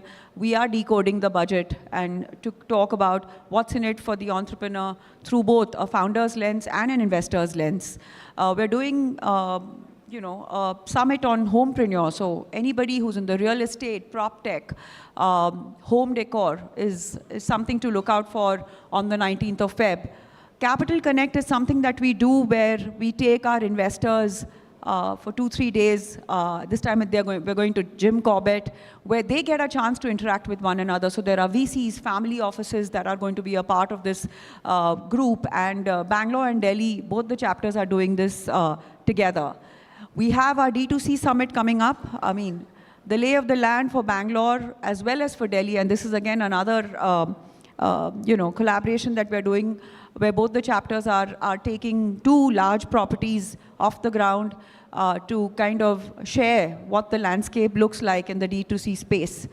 And then the rest of them are slated for, this is our 6-month plan, and we're finally bringing TIECon to Bangalore, which is for the first time. We've been here for 25 years or 27 years now, and this is the first time we will be showcasing TIECon here.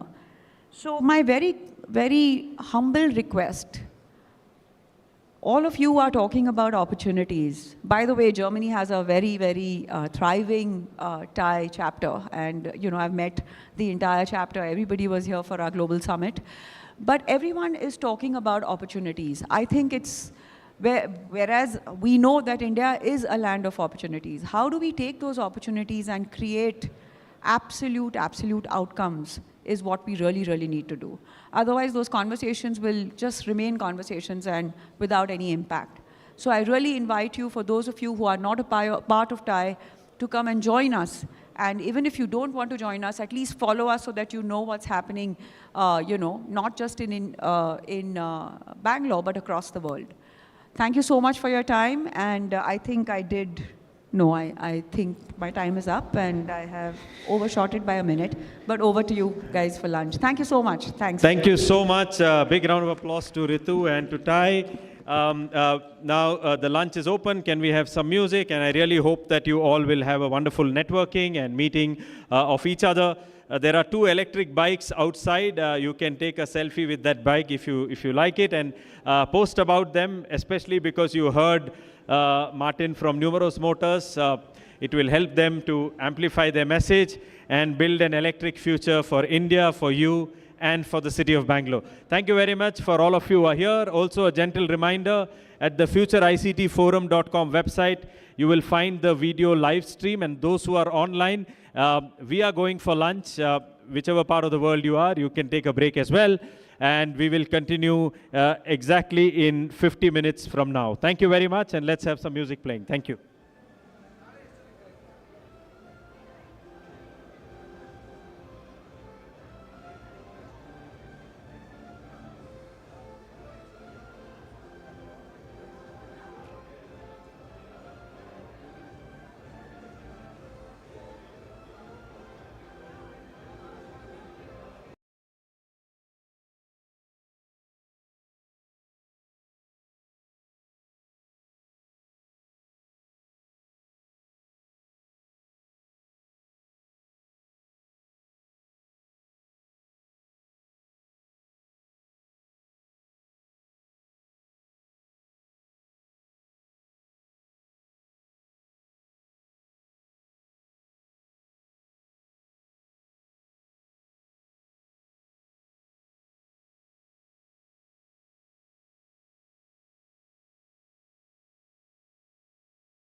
during the session. After that, we have a short coffee break, and then we have the health and wellness track powered by digital innovation. That will be moderated by Gerald Manoharan, who is the chairman of the Indo-American Chamber of Commerce here in Karnataka. Also, some very, very interesting startups will be speaking in the health and wellness. In my guess, a couple of them could go to reach $1 billion valuation. Today, they are not there. So it could be interesting for you to find out who they are and to check who they could be. Later in the evening, we have a VC and CXO roundtable starting at 7 in the same hall. So if some of you are interested in investments or in the overall startup ecosystem, then I invite you to give me your name so we can add you to that list. Those who are at the back near Vijeta and some of the others, may I request you to come to the front and to occupy some of the seats. And those that need a coffee can also bring the coffee and come forward. So without much further ado, I'd like to invite Mr. Stephen Matthias, who is going to moderate this panel, and leave it to him to one by one call out all the different speakers. Maybe I can already see the Bosch speaker is here, Bevi Weiss is here, Ventup is also here. Okay, so let's give a big round of applause to welcome Mr. Stephen, who is also former chairman of the Indo-American Chamber of Commerce, a great knowledgeable person in the field of IT and law.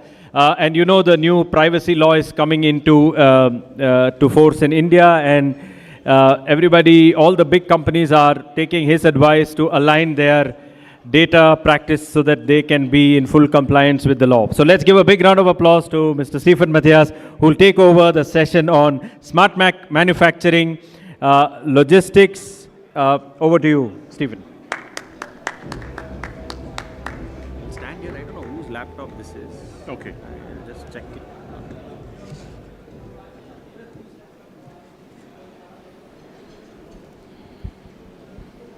Good afternoon, everyone.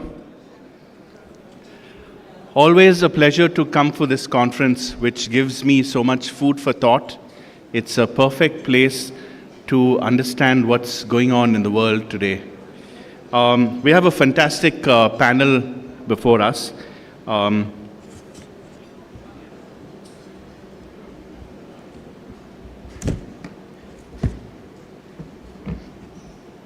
So I'd like to start by calling on stage Alok Sharma, who is the CEO of Live Protech,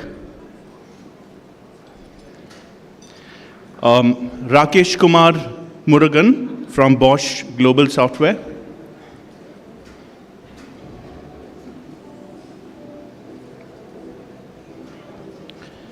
Sandeep Nair from Ventup,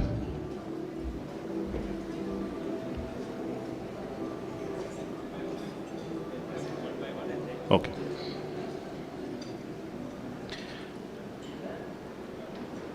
Ranjit Kumar from Bevi Weiss,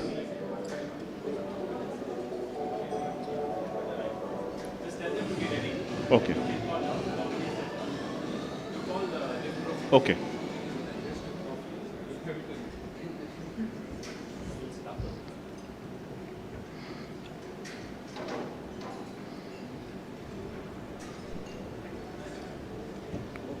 We'll start with Alok Kumar from Live Protech, a very unusual company that has largely two kinds of products. The first one is a next generation solution for wastewater and water recovery. And the second one is called Greenthane. It employs distinctive proprietary technology to convert biomass to pure methane. So really this is the area of waste, whether it's water or it's a solid waste, and what you can do with it to actually turn it into an asset. Over to Alok.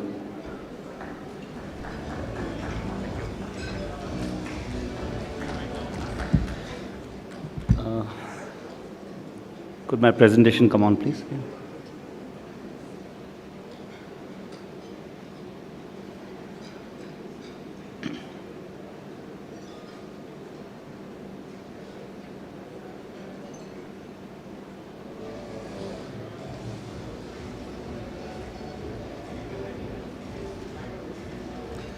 Hi, good afternoon, everyone. Always a difficult session right after lunch. Okay, so I'll just jump directly on to what we are doing. We have two focus areas. In water, we are trying to solve for something called dissolved solids. So when you think about water, anything that is suspended in water is very easy to remove. You can just filter it out. But what is dissolved usually uses an RO technology. So you do reverse osmosis, but you don't solve the problem. You just concentrate it on one side. So the challenge is that when you dispose it, and there are not enough disposable facilities for all of this, and also the level of evaporation that need to be done to recover the water and take these solids out, the capacities are not there, and it's very, very costly. So what really happens is that finally all this lands up in the environment, okay? Now, our Mother Earth can heal itself. We just need to allow not to stop, polluting it any further. Rivers will heal over next few seasons of rainfalls if we just stop polluting it. So our main job is not to clean things, but to stop more contamination so that it allows our environment and our water resources to heal themselves. Our second technology, so there are very few companies which are solving for this something called dissolved solids, okay? People are building better membranes, people are building better evaporators to reduce cost of energy. Better membranes, better filtration is more efficient, and membrane fouling is not there. But there are very few companies which are really focusing on, can I actually get the problem to be lower? And we'll explain to you how we are doing it. On the bioenergy side, a lot of work has been done, especially in Europe, is a leader in bioenergy production. Our focus is that there's a lot of agricultural waste, especially in a country like India and all other developing countries and Africa. So how do you take this agricultural waste and extract maximum amount of bioenergy from there? Bioenergy is nothing but renewable natural gas. Basically, you take out methane and carbon dioxide, and you then concentrate methane with 97+%, and then becomes like natural gas. And you can use it in vehicles, you can use it in furnaces. The challenge there is that most agricultural waste has very long lignin, inside. Now, lignin is the second longest hydrocarbon after petroleum products, crude.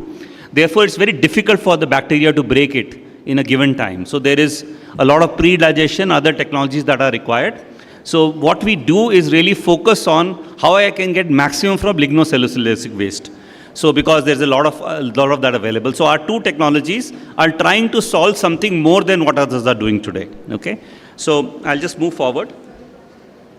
So this is typically what our reactor looks like. But let me explain you what we bring to the table. Obviously, when you use our technology, you can reuse the water. That means your fresh water intake goes down. If you have a water footprint, for example, coffee takes more than 140 liters to build, a cup of coffee, just in the processing, growing of coffee. So you can bring that footprint down dramatically. You can eliminate or bring down any toxicity that is going into the environment and reduce overall footprint, carbon footprint, if you are going for zero liquid discharge, because you may not need evaporators to that extent. Now, all this really means the same thing. That means if I use water, all these are the benefits. Now, different companies will look at it differently for different benefits. Therefore, I've just kind of put equivalent things. So what we do is we take dissolved solids, and in our reactor, so on the right side, what you see is really our proprietary technology. So these are reactors with antennas, and there is electronics and software. So what happens is that we calculate the resonating frequencies of various compounds and their elements dissolved in water. Okay. So what we do is our software basically creates the program to give these resonating frequencies. So when you build those resonating frequencies, much of the TDS comes out at sludge. Now, different molecules, different compounds behave differently to various resonating frequencies, and some come out fully, like heavy metals, organics, they come out fully, but some things are more challenging, like sodium chloride and others.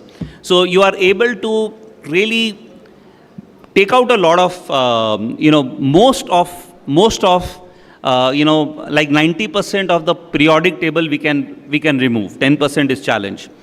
And we are doing something very, very interesting. For example, if somebody is using a sodium chloride stream for wash and other things, we are now focusing on removing everything else that we can give them that stream back. So sometimes, what a technology cannot do, you can actually still build a solution that solves the problem of reuse.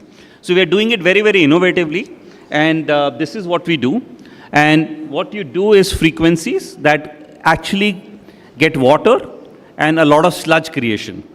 And therefore, it just decreases the load between 60 to 85% on the membrane. And the water is, negative ORP, therefore it does not, foul the membranes easily. So life of membranes goes up, and you can reduce the load on the evaporator by 60 to 100%. So you can either eliminate the evaporator or reduce it dramatically. So you are able to recover a lot more water and still, have a lower cost of ownership. We are also focusing on bioenergy. We are focusing largely in 3 areas. First area is agriculture biomass. When we take agriculture, a very small part is used, okay, in consumption by human beings or animals. Most of the biomass goes wasted. It gets burnt, and we have all these issues in India and many other emerging countries. There is also a lot of invasive weeds, both on land as well as on lakes, the green cover that you see called water hyacinth. And also there are a lot of saline land. So we obviously don't want to use Napier grass bioenergy crop growing for cultivation, but a lot of saline and barren lands, Napier grass can grow there and actually reduce the salinity and make them cultivable over the next 8 to 10 years. Therefore, it's a great source of even recovering, our soil rejuvenation and actually turning tracts of land that has gone barren by use of pesticides or water table changes, and now convert them into both economic viability and others for this thing. So what we do is we focus on pre-digestion. We have our own pre-digestion technology. We have different sets of microbes. We have a lot of new innovations in our reactors, which allows things like biorings and honeycombs, which allow the colonies to stay. We are able to use different microbes for different pathways. And we are able to right now extract around 15 to 20% more gas than industry average. We are trying to up that, this thing. We hope that we'll achieve a landmark of 50 to 60% over the next few days. Now, this is a very short visit, so I will not be able to, give you a lot of details about the technology, but I'm happy to meet anybody who's interested in these areas. We have now one reasonably good customer set. So our technologies have been fully tested by, who's who. So we have now supply contracts from St. Gobain for 15 years for biogas. We have in Orange County, a plant in Coorg. In water, we have done with Google, Cisco, many companies of Tata Solar, as well as Tata Consumer Products. We've done in Royal Enfield. We have one on Leachette. And we are right now installing another 5-6 plants in various automobile manufacturing and other areas. So it's a proven technology and tested, now implemented or getting implemented in the biggest companies in the world and India. Thank you.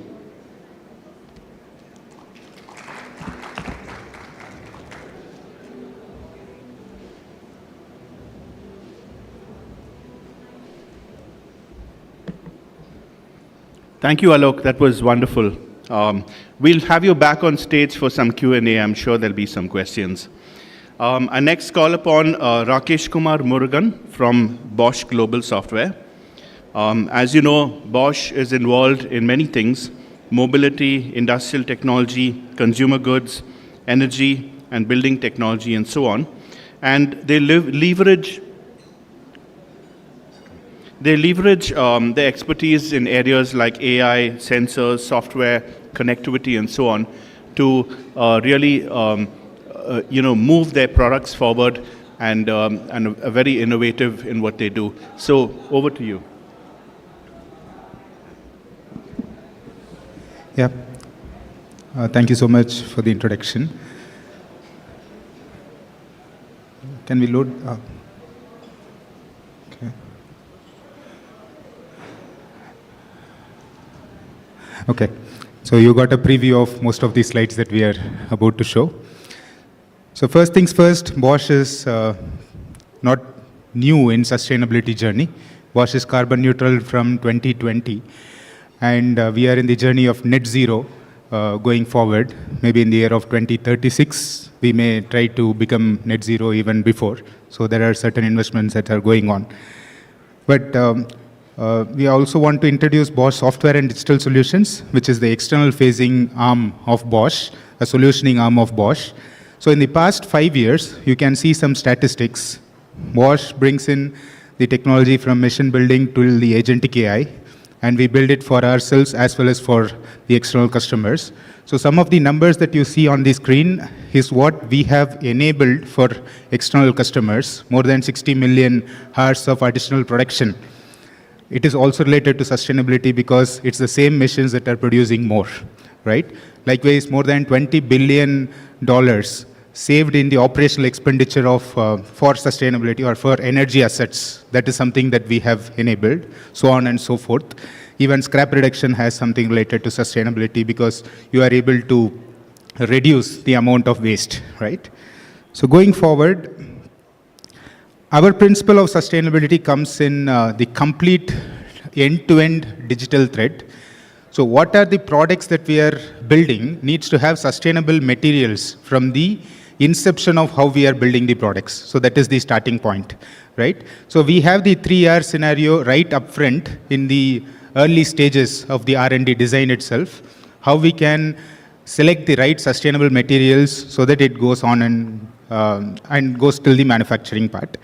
So we have also connected the customer voice to R&D functions, to the manufacturing, to the production, as well as back to the customer analytics, along with the AIoT-enabled products. So it brings back some of the data points to reduce the NPD time and cost. That is from the digital thread angle. And at the same time, this is enabling us to have fair practice in the sustainable manufacturing to increase the lifetime of the products, to understand the abuse or use from the customer end and build extremely robust products. That basically means some bit of capital deferment on using the same product. We are able to make customers use the product beyond the lifetime as well, right? So typical lifetime. So we are extending the lifetime. So these are some of the approaches that we use in the sustainable manufacturing practice. And we have this digital twin cutting across all the value chain of manufacturing a product. So going to further more specifics, for each and every product produced in Bosch, as well as we have enabled for multiple customers as well, we have enabled ourselves to understand what is the cost of product, cost of carbon, etc. produced from the manufacturing plant. This enables us to have advanced planning and scheduling, which plant to produce across hundreds of plants available in multiple geographies, which plant to produce which product, so that the cost of, for example, supply chain, cost of direct cost, indirect cost, etc. can be reduced, right? So this is the KPI tree approach that we follow, and we have established in an international production network that also enables us to have a gamification between multiple plants to further reduce the carbon footprint, further reduce the cost of production, be it the direct cost, indirect cost, etc. So the one that you see right side of this particular slide deck is on, if we have a gamification enabled, we will also be able to identify the levers of improvement between different plants. So going forward, Bosch also has enabled ourselves with the Bosch Cognitive Factory, which is a combination of sensors, software, technology, including the agentic AI and the agent tree. You can see multiple boxes here. So at the top is like a global CEO of a manufacturing facility. At the second bottom, I mean, just below the top, Bosch Cognitive Factory AI, Global Optimization Engine, you can consider it as a plant head. And there are multiple boxes, be it the production agent, be it the energy agent, be it the maintenance agent, be it the quality agent, that acts as the super agent and we are able to go fetch the data with multiple utility agents which are below to fetch the data from, say, manufacturing execution system, product lifecycle management, energy management type of systems, and we are able to act on top of it. Just to show how this platform is used, right?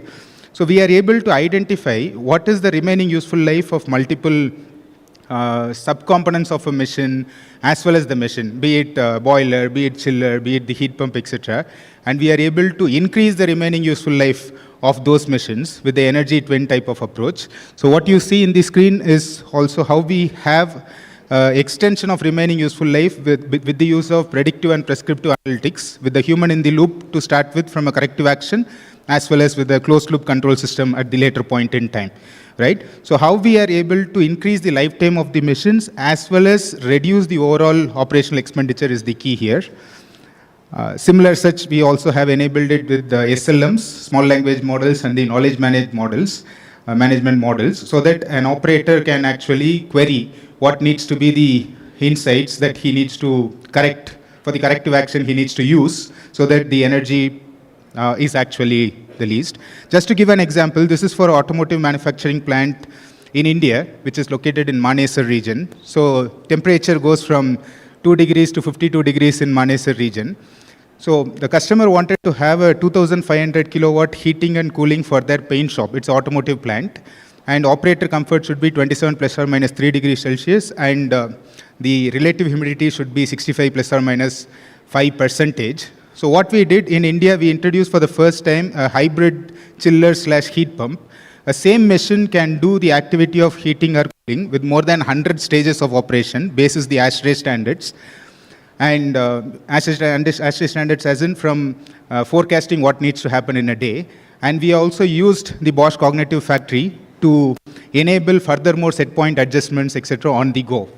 So what happened in this system, we were able to provide an alternate system, which is more than 50% less on the capital expenditure, because we are using same machine for heating as well as cooling, depending on the temperature of ambient, etc. As well as we were able to reduce the operational expenditure by more than 60%, because coefficient of performance of a heat pump is 2.1 compared to COP of a hot water generator or boiler, which is 0.8.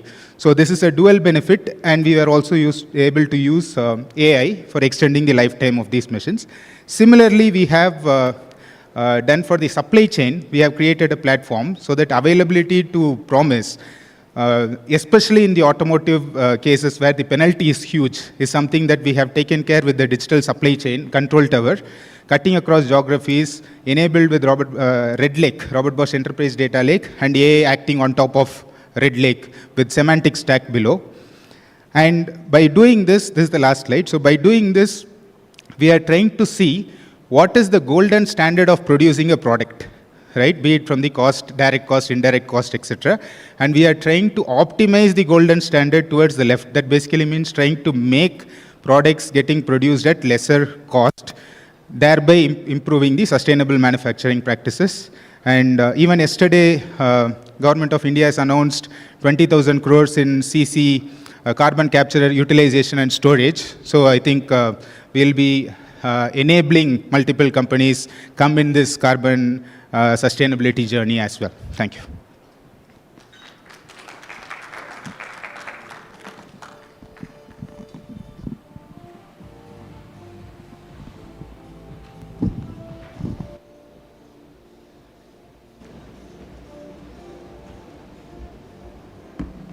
Thank you, Rakesh.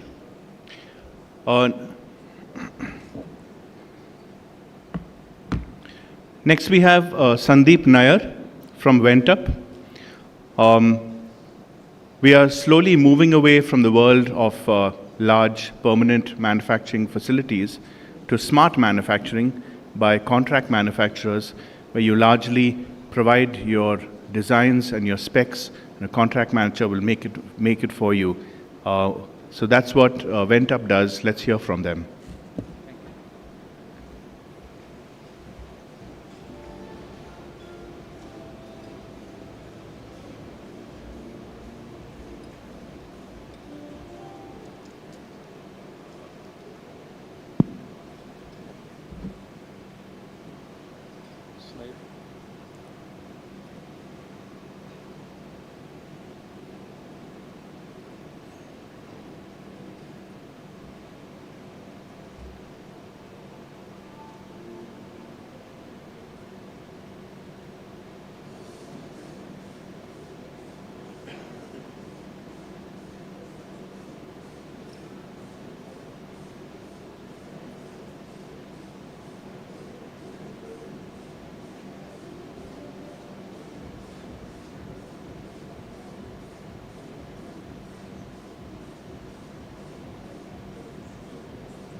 Hi.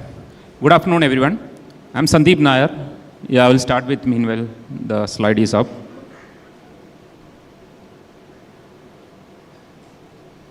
Yes. So I'm Sandeep Nair. I'm the co-founder and CEO of Ventep Ventures Private Limited. We are focusing on sustainable manufacturing. So we talked about smart manufacturing. We talked about deep tech, how it is rising in India.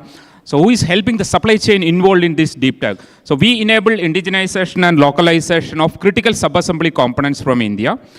Why do we wanted to focus on localization? So we know various geopolitical tension, the supply chain disruption after COVID-19, the tariff war currently is going on. So these all are driving for a global localization, country-specific supply chain resilience. India as a country, how the economic is developed and the heavy infrastructure is developing, and more importantly, the strategic autonomy, how our defense segment, electronic segment is growing. So localization is not at all an option at all in India. It's rather a strategic imperative, and we require a self-reliance supply chain within the country for heavy infrastructure. So how do this comes as a pain point? Like we know that the larger enterprises, they wanted to do many components to be manufactured in India. They wanted to develop the components in India. However, there are a lot of challenges involved in that. The components which may have imported from Europe or imported from China or US, which has a lack of standardization. They don't have the specification involved there. They don't have the drawings involved there. So time taking to develop these components within India is a task. Also, various components need to be localized, but wanted to engage with many MSME manufacturers, wanted to empower them on the R&D efforts to localize these things. So that is also coming as a complex on the demand side. That is the larger enterprises. Coming to the manufacturers, we know a lot of very good manufacturers are there in India, right from Kolkata to Coimbatore. They have the capability to manufacture, but the team is very small. They can't put their resources more into the R&D space and all. So comparing this, localization is a complex project management, and we are addressing that. So India, as a country, how manufacturing ecosystem is growing, we know India for India is the initial step with various policies the government of India is issuing. And also India for Global as the next step in the key segments like renewable, aerospace, defense, and energy segments. So Ventep is an engineering company. We focus more on the R&D and new part developments. How do we act as a one-stop solution for localization requirement for an company. We act as a manufacturing as a service company. We helps the MSMEs to grow with larger opportunity with sharing our resources, our technology to make the product happen in their factory. So I'm Sandeep Nair, co-founder and CEO of the company with 17 years of experience in industry. I worked in companies like Siemens, Hitachi, and L&T. I worked in various extra high voltage energy projects throughout in India. I set up a new factory for Hitachi as part of localization in India from Sweden to Chennai. And 2023, I left corporate and started building Ventep. Along with me, Wasim and Joseph joined in the team. Both are having a similar experience in the companies like L&T and business consulting areas. So how do we do localization? So our main business line is more into the manufacturing and the sourcing side. So manufacturing, it's a mix of things like right from the designing side, the reverse engineering. Somebody wanted to develop a product, but they don't have the drawing involved in this. So how to make a drawing out of that? How to find out what is the material composition involved in that? So we use 3D scanning. We use different software to analyze the drawings, come back with the drawings and finding out what is the material composition involved. Then as a next step, we will go as a prototype development. We'll develop the prototype, we'll do the testing, depends upon the complexity of that component. And then we go with the contract manufacturing of that. So I'm not getting into too much details, but I will just explain on these slides the gate process. So we know in software, in SaaS and all this Scrum methodology, Agile methodology, we are seeing how to be a smart software development happens. Similar in manufacturing, to become a smart manufacturing, we need to adopt gate process, which is there in the system already. But how many companies are adopting this? So we follow the gate 0 to gate 7. So gate 0 is we will listen to the customer what kind of a component they wanted to localize. Either it may be a casting item, machining item, an electromechanical component, a special purpose machine. Then we will look into the possibility whether we can localize it from India, whether we have the technology available here, whether we have the raw material available here. So then only we will analyze that, okay, it's possible. the risk is there, but India has the capability to do. Then we slowly move to the gate 1, where we will do all the risk assessment, project management and all. Then we'll go for a prototype development. It has to be tested in different laboratories like TUV, SEMIR or CPRIs kind of laboratories in India. Then we need to certify it for mass production. So how do we vendor support? Through this entire phase of development, we have our in-house engineering team, design, project management, supply chain, and sourcing and quality team. However, we are partnering with the MSME who has an ambition to make a new product in India, who has some machineries capable with him, which is maybe underutilized. So these kind of things we will evaluate with the contract manufacturer, and we will make the product happen as per our SOP. We help companies on the sourcing side as well. So one of our main business line is on the sourcing side. So predominantly where the tail spend items, we know that the 80-20 rule in the procurement, 80% of the major components will come from big OEMs and 20% is very scattered. So we act as an aggregator to source that. Why we wanted to select this as a business unit, like it's not only we have the capability on sourcing, but also localization is very critical. A 2-year-old company cannot easily enter into the market very soon. So this, as a GTM strategy, we have taken as a sourcing to enter into a company's database, and then we will get into and pitching our more capabilities on the localization side. 2023, we started operations. We are headquarters in Bangalore. We are 13 members of a team, 50 plus customers we have onboarded, 100 plus manufacturer partners we have onboarded. This year we are touching an 8 crore of revenue. By end of March we may touch, already we have touched 8 crore, end of March we may touched 11 crore. I'll skip some of the slides. Within this 2-year span, we onboarded this much customers, including renewable energy, including defense, including oil and gas and all. We are helping various companies to develop some of the prototype. As a case example, like Adani Kutch Copper in Mundra, we are developing many components which has been imported from Italy without any drawing, without any specification. We did the reverse engineering and we are doing the prototype manufacturing on that side. On the sustainable aspect, like we know manufacturers are very good in making the product. The big companies are making the ESG audits and giving the rating to them that, yeah, your ESG score is low. You need to improve the score. Who will handhold? When we are helping the customer to localize where they can reduce the scope 3 emission by reducing the import, at the same time, when we are onboarding an MSME, how we can support him to handhold to implement more sustainable measures. It could be a smart grid setup in their factory. It could be a water resource setup in their factory. So in whatever way we can handhold the MSME, which we are selecting a contract manufacturer, we are helping in that aspect as well. Yeah, that's all about Ventup. I have another slides, but time constraint, yeah. Thank you so much.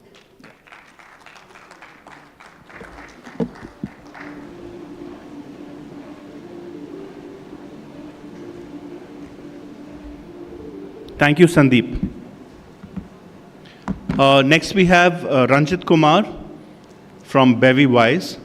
It's a company that provides different kinds of solutions relating to IoT.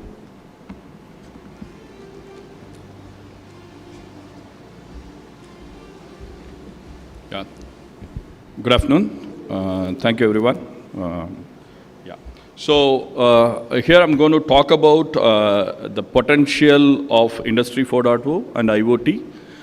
Not in a specific single opportunity for a single company. It's more of a collaborative potential available and need for a larger collaboration across large enterprises and small MSME or small solution providers.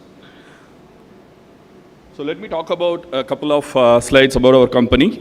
We are an IoT company. We started as MQTT as our base, and we have an IoT framework built in-house, and we have solutions around this platform where we have built a complete solution for manufacturing. We have hardware as well as software gateways which can pull out data, and we work with discrete manufacturing, energy and utilities, and the platform will serve as solution for any kind of vertical, right? So, and our platform also support the protocols necessary for the smart factory, which is like spark plug and UNS and things like that, things along whatever is needed, right? With this platform, we today serve energy utilities and the other verticals, right? So as a company, today we have 100 plus customers, bootstrapped. We have 30 plus solutions provided across multiple verticals. Especially we work on smart manufacturing and core framework as a solution. Right? The top companies include Johnson & Johnson and Baker Hughes. Okay. So I'm here going to talk about especially about the Industry 4.0, the manufacturing segment. Right? Where do we see the gap? As a overall, where do we see the gap in the manufacturing? The problem is like manufacturing has been silos of data for a very long time, still using Excels for their collaboration. Even the solutions built today are as silos. So ERP talks a different language, MES talk a different language, each and every PLC talks a different language. So there is no integration between these multiple pieces, right? So the first challenge is taking all these data into a common silo or making them talk together. The next potential gap is the capital constraint trap, where we see is like people are ready to pay for the hardware, right? Whatever you say for the hardware, they are ready to pay. Indian manufacturing ecosystem, basically what we see is like, whatever you say for hardware, they will pay. 73%, more than 73% of manufacturing is not ready to pay for software or the integration piece, which is very important to take the data together in the today's AI world, right? The other problem, what we see out of our 8 years of experience in Industry 4.0 is like the way they take from the POC to the scale-up phase. Right? It is not about technology, right? So today, there are a lot of integration pieces already available to merge all these data points. But the problem comes into the understanding, right? How you understand the data to be put together for a decision-making level. So that is where we see the manufacturing gap. So this gap is available everywhere from large enterprises till the small MSMEs. That's the way we see it. Like the vendors, also from large industries to MSMEs, the consumer as well is across the board. Right? So where does the role of solution providers comes here? Right? Solution providers, I put more like it is not just enterprises, it's all small companies as well. Right?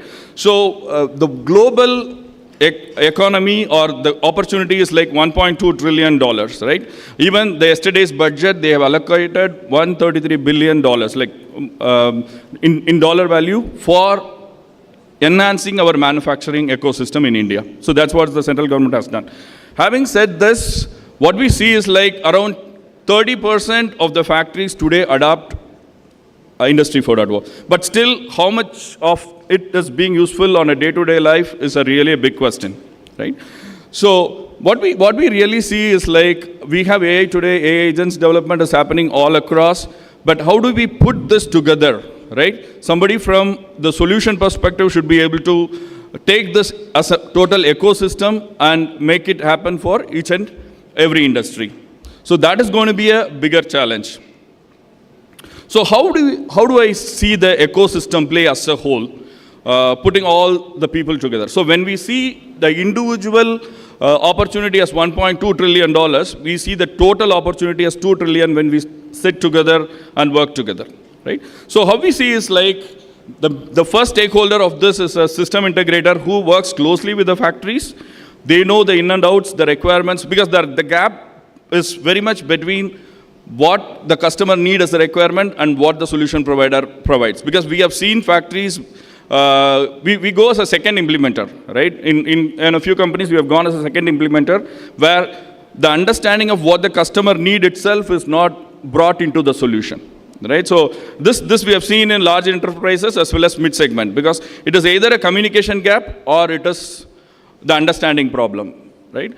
So when we see that, so system integrator plays a major role, and IoT platform or MES vendors play a major role, the secondary role. Automation, because India lacks in automation still. Automation is still happening across, so automation vendors are very essential for understanding the data points. Vision is one of the major things. Vision needs to be integrated into the IoT, and then again it has to go into the ERP, right? So AI agents are something very crucial here. So when we put everything as an ecosystem, we will be able to add value more to the customer as well as gain value as an overall ecosystem, right? So not seeing this as a solution point, I see the collaboration as a product-driven ecosystem which can be used multiple times. So that's how I see it's the ecosystem play. Right? So I would like to touch upon what we have done on energy as well. So one of the recent implementation, what we have done is like, we have mapped the manufacturing to the energy consumption, again, with the material consumption for a plastic injection molding company, right? So it is not about sustainability. It is not about sustainability. When you see the data, manufacturing use a lot of energy and produces a lot of carbon footprint today, right? So efficiency is going to be directly equivalent to, proportional to the sustainability, and you have to see it from a cost-saving perspective. So energy is no more a sustainability factor, it's more of a cost-saving factor. All right. So I'll leave this with the 3 questions for 3 set of audience. One is for the factory, where we see like industries today know what they want today, but not in the future, it is futuristic scope. So given that statement, they don't have a long-term vision, they stop at pilots due to this, right? And as I said, the manufacturing is ready to invest on hardware, not on software. Again, the budget is also stating the same, right? So the billions of rupees invested on hardware and not for the software. The third one is like the pilots are done, but it is not scaling up. This is again for the solution providers and the ecosystem partners, which is much needed today. Thank you very much.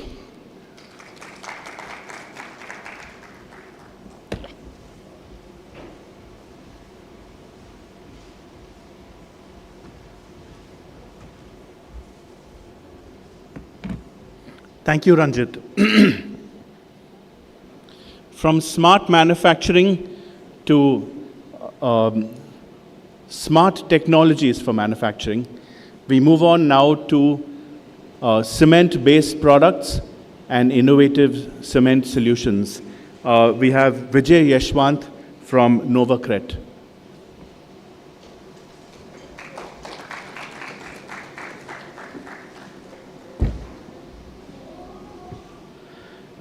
Good afternoon, everyone. This is Vijay Yashwant, one of the co-founder of Novacret.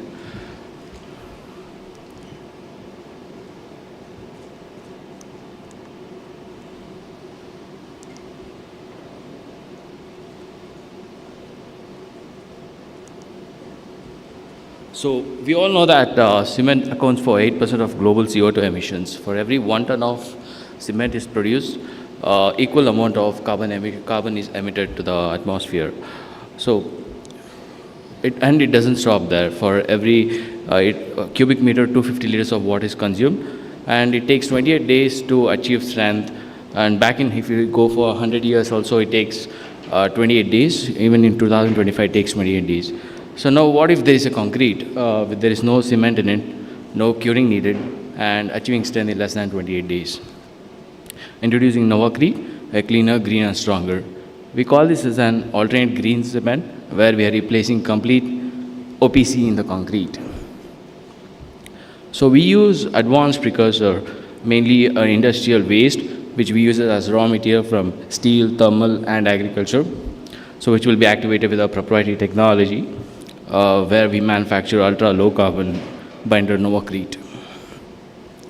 On this slide, if you see, on the left, you see the conventional concrete. On the right, you see the normal concrete with green cement.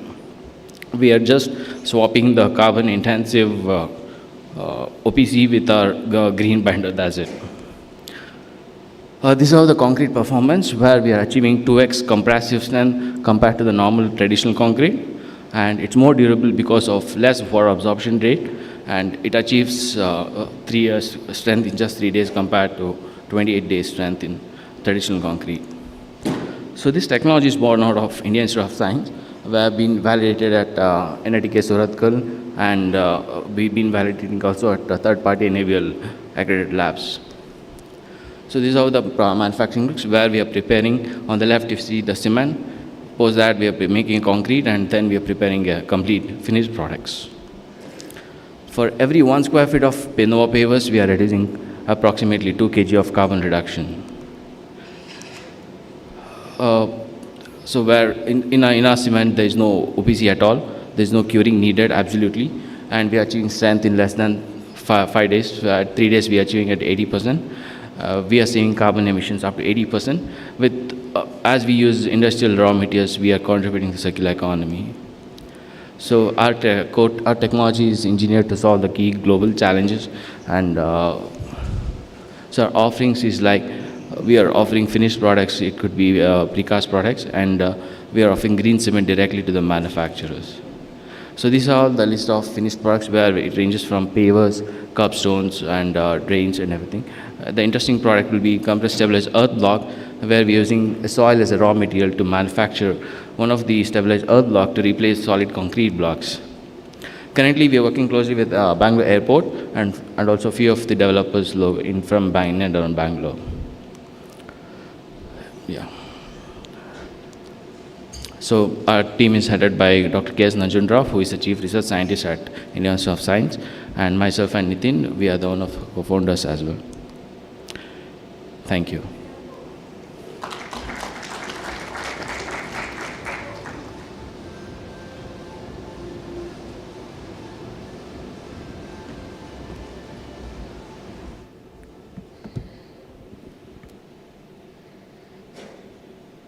Thank you, Vijay. Finally, we have Ashutosh Singh from Vishuddh Recycling.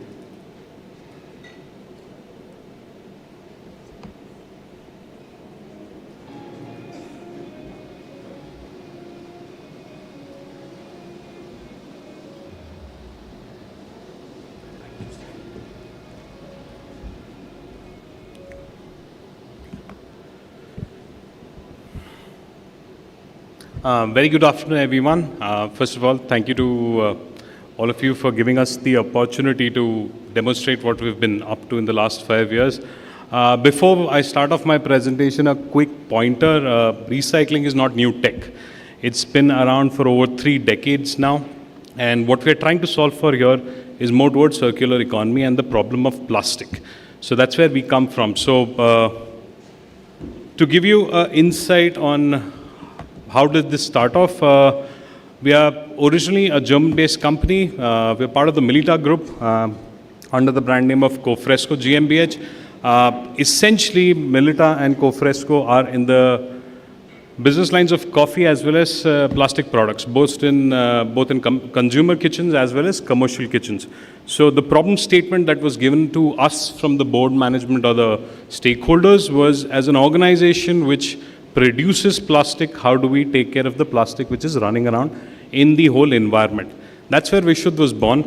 5 years back, we started up our facility in Bangalore, and today we produce close to 2,000 tons of recycled plastic, and this is all coming from waste, essentially post-consumer waste. So the sole mission and purpose on which Vishuddh was set up was around the fact that we need to create a circular economy and a travel chain for all of the plastic which would either end up in the oceans or in the landfills. We also did not want to disrupt the current ecosystem of waste pickers as well as the livelihoods of people who are involved in collection, segregation and aggregation of waste. So currently we are involved with more than 15,000 waste collectors across Bangalore and 7 other cities in procuring all of this waste.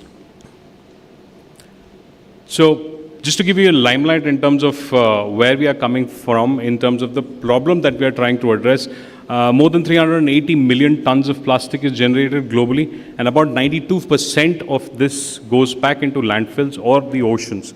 That's what was the basic problem statement that we came into. Now, this was the solution that we brought in. To be honest, the part on manufacturing side, which is the central pre-processing and processing, that's something which has been there across the globe for over 3 decades now. But what we established was the whole circularity around it. So today, our waste essentially comes from either households, streets, waste collectors, industrial units, or post-consumer units, which are collected through your regular BBMP cycles, municipal corporation cycles, or waste collectors and aggregators individually. Once they collect all of this waste, these waste commodities, be it flexible plastic or rigid plastic, they show up at our entity. where we reprocess all of this without any chemical intervention. We do mechanical recycling of this. It's interesting to see in this whole track. I will touch a base upon all of my predecessors who've been talking about IoT, diversity, as well as water processing in my conversation. So at Vishad Recycle, we recycle all of this material. All of this plastic goes back to our parent organizations, both in Poland as well as UK, and a part of it also goes to Italy. Now, these end up in our branded products. These are, most of the German colleagues here and friends here would understand these brands because they are very localized there. Swill, Toppets, Handy Bags, these are brands which Cofresco produces at a large scale using our granules going out from India. So in a nutshell, our business model for the Indian entity is that we collect all of the waste of India and Bangalore and export it to most of Europe. So sounds a little corny, but that's what we are doing right now. The essence of impact that we've created in the last 5 years, we process close to 2,000 tons of plastic every year. Just to give you a scale of things, this room of this size will not be able to hold more than 300 tons of plastic. So that's the amount of plastic that we process every year. We've uplifted about close to 15,000 plus waste pickers in terms of livelihoods. We've established 17 waste entrepreneurs. These are people coming from the same background or community, and they've become entrepreneurs in terms of supplying waste to us. We save every year about 5,600 tons of CO2 by doing this process in terms of replacing virgin plastic with a recycled plastic granules. Now coming into the track of automation as well as technology, currently most of our supply chain which goes into Europe revolves all around digital traceability. So as of today, we can track our waste to the level of households. So if a consumer in Europe picks up a garbage bag and discusses that where did this come from, I can trace it back to the household which it came from. That's the amount of traceability that we have built in. This is done through blockchain, IoT, and a lot of monitoring on site. We have our AI transformation projects that we do. We do a lot of IoT sourcing within the organization itself, where most of our units as well as processing modules are integrated globally. So my processing plants in Poland know exactly what I'm doing here in India also. On the downstream end, we are digitalized in terms of all incomes generated as well as dispersed. So thank you so much for your time, and we're more than happy to take questions once the session is done. Thank you so much.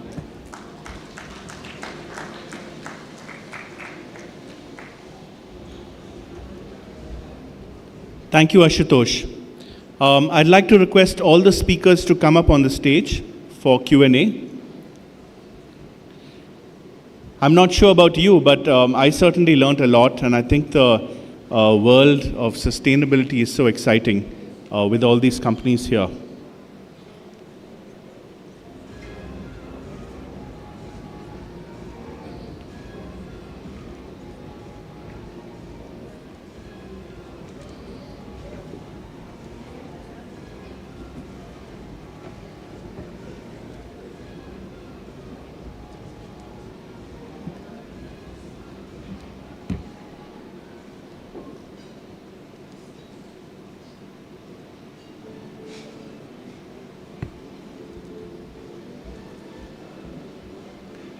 So I have a question first, and it's not to any one of you specifically. We're dealing with wastewater, solid waste, plastic. We're all producing it. How do we collect it efficiently? Are governments doing the right thing? Are municipalities doing the right thing? And how do you think we can improve?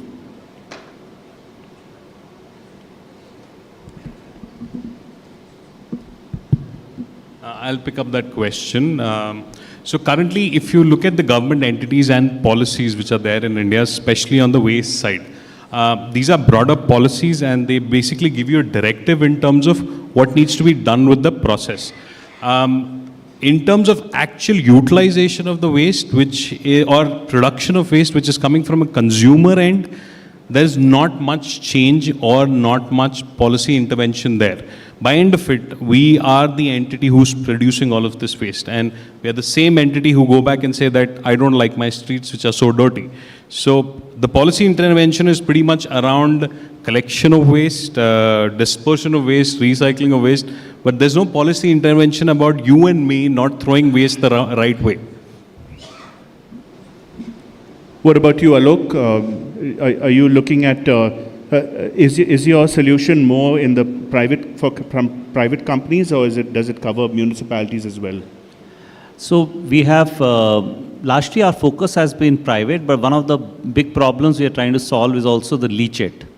So when the municipal solid waste goes, it gets into something called municipal solid dumps, waste dumps, and you know, the thick mucus that comes out, it's a smelly liquid that comes out, that's very toxic. So our technology works very well with that. We have a plant here in India. So while most of these municipal solid waste, you know, are run by private players now, but that's one area of the environment and government we are quite active in. We haven't done many, you know, large projects in government, largely in private and municipal solid waste leachate in water. Yeah. Thank you. Moving on to manufacturing, do you think that there's a movement away from large companies having huge permanent manufacturing facilities towards more of smart manufacturing by contract manufacturers? Do you think that's the future?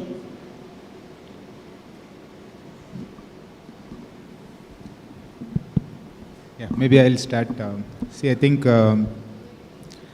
there's good amount of production-linked incentives, right, that are given to manufacturing companies from Indian government that basically makes multi-tier manufacturing possible at this point. And even in yesterday's finance minister's announcements, right, there are good amount of investments that are possible for multi-geography companies. So having said this, will the large companies drive the economy? Definitely yes, but that is going to go multifold from multi-tiers as well. And since we were discussing with European delegates today as well, Europe 2027 norms mandate a product passport, right? So that basically means we need to have good amount of CO2 emissions tracked from say tier 3 to tier 2 to tier 1 to the actual OEMs that are manufacturing. That also makes smart manufacturing investments mandated by OEMs back to tier 2, tier 3, etc. in some aspects, like in case of Bosch. Bosch also has invested in those type of digital technologies and smart manufacturing initiatives for the contract manufacturers as well. Yeah. Yeah, just to add on that, yes, to an extent what you are saying, it's right. Like there is a slight shift from the larger enterprises to MSMEs or startups, especially in the manufacturing. So what I find during my journey with corporate, as well as when I started my company, what I felt that, yeah, larger enterprises, they have a very good team, supply chain, engineering, very vast team. But predominantly, since India, the economy is growing, infrastructure projects are growing, predominantly this team is involved on the operational related tasks. The time taking on the R&D, new part development, it's a longer tenure, where the market is in a hurry to develop a component, they can't wait till that time. So that's the reason some of the startups and MSMEs getting an opportunity, even though it's on a defense, even though it is on a like aerospace component, a one-year startup is getting an opportunity to develop because the flexibility, they have a flexibility, the boundaries are very less comparing to a larger enterprise. That conversion time is very fast. Yes. Thanks. Any questions from the audience? Yeah.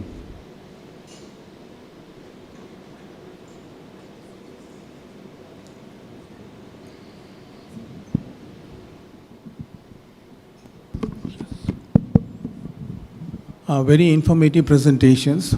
I have a question to Mr. Ashutosh. Your presentation was very interesting, sir. How many such units are there in Karnataka state, and what should the government be doing to encourage more such units to be set up? currently, so if my stats are right, there are close to 135 units in Karnataka, which is on these lines. And the government per se, there's not much that the state government can do because we comply under the Central Pollution Board. So we are regulated by the Central Pollution Board directly, and there's no state-wise intervention in it. In terms of what the government can do, they've already come up with multiple SOP policies. There are no subsidies in the line of business, but there are exemptions in terms of what tax breaks that you can get, what credits that you can get. So there is a formula for EPR compliance now, extended producer responsibility. So for every kg of plastic that I produce or recycle, the mandated buyers, which are essentially plastic producers, this can be the Unilevers of the world, the Amazons of the world who are generating plastic, they're mandated to buy this. So we sell our credits at about a rupee or 2 rupee per kg. So that's the kind of incentive that is there. But apart from that, I don't think there is much policy intervention that we can expect from the government now. What kind of an incentive package would you expect from the government for more industries to be coming up in this area? So we set up this business on the merit of the business and the feasibility of the business. And we don't have a market in India for these products, so we sell at, I would say, a premium in Europe and developed countries, but that's the business plan essentially. So we're not relying on any subsidies or grants which are there in the local sector as of now. I hope I have answered your questions. Any other questions? The lady at the back.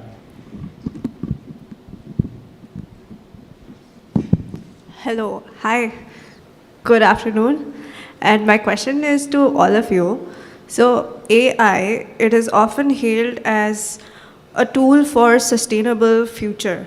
However, training large models of AI, it consumes a lot of water and also a lot of electrical energy. And it releases carbon footprints as well. So how can we ensure that the process of developing AI models is itself sustainable?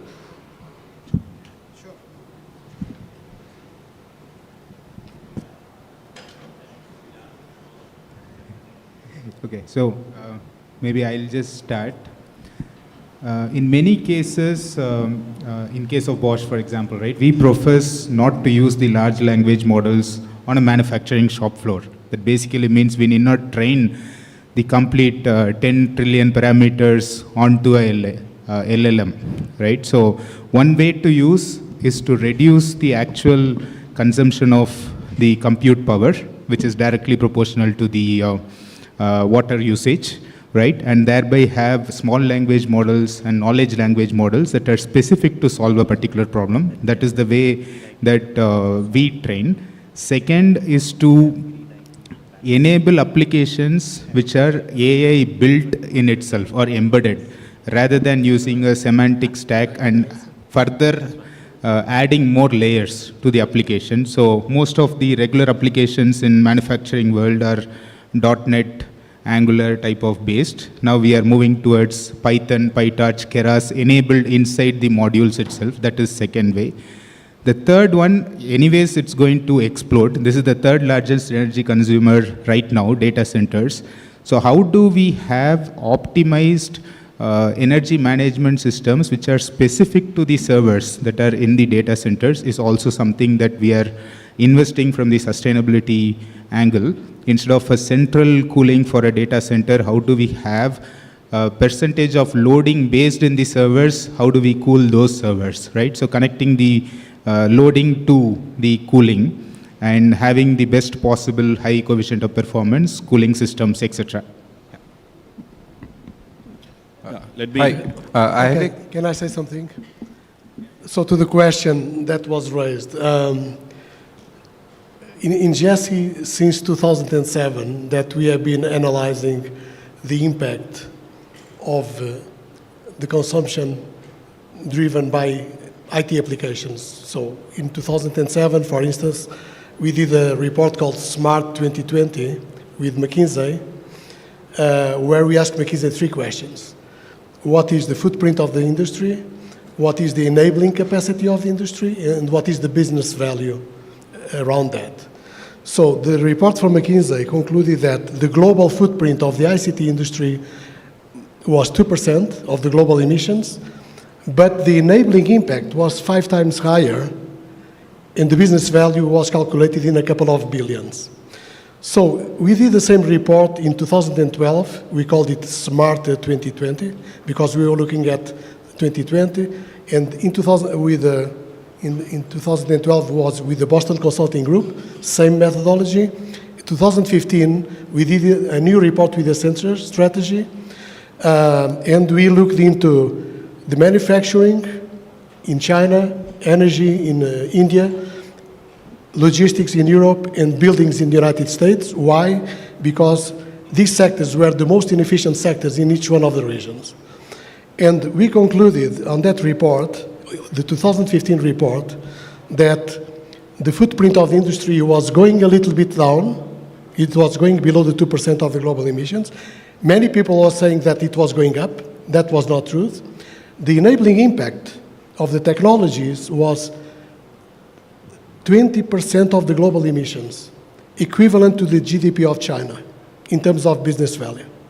So to the question around AI, we have been looking into that as well in GSE, and our conclusion has been the following. There is no point to discuss the need for energy in AI capabilities because the world is famine of data centers. So the increase in data centers globally will be very, very fast. Everybody wants to install data center capacity. We have a member in China, Alibaba, they want to install 10 data centers in Europe. You talk about Microsoft or Google. Well, Google installed the data center capability in a year in Andhra Pradesh. And you are seeing these developments everywhere. So, and you have been here talking about technology and AI. So any one of you is just putting more pressure on the infrastructure. And that cannot stop, because if you stop that, you stop development. What you need to do, you need to support the data center infrastructure as much as possible with renewable energy capacity. So you need to work more with the energy sector to understand what they are doing, because there are fantastic developments in the energy sector.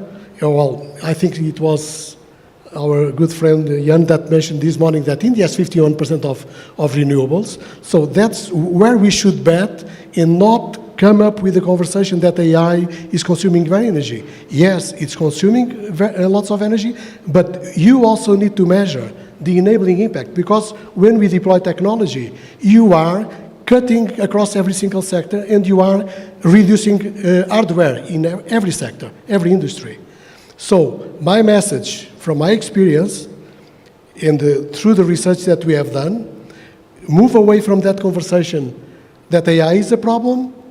Yes, it's a problem, but we should monitor the problem, as you said, reduce the energy consumption as much as possible with new developments, new capabilities, but invest in renewable energies. And with the water sector, the same thing. We have a water company in Jersey that is using AI to reduce the energy consumption of the desalination process. NEC from Japan is working with our member Sawako. They developed an AI agent that is reducing 25% of the energy of the plant. That company spends 55% of the cost of the plant is only on energy consumption. So imagine 25% of reduction, what is it? And this AI enabling impact for good. So this is the message. Sorry for the long introduction, but I would like us to move away from that conversation that AI is a problem. Every single time that we deploy more technology, more capacity, there is more energy needed. We need to be clever, we need to invest on renewables, and we should not stop these developments, because otherwise we are stopping growth and well-being for the people as well. Thank you, Dr. Keller. Clearly there's great scope for collaboration between German and Indian companies, as we've seen with Vishyut and with Bosch and so on. I think we still have more questions. Yeah, one question. It is about waste treatment, plastics, and sustainability. The cost of plastics or freely throwing waste into the environment is very less, right? In the end, if we are looking towards better sustainability adoption across different organizations, it generally escalates into a more expensive product for B2B or for customers, right? So my question is, how should the cost be split, right? Is it a government's responsibility? It is the company's responsibility? With lowest impact on the end consumer or the business, what is the right middle path here to encourage sustainability, to encourage long-term livability on Earth? Let me break that question into two parts. So basically, I'll answer that question with two separate examples. Again, I'll take India example. When the first Jawaharlal Nehru solar mission was launched in India, the energy buy-in price for a solar production plant was set up at 21 rupees a unit. That's where we started off from. That was JNSM 1. Now, 10 years later, when JNSM 4 was launched, that cost of energy was at 4 rupees 55. And that's LCOE, landed cost of energy. I'll give you the second example of this. When we started selling plastics or recycled plastics in Europe, we were 35% more expensive than virgin plastic. Nobody wanted to buy us. But slowly and steadily, we made it a norm. We made it a brand image. We made it a consumer problem. This was the same thing which happened with energy. This is the same thing which is happening with plastic. The government can only intervene in the first section where they incentivize the bankroll or the momentum. Once that momentum is established, as industries, as consumers, we make it a norm. Now today, again, I'm going back to solar energy, that's become a mandate to the level that residential household people want to set up energy plants on top of their roof, sell energy back into the grid. The incentives can be different. But that adoption was started from that JNSM 1 where the cost of energy was crazy to be bought at. But that was an enforcement that was done. Similarly, on the private sector, when we did this for plastic, it was not the government intervention which was coming in. It was a manufacturer intervention going back into the market, saying that I have this product, it comes with this costs, but are you conscious enough of buying this or not? And that awareness is something that the industry set up. So I hope I have answered your question around that. I'd like to add something here. I think most industry wants sustainability, but it also wants cost benefit. Okay, so, and in many areas they're doing this. For example, the examples Bosch gave, they saved CapEx, they saved OpEx. So when we go with the water solutions, I think the cost is important, especially like a country like India. Barring, few conscious economies which have a higher buying power like Europe. In India, if you want to make your business a reality, we cannot sell the sustainability story with a higher cost. Okay?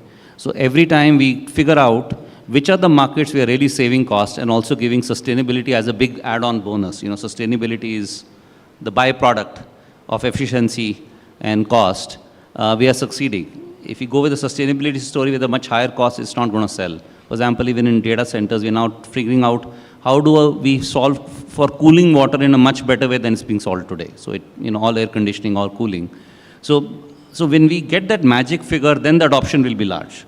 But if we go and talk about much higher costs, that's unlikely for a widespread adoption. You might get a customer here or there for which will buy you, but not a wide scale adoption. That's my view at the moment. That's how the market stands today. Thank you. I think we've kind of more or less run out of time. So a big round of applause to our speakers. I request you all to come forward for a photo.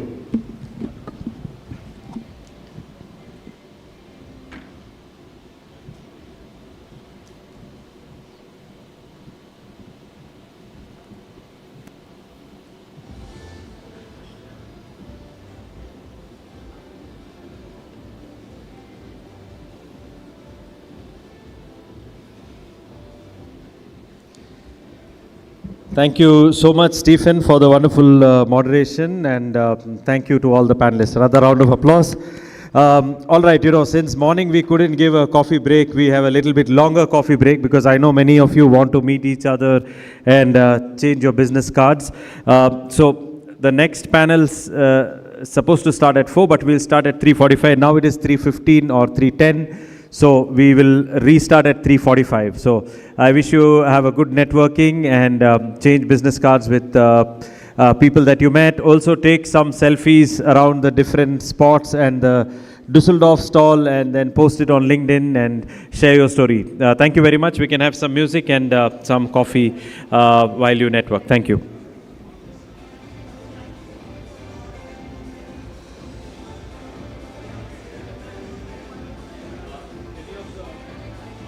Hello, check. Any of the health panel speakers, if you are here, please come to the sound console to check all the slides. Yeah.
Thank you all. I hope you had a good time networking. We start in about 4 to 5 minutes. May I request you in the interim to visit this website, Digital with Purpose. Can you open it on your phones? And this is the event. The first edition in India is happening in Bangalore. It's called Digital with Purpose Bangalore. It will come also online in a few seconds.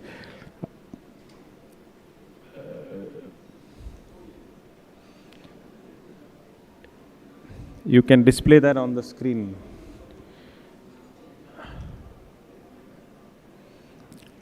Yeah, now click no more, learn more, the Bangalore one, yes, exactly. So this is called bengaluru.digitalwithpurpose.org. So I am repeating again, bengaluru.digitalwithpurpose.org. Tomorrow is this event. If you go down a little bit, Kelvin, more down, you find out the concept note and then you go down a little more, you find all the key topics which are covered. This event is happening here tomorrow from 9 in the morning. We already have 210 people registered, but you know, there's another space for 15 to 20 people. So if some of you want, there's the button apply to attend and you can attend that. And if you go a little more down, you will find all the topics and the speakers. Like I was saying, Ms. Maria Joao Rodriguez will be here from the EU, who still advises the European Commission President.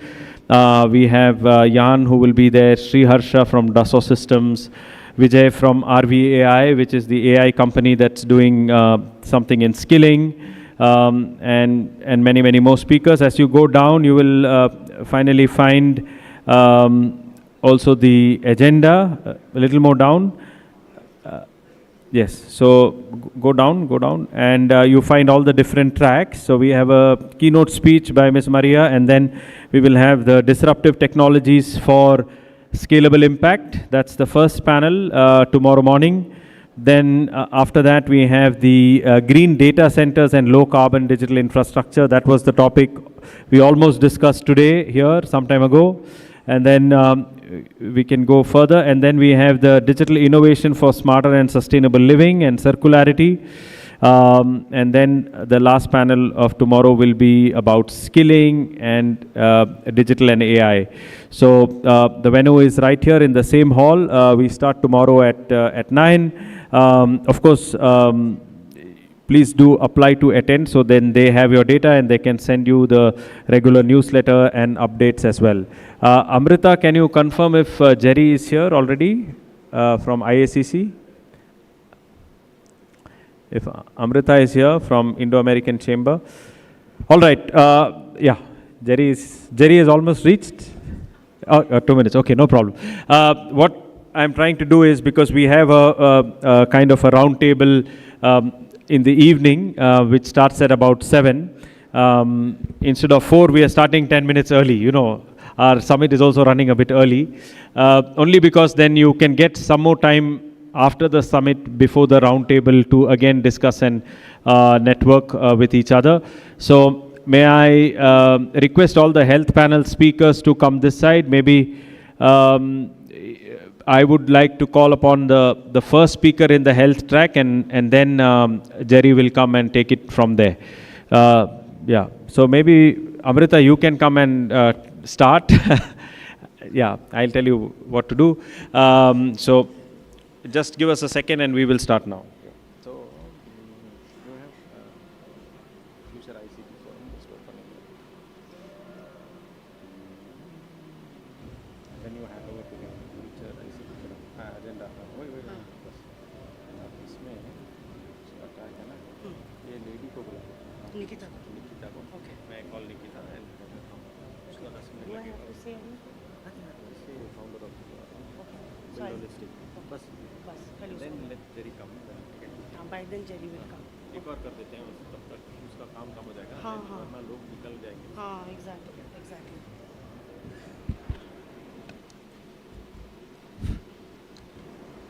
Am I audible? Yeah. So good evening, everybody. Well, this is a shock. Jose is known for this, suddenly calling anybody on the dais. So, Jose, thank you so much.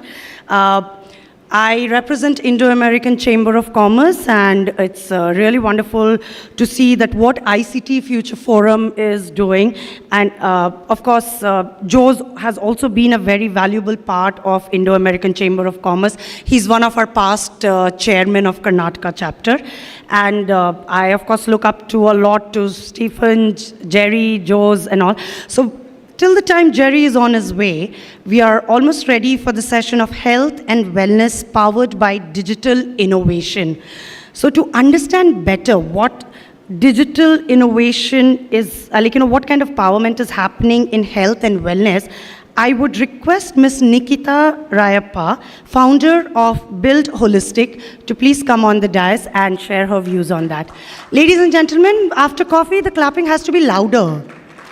Yes. And of course, when it's a woman and a beautiful lady coming on stage. Thank you.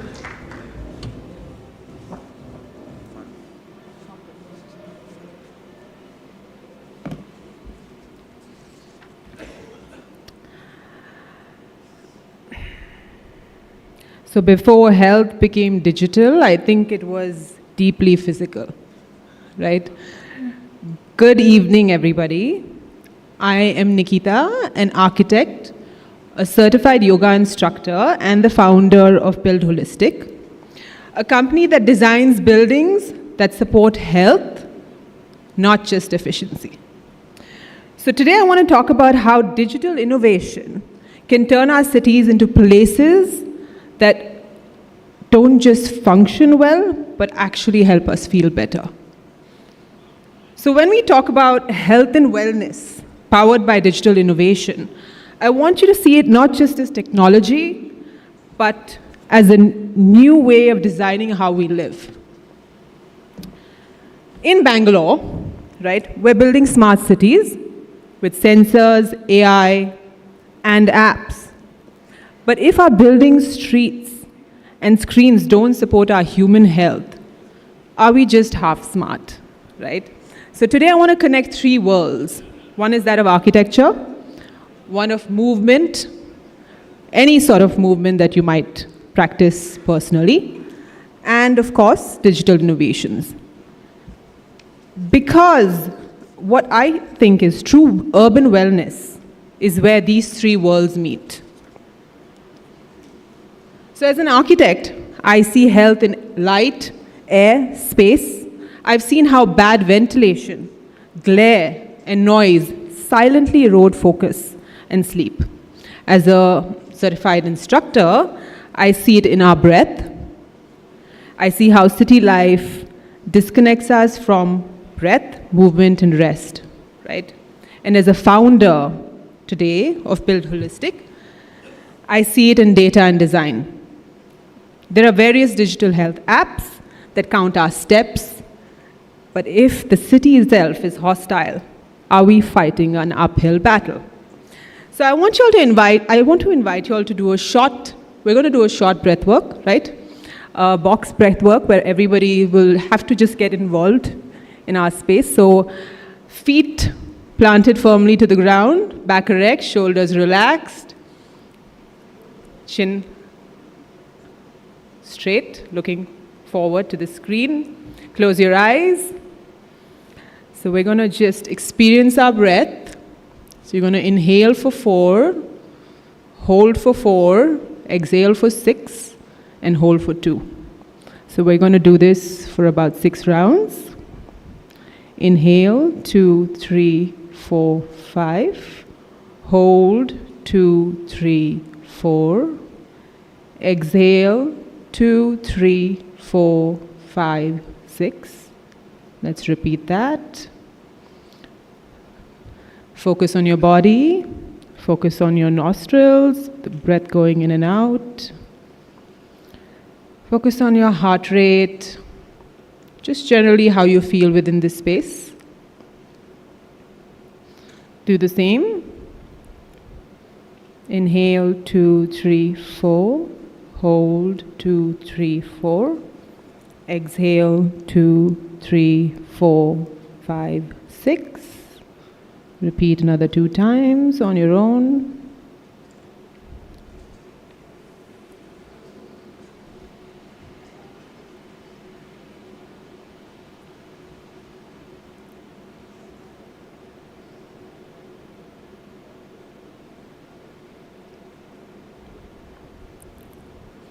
Gently open your eyes.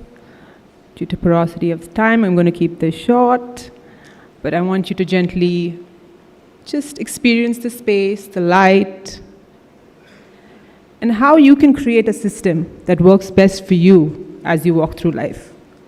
So there is a new era of health, right? Where it's not limited to just the hospital. It lives in our homes.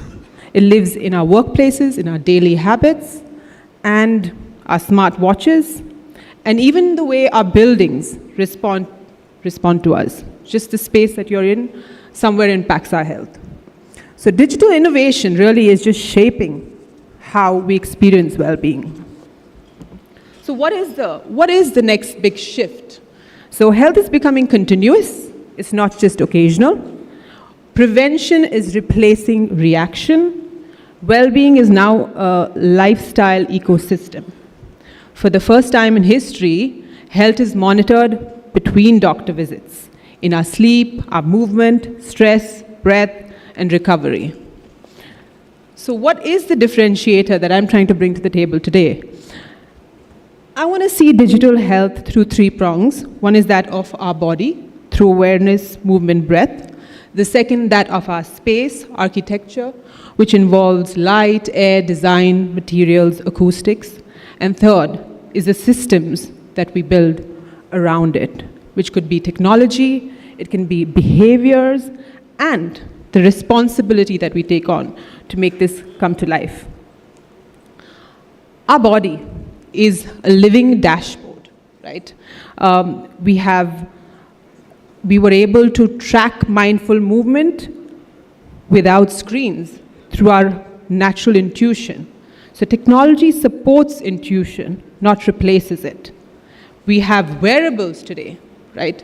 So many devices in the market today where technology is finally catching up to what the body always knew. So a couple of things, like your smart watches, I'm sure some of you all might be wearing it today. We have various devices that neutralize electrosmog, kind of randomize the electromagnetic waves through our digital phones that we're using, our laptops. So there's a lot of products out there that is helping us make technology more aligned with health. The second prong is that of the space. So as architects, we influence health without prescription.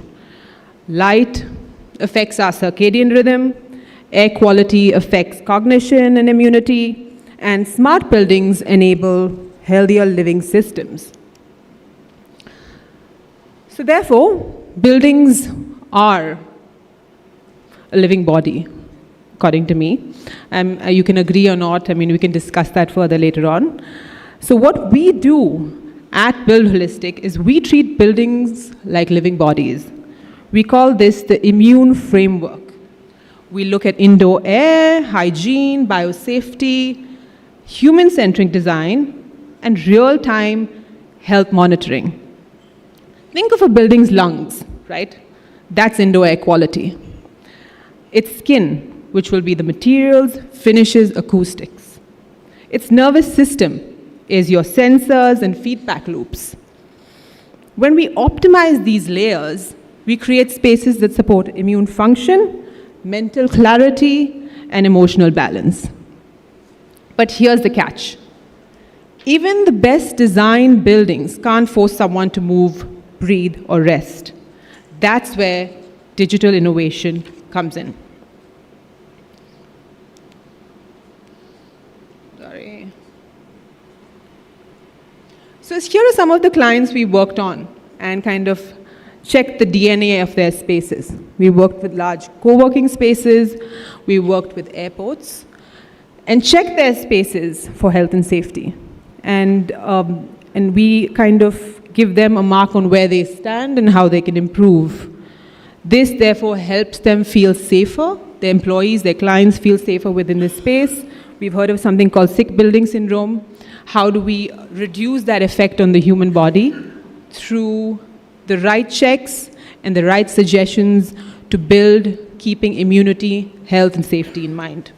Just to give you an example of some of the clients, and we've certified and handed over Plug to them, and this journey continues. We look at grade A, the best practices within real estate across India. Moving on, digital innovation is the nervous system of a wellness smart city. It connects our bodies, our spaces, and behavior in real time. First, sensors and dashboards. We can monitor indoor air quality, noise levels, temperature, and light in offices and homes. Instead of guessing how a space feels, we can see it on the screen, on our mobile app, even on a wall-mounted display. AI-driven nudges. Secondly, imagine your building telling you, air quality is dropping, open a window. Or you've been sitting for an hour, take a 3-minute stretch break. Or your phone suggesting it's 7 p.m., lights are dimming, it's a good time to wind down. These aren't commands. They're gentle reminders that align technology with biology. So as an architect, as a fitness enthusiast and a founder, I see the convergence as the next frontier of urban wellness. Spaces that are not just beautiful and efficient, but also responsive to human needs. So in the future, I envision buildings that are immune, with real-time health feedback, clean air, and human-centric design, public spaces that are walkable, green, and embedded with wellness cues, a digital layer that connects body, space, and behavior. Using AI not to surveil, but to care for the human. So what is our responsibility as individual citizens of Bengaluru, citizens of India, citizens of the world, citizens of the earth, is really to have a future just not smart, but must be humane, ethical and responsible data use, equity and accessible in digital health, and designing calm, not anxiety-driven systems. So just some food for thought. I'm hoping I'm not crossing, I'm keeping in mind the time limit I have. And just some food for thought I'd like to leave is just to think about designing spaces that heal, move bodies so that you thrive in whatever field you're working at, and use tech that listens to you, right? Health will be designed in the future, not just treated. Collaboration across disciplines is key. Digital intelligence plus human wisdom truly is sustainable well-being. So that I'd like to conclude my thought on health and wellness powered by digital technology. I'm not sure if I'm supposed to take questions now, but that's us. Next, perfect. Thank you.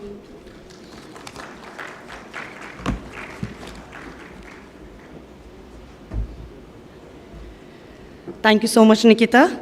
I think the exercise of the closing of eyes and breathing has really helped a lot of us over here. It's my honor to introduce and call Mr. Gerald Manoharan, partner JSA, Advocates and Solicitors, and the current chairman of Indo-American Chamber of Commerce, Karnataka. Jerry. He goes by the name Jerry, please.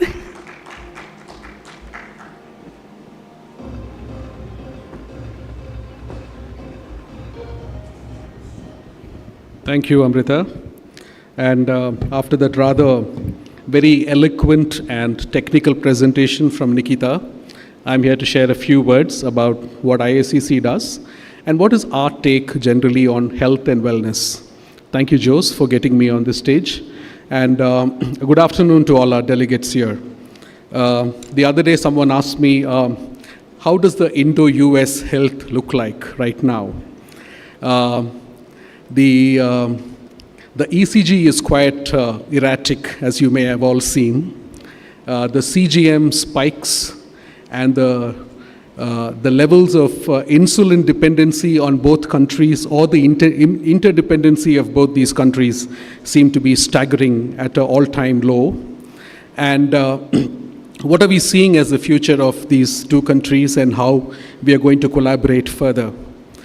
Very topical, and very recently I have had the opportunity of speaking on a similar topic which was curated by Mint, and where we really need a lot of collaboration in these areas, especially with India becoming, unfortunately, the diabetic-centric capital of the world. Our stress levels are unbeatable. We have a tremendous amount of issues with structural alterations, as they may call it, which in common word is known as cancer. And therefore, there is so much of a need of diagnostic, therapeutic, and constant monitoring of health systems, which we really need to find in India. And most importantly, we need a lot of this to be available at lower cost, subsidized pricing, and easy to access. While the city population of the countries are focusing on wellness and health, de-stressing one body and mind, there is definitely a huge discussion that is happening in the pharmaceutical and the diagnostic world as to how do we change the way India lives healthily. We are a large population, and therefore a minuscule change in our health parameters throughout extraordinarily huge numbers, and that is alarming. So what we've also seen very topically from the budget which was announced, from the finance bill which was announced yesterday, is that there is obviously going to be a lowering of certain types of medicines which are being imported into the country. We hope to see a lot of relaxation in terms of custom duties for diagnostic equipment, which will land on our ports, and also a fair amount of knowledge exchange, which we hope will happen in the next few years. The government's vision on health seems to be very proactive, and I hope we have the right kind of fuel and the right kind of people who will bring this to ground and help reach the millions of people. The other important point which I wanted to discuss today, and again very topical, which I pick up from what Nikita mentioned, is on smart cities. The budget outlay for smart cities continues to be very prospective, very optimistic, as one would say. But what we are also beginning to see is smart cities not just limited to better transportation and better amenities and facilities. The focus also needs to be on health. The quick availability of tertiary medical care, primary medical care, making sure that people don't suffer long before they know they really have a huge health problem. A lot of the companies that we work with and members of the Indo-American Chamber of Commerce have very significantly implemented a fair amount of successful measures in terms of monitoring the health of their employees. And this really has been very helpful. And it leads into the smart city discussion that we have been having in terms of creating cities which are a lot more ecologically friendly, which have a better green footprint, and trying to develop facilities for people which are easily accessible, and therefore promoting a system of health awareness. Thanks to the digital world and India's startup ecosystem, which has helped in mobilizing a large amount of talent and sensitivity on health-related products and devices, whether they are digital wearables, easily accessible diagnostic tools. We are beginning to see a lot of that emerging very strongly in India. ISCC recently hosted a CXO meeting where I think one of the sponsoring companies of this event also has come up with a very interesting heart monitoring device. It actually keeps tab on the stress levels of people and measures what is known as your heart quality index. So these are some very interesting and emerging changes that are happening. And what we at ISCC are also doing is, as part of our focused, the health vertical that ISCC focuses on, health, pharmacy, pharmaceuticals, and medicine, is that there is continuing discussions that we have on a regular basis with our counterparts in the US, be it trade bodies, be it the Ministry of External Affairs or the Commerce Department of the US, to try and see how efficiently we can bring in some of those technologies, and more importantly, the academia behind all of this. Because there is a dearth of high-quality research capability in our bioclinical, pharmaceutical sectors. And what I think is also a positive sign from yesterday's budget is that there is going to be a fair amount of activity that will happen in the biosimilar and biotechnology areas where India can really contribute immensely to the world. I think we seem to be on the right track, and I'm very happy that ISCC is able to play its role in doing some of this. Our collaborating companies here and the extent of awareness that we have on health today is amazing. I still remember, my own experience. When I was about 8 years old, my dad was diabetic. He was an early diabetic, and we would try and do his sugar testing. And those of you who know, we would use a solution known as the Benedict solution, and test it to check the colors. The awareness of people of those times about their eating habits, about the simple concepts of high blood sugar did not exist. But today, even when you go to smaller towns, people are conscious about it. People, do not believe that they can have a metformin in the morning and have 5 glasses of tea with 2 spoons of sugar in each cup. So those trend lines have changed, and that has been quality education over the last 20 years. And therefore, I think this session specifically opens out a lot of our minds into thinking wellness, coupled with the right intervention of pharmacy, diagnostic, good medical practitioners, and good protocols. Very often we end up going to 5 different doctors before we end up convincing ourselves, okay, this is probably the problem I have.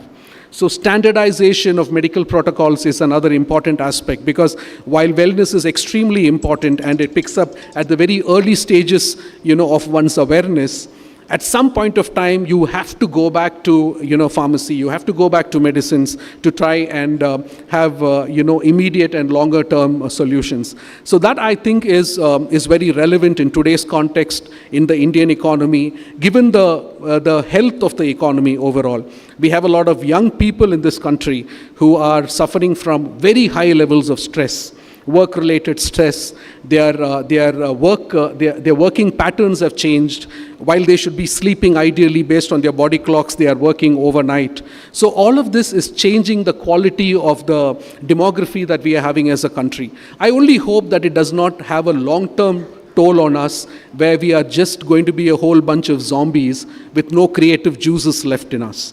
So with these few introductory words of mine, not introductory, it's been more than that, I would now request our next speaker, Shiva Subramanian, to please come on stage. Shiva Subramanian is from Biopeak Wellness. Over to you, Shiva.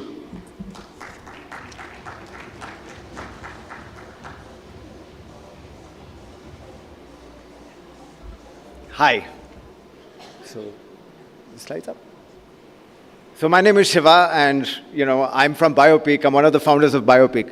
Now, this is going to be an interesting conversation because I think Nikita made my life very easy by setting in context the whole sustainability and health piece already together. So let me quickly tell you about what longevity means in India. Longevity is a wonderful word, but what does it mean for us? It may mean living longer, yes. But what else does it mean? And actually, from an Indian context, this means something very different. It means the quality of life. So here's what's really interesting. Most people are actually suffering towards the end of the life. You may live for a long time, but you may be wheelchair bound. You may have diseases. And if you notice, all of those thresholds actually happen at the latter period of your life, right? So this is one of the projects that Biopeak actually embarks to solve. And one of the first things over here with what Biopeak does is detect. And what does that mean to us? It's not just detecting cancers, but what we actually are doing today from an Indian context is looking at South Asian data And we're saying for every person, can we get their genomic signature, right? The whole exome of how a person's blueprint is for this life. Now, that is just a probability chart. You may or may not express those genetics. And you know what decides that? That's your environment. And that's what Nikita was talking about earlier today. What I will try to do in this next 8 minutes is actually to show you the continuum of how the biology of each individual is actually influenced by their environment. And actually it's one and the same. We are this organism in the soup of our environment which shapes our very reality and our biology in this case, right? And the testing that we do is from the genetics, we actually test the cell. And we have 37 trillion cells. So imagine if I change one cell, that we change the trajectory of 37 trillion cells. And that is a compounding version of how we could arrive at health. Now, each one of the cells have something called mitochondria, and they may have 40,000 odd mitochondria. And if you influence anything over there, then you influence metabolism as we know it. So our journey was interesting, right? We wanted to go and look at the smallest common denominator and look at how it expresses itself, as life itself, and within this soup, in this context of our environment, right? Which is Bangalore for us today. And I'll just go to the next slide.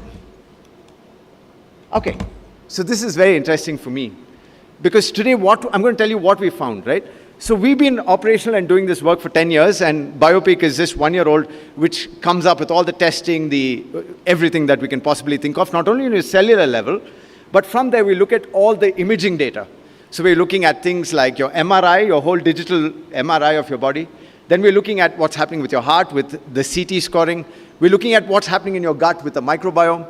And then we integrate all these pieces of information, right? And we know what's really interesting. The single most important thing seems to be what you're exposed to. And if you look at that, that's the human exposome over there, right? Everything, and the built environment is on top of that. And I think a lot of the conversation today was about the built environment. And then what I'm talking about is the human exposome. And all the little cells and stuff like that is in the systems biology. And all that leads into this idea of what healthy or qualitative living is. Now, let me tell you a really interesting story. So we've done 400 odd clients in the last 7 months. And here are some interesting pieces that was very, very unique, right, for an Indian populace. It's every part of India is so diverse that the first thing we found is that you have unique microbial signatures if you're from the west, the east, the north, or the south. Not only our food, but even our weather, the tropical environment, or the kind of air you're exposed to seems to be tuning your microbiome of your gut.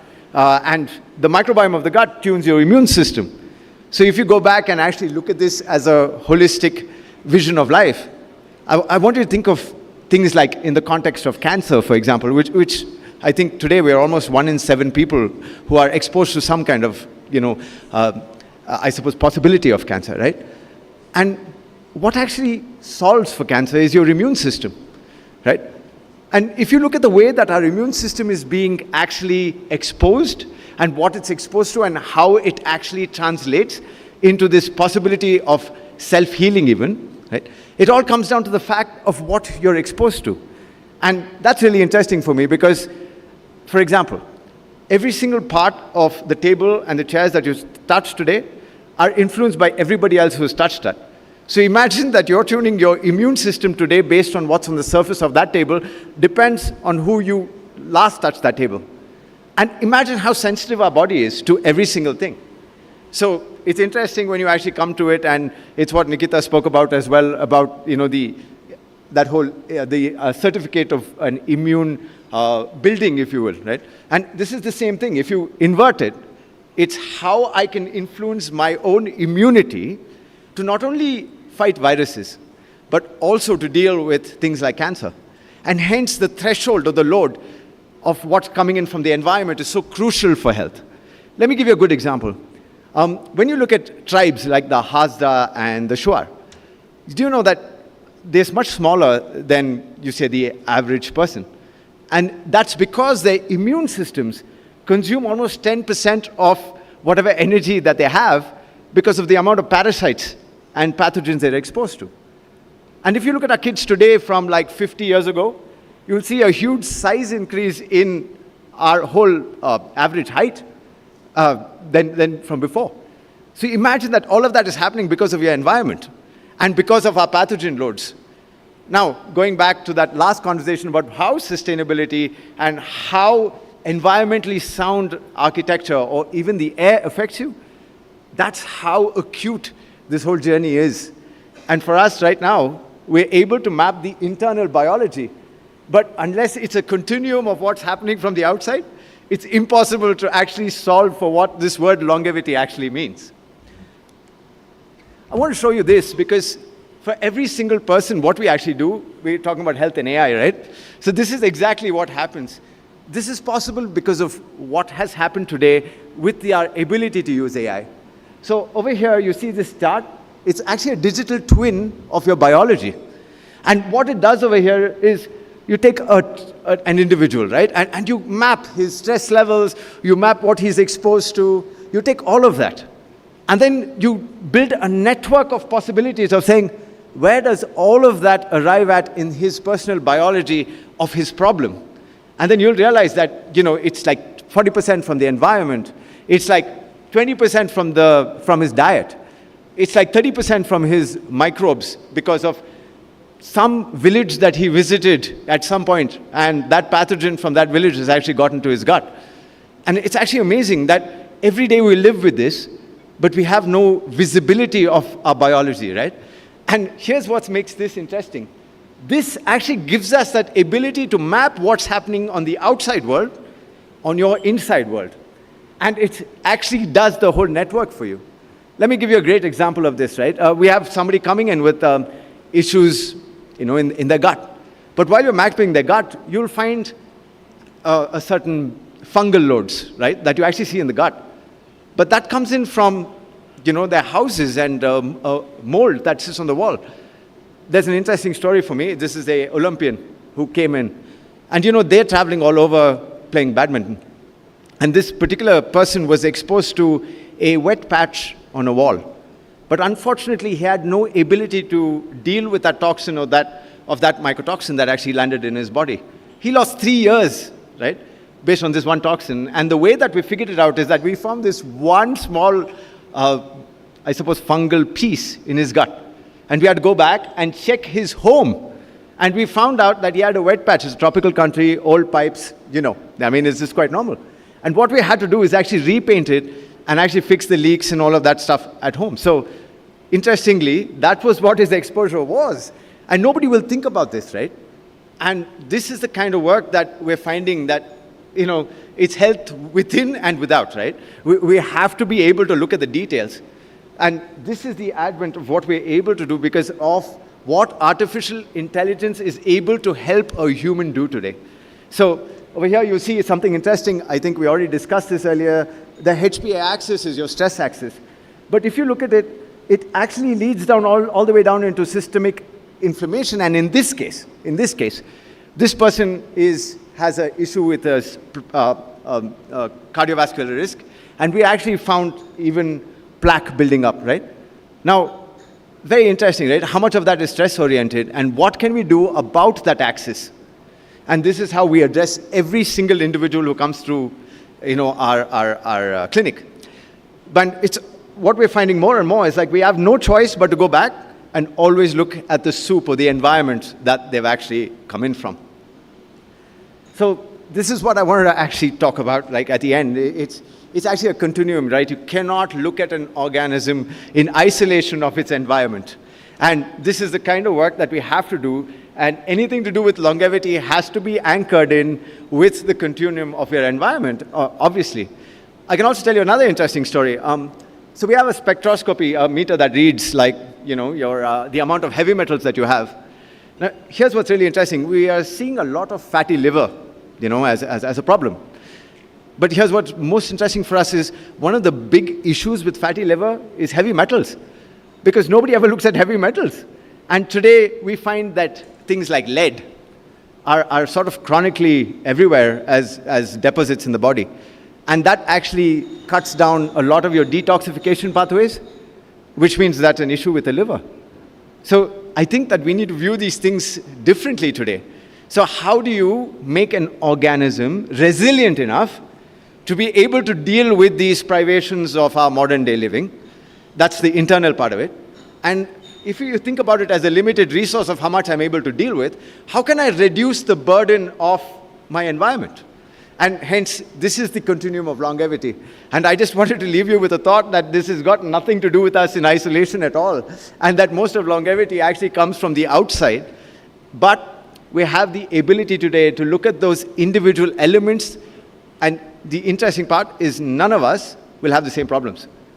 Some people will be able to take lead out of the system, other people can't.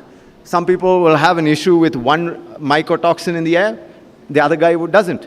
So it looks like we have to head for a precision orientation, right? And it's completely possible today, because not only, as Nikita said, do you have the ability to test outside, but you also have the ability to test inside. And I leave you with this thought that the future of, anything to do with health has to be a continuum where we can present the data of both together, right? And that's the only way you can have the static and the dynamic systems of health unified. Thank you.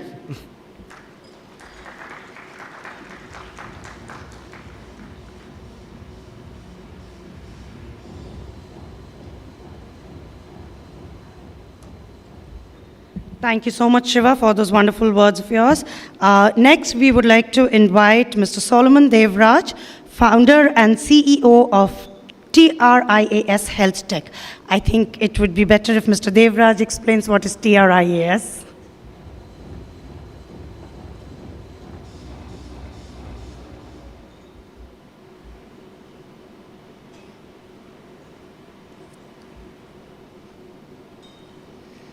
Yeah. Good evening, and thanks, Jose and ICT for giving this opportunity. And it is a great evening, and with a lot of different perspectives on technology, I thought I'll make a small change to the overall ethos of the discussion. So rather than sustainable cities, I sort of changed it to sustainable communities. And the reason I did that is I just want to talk about how implementing a digital solution or innovation in a rural kind of setup is quite different from implementing in a city. And we firmly believe that implementing in a low infrastructure setup proves its capability of now growing it at scale even in the urban areas. And keeping in mind that 50% of the globe is anyway rural, it's important that some of us sort of take that initiative to drive digital innovation in the rural parts of the globe. And today I will talk about some of the work that we've done in Papua New Guinea. These are the islands just above Australia. Pretty remote, but pretty interesting. And for us, when we went there about 3 years back, it was sort of an eye-opener, because it was just about implementing in one of the hospital. But then the kind of impact that technology creates for really vulnerable people is quite interesting. And we sort of spent next 3 years to really drive it across different parts of that country, and making this as one of the sole provider of insights and medical information for the country. If you look at the ground reality, in PNG, largely if you look at the infrastructure, it is sort of ground zero. They have something called scale book, which is nothing but a small leaflet which sort of encompasses every visit that they make to the hospital. And most of the time, it sort of gets burnt or sort of getting destroyed. So imagine a pregnant woman spent a good amount of vaccination and medical history, everything written in that book, and then when they come to deliver at the hospital, those are lost. So these are the kind of challenges as a baseline. In terms of identity, not able to spell their name, no phone number, where today in India we're able to sort of put the phone number and take the history of the people, but then it's not there. So no clear identity. In terms of information, they're all kept in paper. The population health management of the country is kept in paper. So the consolidation and relating that to the overall impact geographically as well as within different province and different states is in there. And last but not the least, simple aspect of having internet. for us to be able to communicate, that's pretty low. And if you look at this aspect, it is no different, for example, in India as well. We are working with NIMHANS and Dementia India Alliance on the dementia, people with dementia, and they go sort of outside, just outside of Bangalore to do their camps and assessment, and similar challenges faced here as well. I just want to give you a picture of how a typical hospital in PNG looks like. It's sort of a godforsaken land, and then you see that the runway, because most of the places it's not motorable, so they have these small planes take care, take medicines to that, and these are the places that we sort of go. And honestly, like I said, each and every implementation brings us a sense of impact that we have created in the society. And for us, digital innovation has to create that positive impact in the society. If you look at the foundational aspect, we need to have systems that are offline first, because it is not about whether you have internet or whether you don't have internet. It is about sustained, constant internet. And most of the hospitals, even here when we go and implement large hospitals, the doctors are quite not so happy with the system, because every time the internet drops, they are not able to sort of enter the data, or they lose all of the data that they've entered. So system should have first an offline capability. Second one is structured data. We talk about various AI that is being sort of built on top of system or individually, but without structured data, it is a key concern. And for good or bad reason, 80 to 90% of health data are unstructured. So how do we sort of build that system where it collects structured data, ensuring that it is secure, and the aspect of privacy, specifically the confidentiality of patient information, and last but not the least, ensuring that very simple UI factor for the nurses or those who do not have as much of computer literacy, being able to use the system. So what we did was sort of built 3 layers. So the first layer is to ensure that the digital aspect replicates their paperwork, because you don't want to change the process of that country. So all of different workflows, different process flow across different disease management, we sort of digitize it. We used click-based rather than typing, because the ability for them to type is quite difficult. So just click-based, which people are used to using smartphones, and then also using speech to text. So like Siri or Alexa, the system responds to certain commands, and you're able to sort of speak and document it. And the middle layer of the core intelligence, because in PNG you don't have a standard name or a phone number that they can sort of carry, which the record management can sort of pull up the records. So we use biometric as the key identifier. So irrespective of which hospital or which health post they go to, you use their biometric for us to be able to pull up the records. The other aspect is inventory, and inventory not within the hospital, but also the drug dispensation across the country. A small health post in a very, very remote area, if they need to service a smaller community, they need to have that much of drugs, they need to have that much of vaccine. So the system provides that insights about the need, the demand, as well as the supply across the country for various inventory related to medical. The other aspect is device to human interface. So we provide telemedicine, but also linking the electronic system to devices, whether it is a lab device or whether it is an imaging device, so that you have everything in one system. Because even in India or even in the Western world, each hospital might have anywhere ranging from 10 to 40 different systems. And imagine trying to sort of get all of that together to be able to service the patient. The infrastructure, again, like I said, offline first needs to be light, and then also linked to the national system, because the data that gets curated needs to sort of provide a well-rounded information for the country, so that they're able to take the right kind of decision in terms of policy as well as procurement as such. The other aspect that I would like to sort of focus is specifically in the rural areas. For them, it is not financials, it is about disease management. The difference I see when it comes to the urban area, where most of the systems are not used for disease management, but rather for financial management. But when you go to the rural parts, the focus clearly is disease and very, very specific disease-specific workflow. And, for example, one of the key area that they sort of focus on is the neglected tropical diseases. And one of them is sort of, leprosy. And if you see the care provided for an individual with leprosy, it starts off with a community health post in the very remote area.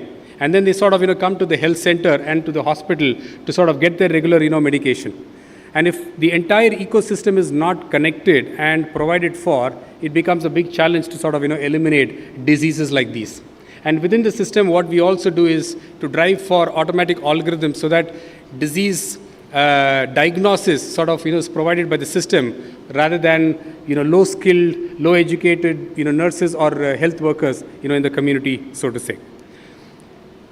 Pass this slide. And then one of the key aspects that a system like this needs to provide for is to sort of, give insights, both GIS-related insights as well as, graphical.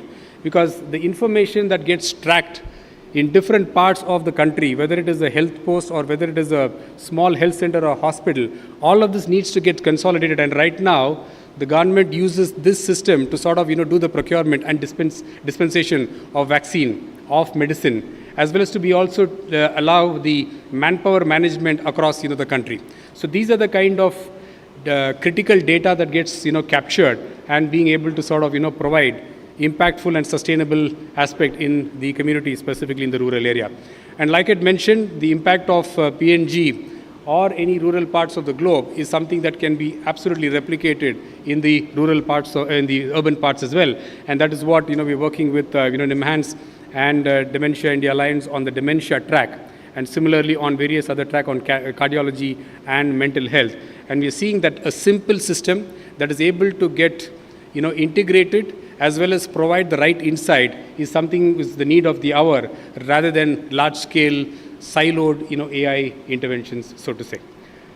With that, I'll probably pause, and I'm sure there will be some questions which I can answer later on. Thank you so much.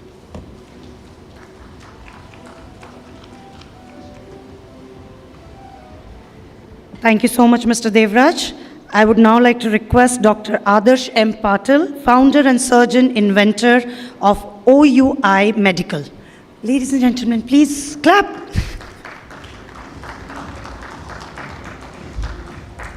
Thank you, everyone. Good evening. And I believe for sustainable cities means efficient hospitals and precision medicine, and we are contributing on that front.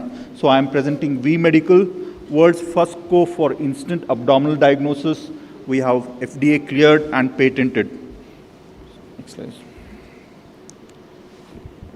So the problem we are solving is that whenever there is a problem in the abdomen, patients have to first go through non-invasive tests like an ultrasound. We do a scanning ultrasound, and these ultrasounds are not very precise, and then we do a CT scan. Many a times these CT scan miss something, and then we do a PET scan. And overall, 30% of the times these non-invasive tests are inconclusive. So clinicians have to answer a critical question, whether these patients require surgery or no. And presently what happens is that we have to take these patients to OR, perform surgeries to get a definitive answer for these patients. Here is an example, a case of abdominal cancers. All scans were done, and the scans were clear, and the patient was taken up for surgery. We opened up the abdomen, and we saw that the cancer had spread to the abdomen. The white dots you see are cancer spread, and these cannot be picked up by existing CT, MRI, PET scan. So what was the outcome? We had to just close the abdomen and come out because we couldn't do anything. So patient had unnecessary surgery, delays in chemo, trauma to the patient, and cost involved. So just to discover what imaging missed, so we have to perform surgeries in these patients. So we have simplified this process. So we give local anesthesia on the abdominal wall. This is the scope. We introduce it under local anesthesia, and we go inside, and once we are inside, we pump some atmospheric air to make some space, and then we introduce the device inside, and we can have a look inside the abdominal cavity. So these are the intestines, and if required, we can pass a biopsy forceps, take a biopsy, and release all the gas, take out the port, and the patient is completely awake because this is performed under a local block. So for clinicians, it's instant, accurate diagnosis, no OR, no anesthesia required, It can be used outside the OR in ICU, ER, or physician clinics for patients. It lowers cost, risk, and no hospital stay. For hospitals, it saves costs and brings in efficiency. So it has, apart from oncology applications, it has many other applications in trauma, for like blunt abdominal trauma, to evaluate spleen or liver injuries, ICU in sepsis management, and many women's health. And it is a platform technology, any very broad future applications as well, to taking around total TAM to be around $40 billion with 20 million cases annually, and SOM of around $4 billion, and SAM of around $12 billion. And our beachhead market is sepsis in US is around $100 million. So if we have a classic razor blade business model, the display is reusable. We lock the hospitals with the display, and we sell the scope as a reusable, and our manufacturing cost is around $200. We sell these devices at $2,000 with 90% margin, and our procedure is reimbursed in existing codes in US. So as of now, our product is validated. We performed our cadaveric studies, early clinical testing, and then we secured our IP. Presently, we have patents granted in EU, Australia, India, and pending in US, Canada, Russia, etc. We have gotten an FDA clearance as well. We have a contract manufacturer ready who can scale at a month of notice of 1 month. And as of now, we have received great interest from the market, from major hospitals like Stanford, MD Anderson, and American Association of Gastrointestinal Endoscopic Surgeons as well. So as of now, we are raising funds to get to market. So I'm Dr. Adarsh. I'm a minimal access surgeon with 15 years of experience. My co-founder Thomas has 30 years of experience in medtech with 3 exits. Rachel is a biomedical engineer with 15 years of product development experience. And Ashley comes from J&J, and she has scaled medical devices to, and we have a great clinical advisory board as well, and business advisory board as well.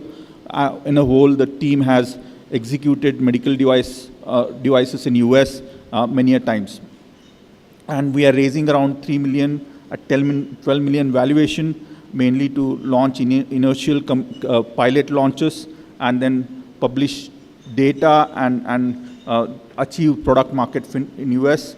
As per the projections on the lower side, we are expecting a revenue of around 100 million by year 5. On the base side, around 5 million, and the upside around $1 billion revenue in next 5 years. Thank you very much. Thank you so much.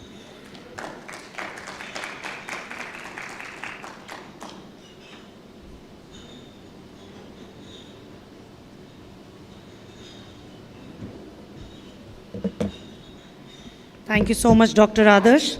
I would now request Mr. Alex D. Paul, CEO, Azuka Labs, to please come and share his thoughts.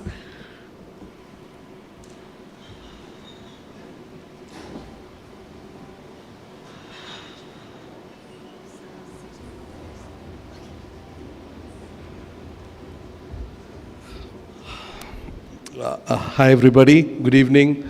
I would like to thank Jose and the ICT Forum for giving me an opportunity. Congrats to everybody, you've reached the last presentation. Okay. So I'm here to talk about basically healthcare and wellness.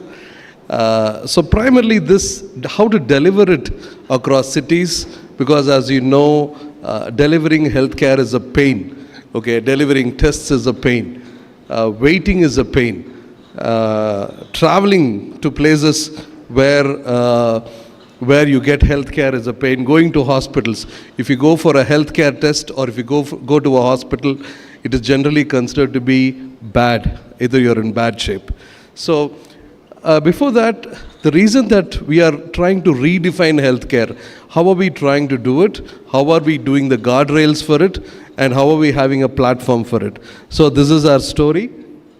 So moving from snapshots to health data. So most of the time when you go to hospitals, you get a blood test, you get a hormone test, and then after that, after 2 weeks, that test is useless. The question is, where is your health data? or what is your health data is a question. So a lot of people think that your wearables and your phone have your health data. It just has your habitual data. So if you want to really understand, the old way of health data was blood-based, or it was hormone-based, it was blood biomarker-based, and it was rendered useless in a couple of weeks. But the future of healthcare is what we call as, genomics, microbiome, and gut data together is what we are hoping to have. So I think for everybody, you have to get started with a genomic test that gives you a blueprint, health blueprint for a framework, and then you overlay gut microbiome data, which is the functional data for it, and then the wearable data will make sense. This is what everybody is following, that is what we do. And what do we do in this? So when we started, most of the time, getting a healthcare test, you had to go to a hospital. You couldn't order a test on Flipkart. You couldn't order a test on Amazon.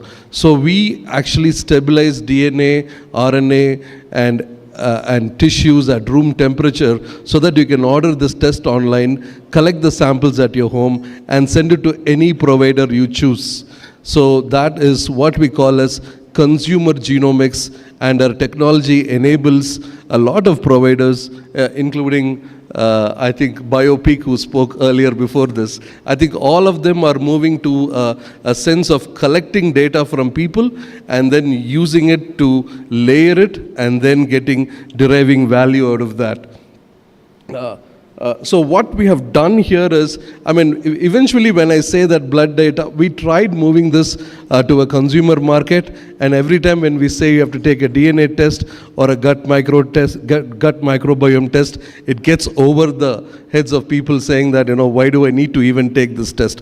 So we did a small experiment and launched a skin test. Okay, when you say you want to take a health test, nobody wants to take it. When you want to take a beauty test, everybody wanted to take it.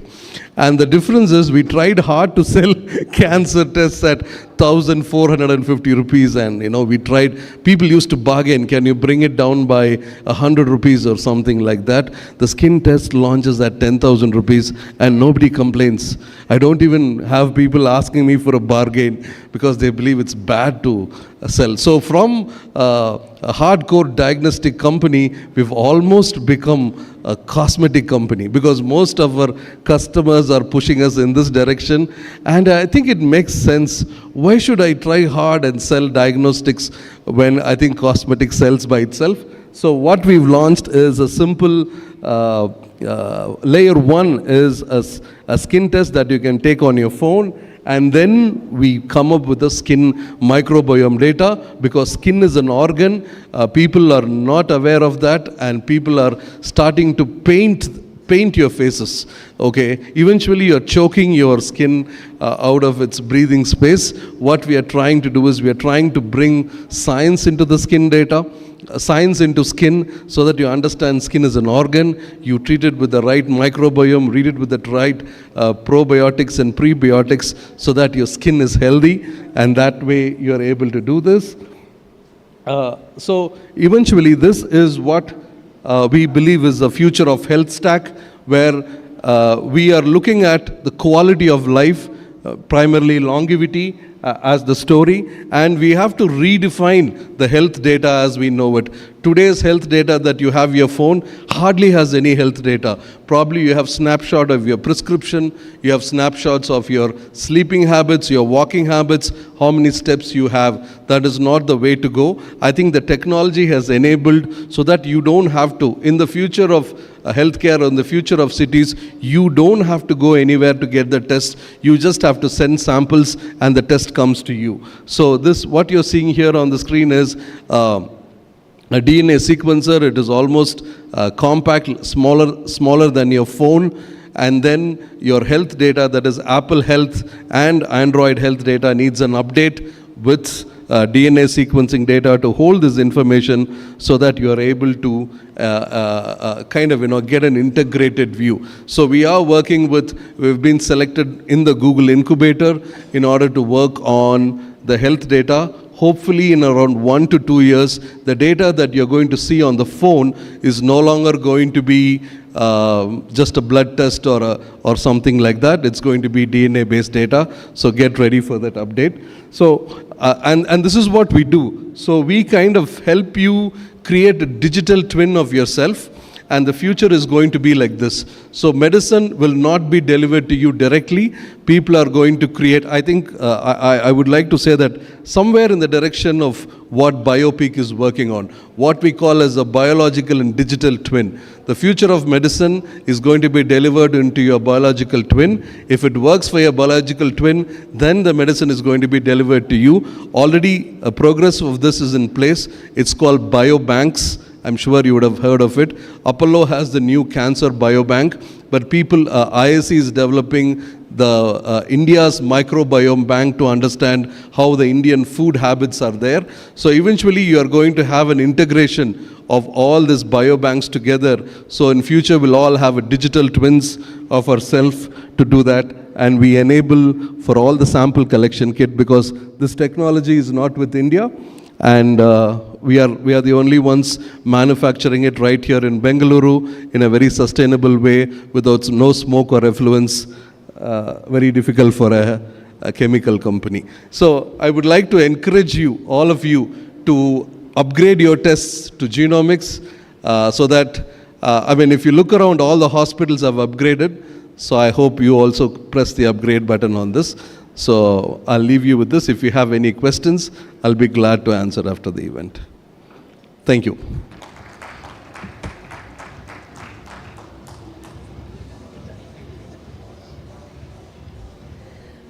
Thank you so much, Alex. And you will not have to wait to answer for the questions after the event. I would request all the speakers of this particular session, Health and Wellness Powered by Digital Innovation, to please come up on the dais and take the seat. Mr. Gerald Manoharan, Ms. Nikita Rayappa, Mr. Shiva Subramanian, Mr. Solomon Devraj, Dr. Adarsh M. Patil, and Mr. Alex D. Paul, please.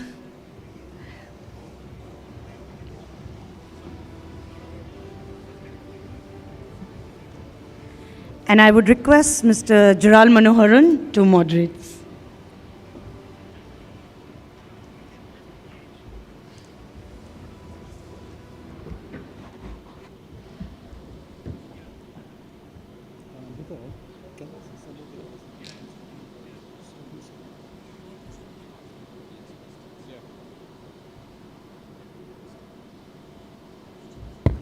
No, it's okay.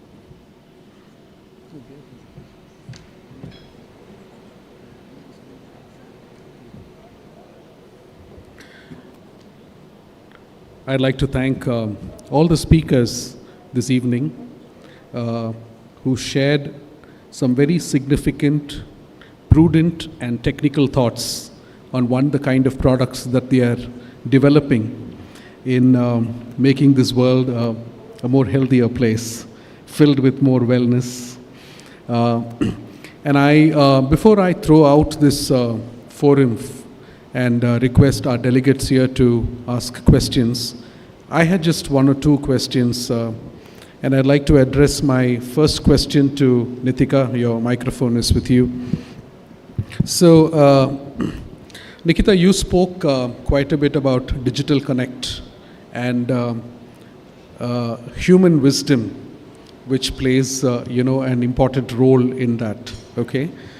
So, because I think a lot of the other presenters like Shiva, Solomon, Adarsh and Alex also have very significant digital tools, right?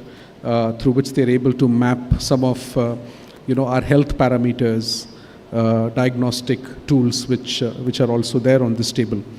But you brought about an interesting point of the digital connect. Can you hear me? Yes. Yeah. So you brought in an interesting point on digital connect with human wisdom. Yes. So can you speak about that for just about a minute? And how do you think this will work in the real world? So essentially, digital connect with human wisdom. That's the thought process. So I actually work with real estate. What we really do is we work with buildings. So we work with workspaces where technology is already embedded. So the human wisdom is what we're trying to correct the behavioral changes within the employees, within the organization. So kind of giving them statistics of where they stand with regard to their health and wellness and how they can improve. So really digital innovation or the incorporation of something technological is only adding as a catalyst to kind of show them where they stand and how they can improve.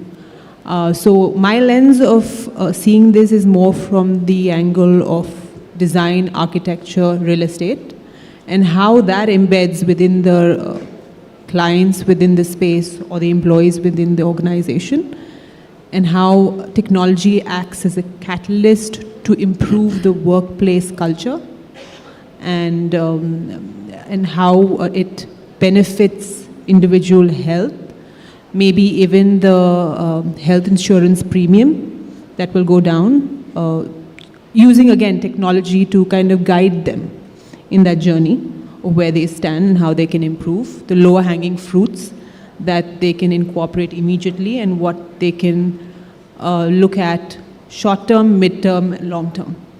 So ideally more than just digital and the human centric, I also want to bring in the space like I spoke about. Yeah. Because that is essentially what I do. I look at spaces, connect them to the human aspect, and use that technology more as a catalyst to benefit the employees, clients, management within the workplace. I hope I was able to cover your Yeah, I think question. you have, and that actually quickly leads me to my next question. Human wisdom, knowledge, genetic makeup, genomics, all of this have some level of an interplay, right? And what was interesting in Shiva's discussion, as well as what Solomon spoke about with his experience in Papua New Guinea, and what the tool which Alex's company, Azuka, is really building, there is a significant emphasis on genomics, right? Creating that data bank, verifiable data bank of health parameters across different communities. Now I'm going to throw upon this question because I think all the four gentlemen have a bit of overlap in terms of what they do, and I would request you to specify and specific question, which I'm actually throwing out to the four of y'all, is how easy is it to centralize this genomic database? How easy is it for research, academia, pharmaceuticals to access this data? Okay, is it very proprietary in nature? Is it available for people to use and exploit for the larger wellness of the world? We can go one at a time. I will request Alex to start, and the rest can please add on. Yeah, I think in the context, India is just getting started with biobanks to an extent. We still have a lot of catching up to do, and each of these biobanks have data protection. Although anonymized data is available for all, there is a lot of, at least in theory, there is a lot of data protection that is there that needs permission for people to ask for cohorts, so that biopharma companies ask for a particular cohort to test their drugs, and then they work backwards on it. Such data has not been centralized yet. It is still locked in pockets because we are still not there yet. That's the truth. Okay. So, Shiva, I'm sure you have a lot of things to say. You're smiling and your body language suggests that. So can you please add, what are your thoughts on that? When you take a country like India and you're looking at our population, we have less than 0.01% of our genomics mapped, and even that is siloed. So I think, to say that we're far away is not even the beginning of it. The institutions, I know DBT has done a lot of work on it as well. but the information is very difficult to actually get your hands on. It's not as democratic as one would assume it should be. But I think there are many private players as well.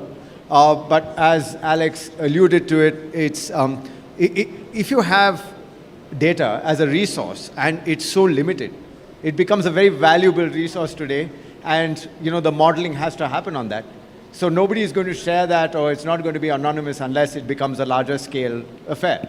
And I suppose the only way that we can actually do that is with the governance, and with actually it has to come from a central biological entity like the DBT or something like that, right? It has to be an initiative from the government. But here's what we'll need to do. I think we'll have to get localized for us to such an extent, because we have, what is India? I mean, in terms of genomics, we have so many different kinds of genomic, I suppose, possibilities. So I think that we need to really think about this differently and say that every region has to actually have its own data. Yeah. Otherwise, it's still pointless for us, right? Yeah. And that's why I think maybe our approach to it has to be unique and novel, and because we're not going to have we don't have a centralized health system. We don't have anywhere where all our health records are captured. So we're so far away from that currently. It makes sense to actually come up with something novel, because today we have, with the way technology is oriented, you probably will be able to think this first principles and come up with something amazing like the Aadhaar card or the UPI. Yeah. I think we need to think about this from an out-of-the-box situation. That's a good thought. And Solomon, to you, because you've done some very similar explorations outside of India, okay? And very similar kind of socio-economic, realities. So what are your thoughts? I mean, you've done some work in this space already. So I think, first of all, we need to understand that there's so much diversity in the entire healthcare ecosystem, whether it is a payer or whether it is a provider or whether it is, digital technologies. You talk about, genomics data, you talk about, the phenotype data, but it is so decentralized that everybody wants to have access to their data, and then they don't want to share it. Forget about India, even in the US or even the Western world, the data interportability is such a big issue.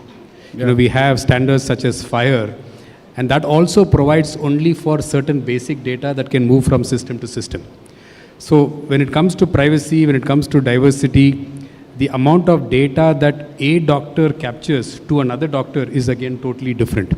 So I think we are very, very long way in terms of how to sort of centralize and use this data. And I think that's where aspects such as genomics, etc., comes into play, because that provides a plethora of investigation inherently, whether the patient gives it or does not, give it.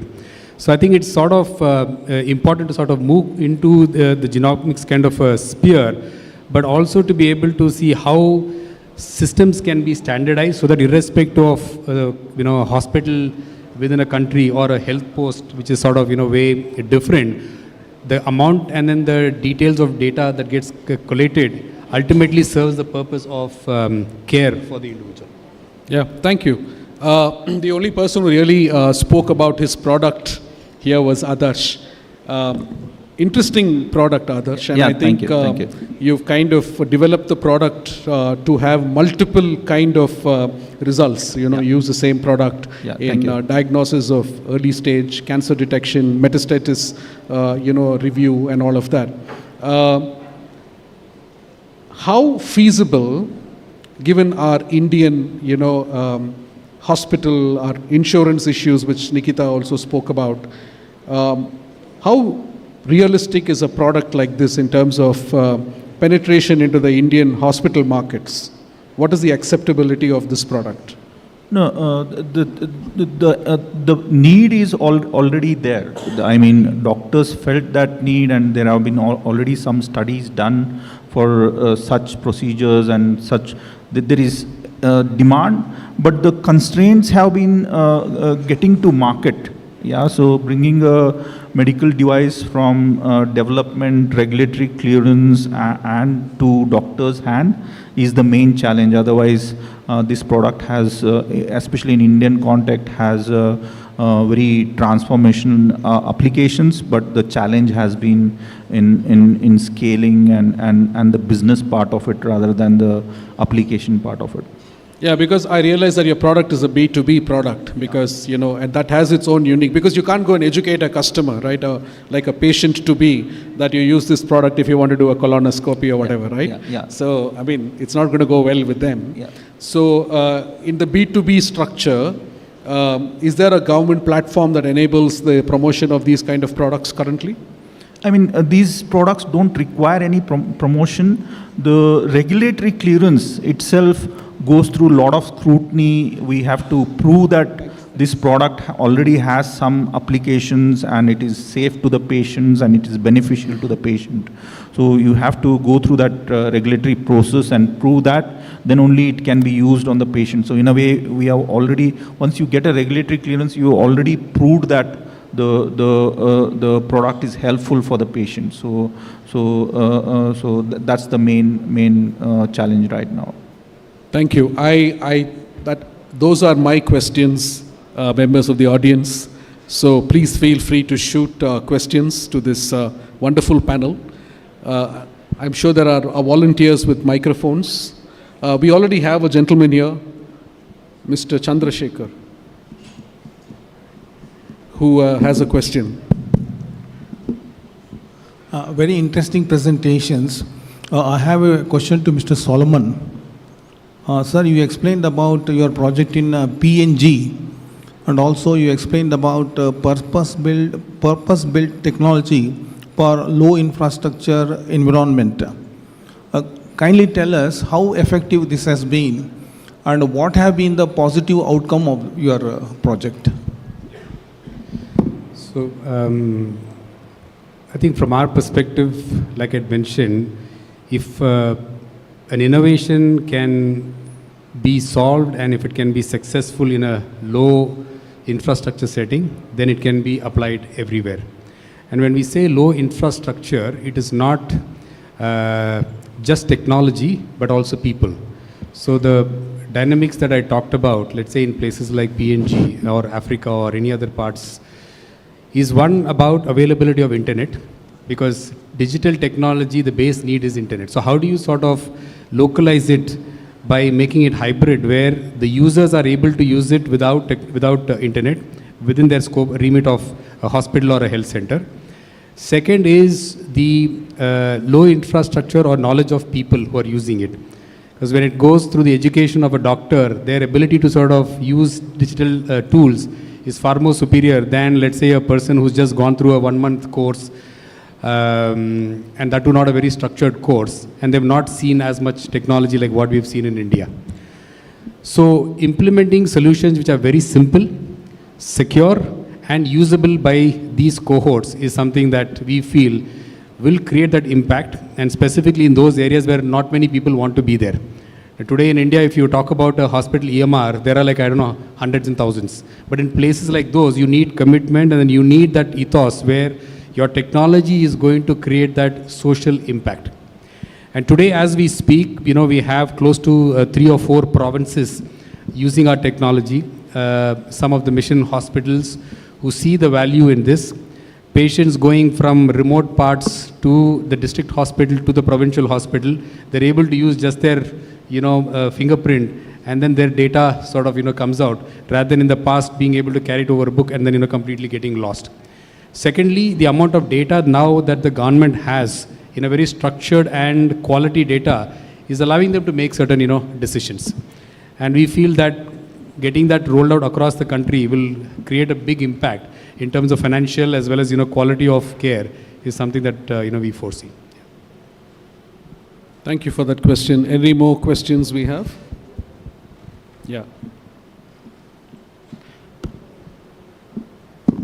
Thank you. Ladies and gentlemen, good evening. My name is Manish Raj, and I have a question for you. So you spoke about the wellness at the workplace and people, how they should adapt to the changing narrative.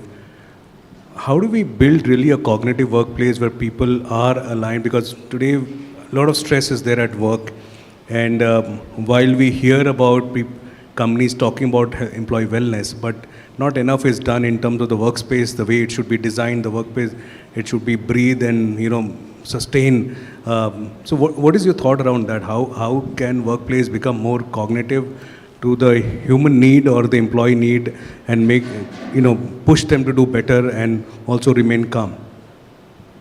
Thank you. So my thought really is, you're talking about the workplace, right? So that involves more the CRE world. I think the ecosystem of the CRE world involves designers, real estate professionals, employees within the workspace, HR, and higher management.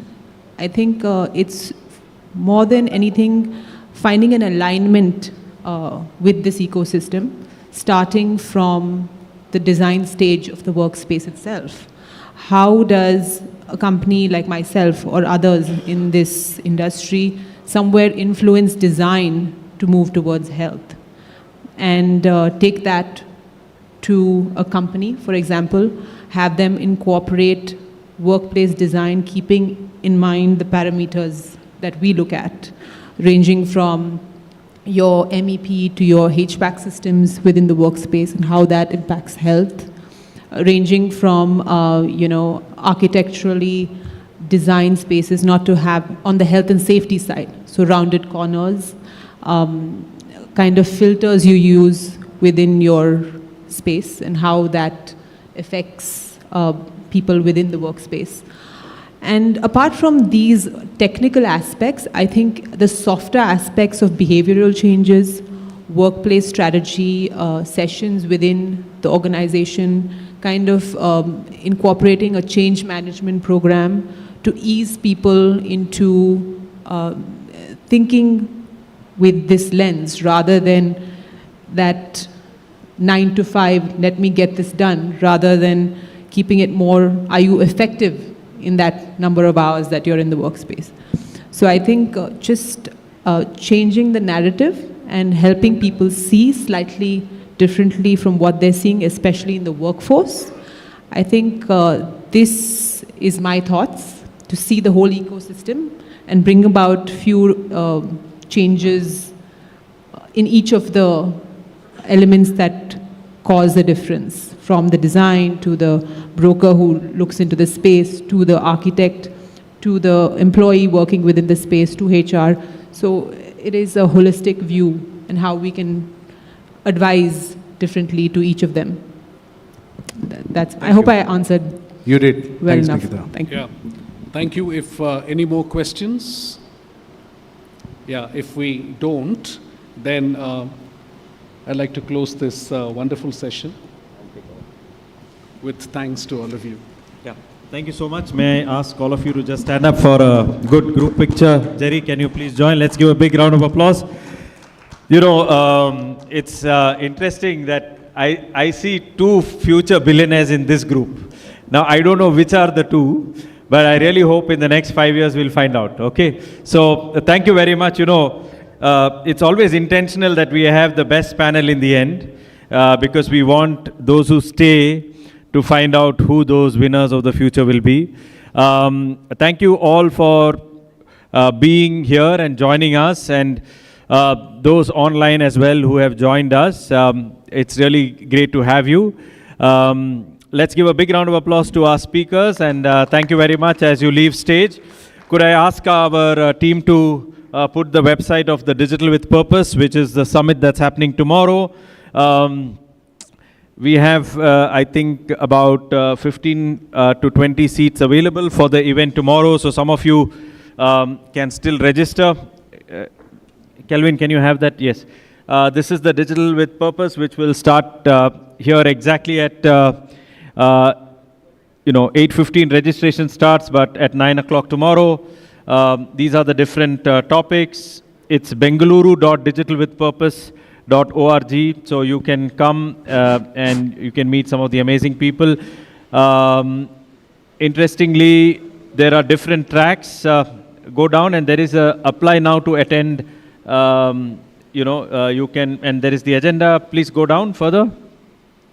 There is the apply now button, and all the tracks are explained. There is green IT, there is disruptive technology, and finally skilling and wellness. And yeah, there is the registration button. You can register and apply now to join. We have our CXO and VC roundtable starting here at 7. So after this, we'll leave and they will rearrange this. Thank you all for joining, and we can have some music play as we close, and some coffee is there. And in 1 hour, we close and we start. Yeah.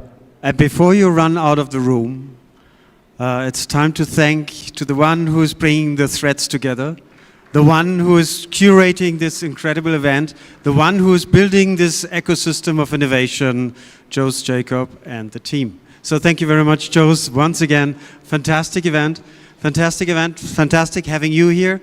Thanks for the technology behind. It's always important to have the technology working here, so thank you for all this, and thank you for the photo covering as well. Yes. The guys who served the coffee and the tea, thank you very much, and the food, and your food for thought. Thank you very much. See you next time. A big round of applause to Jan as well. Thank you, and see you at 7, those who are here to join for the VC roundtable as well. Thank you.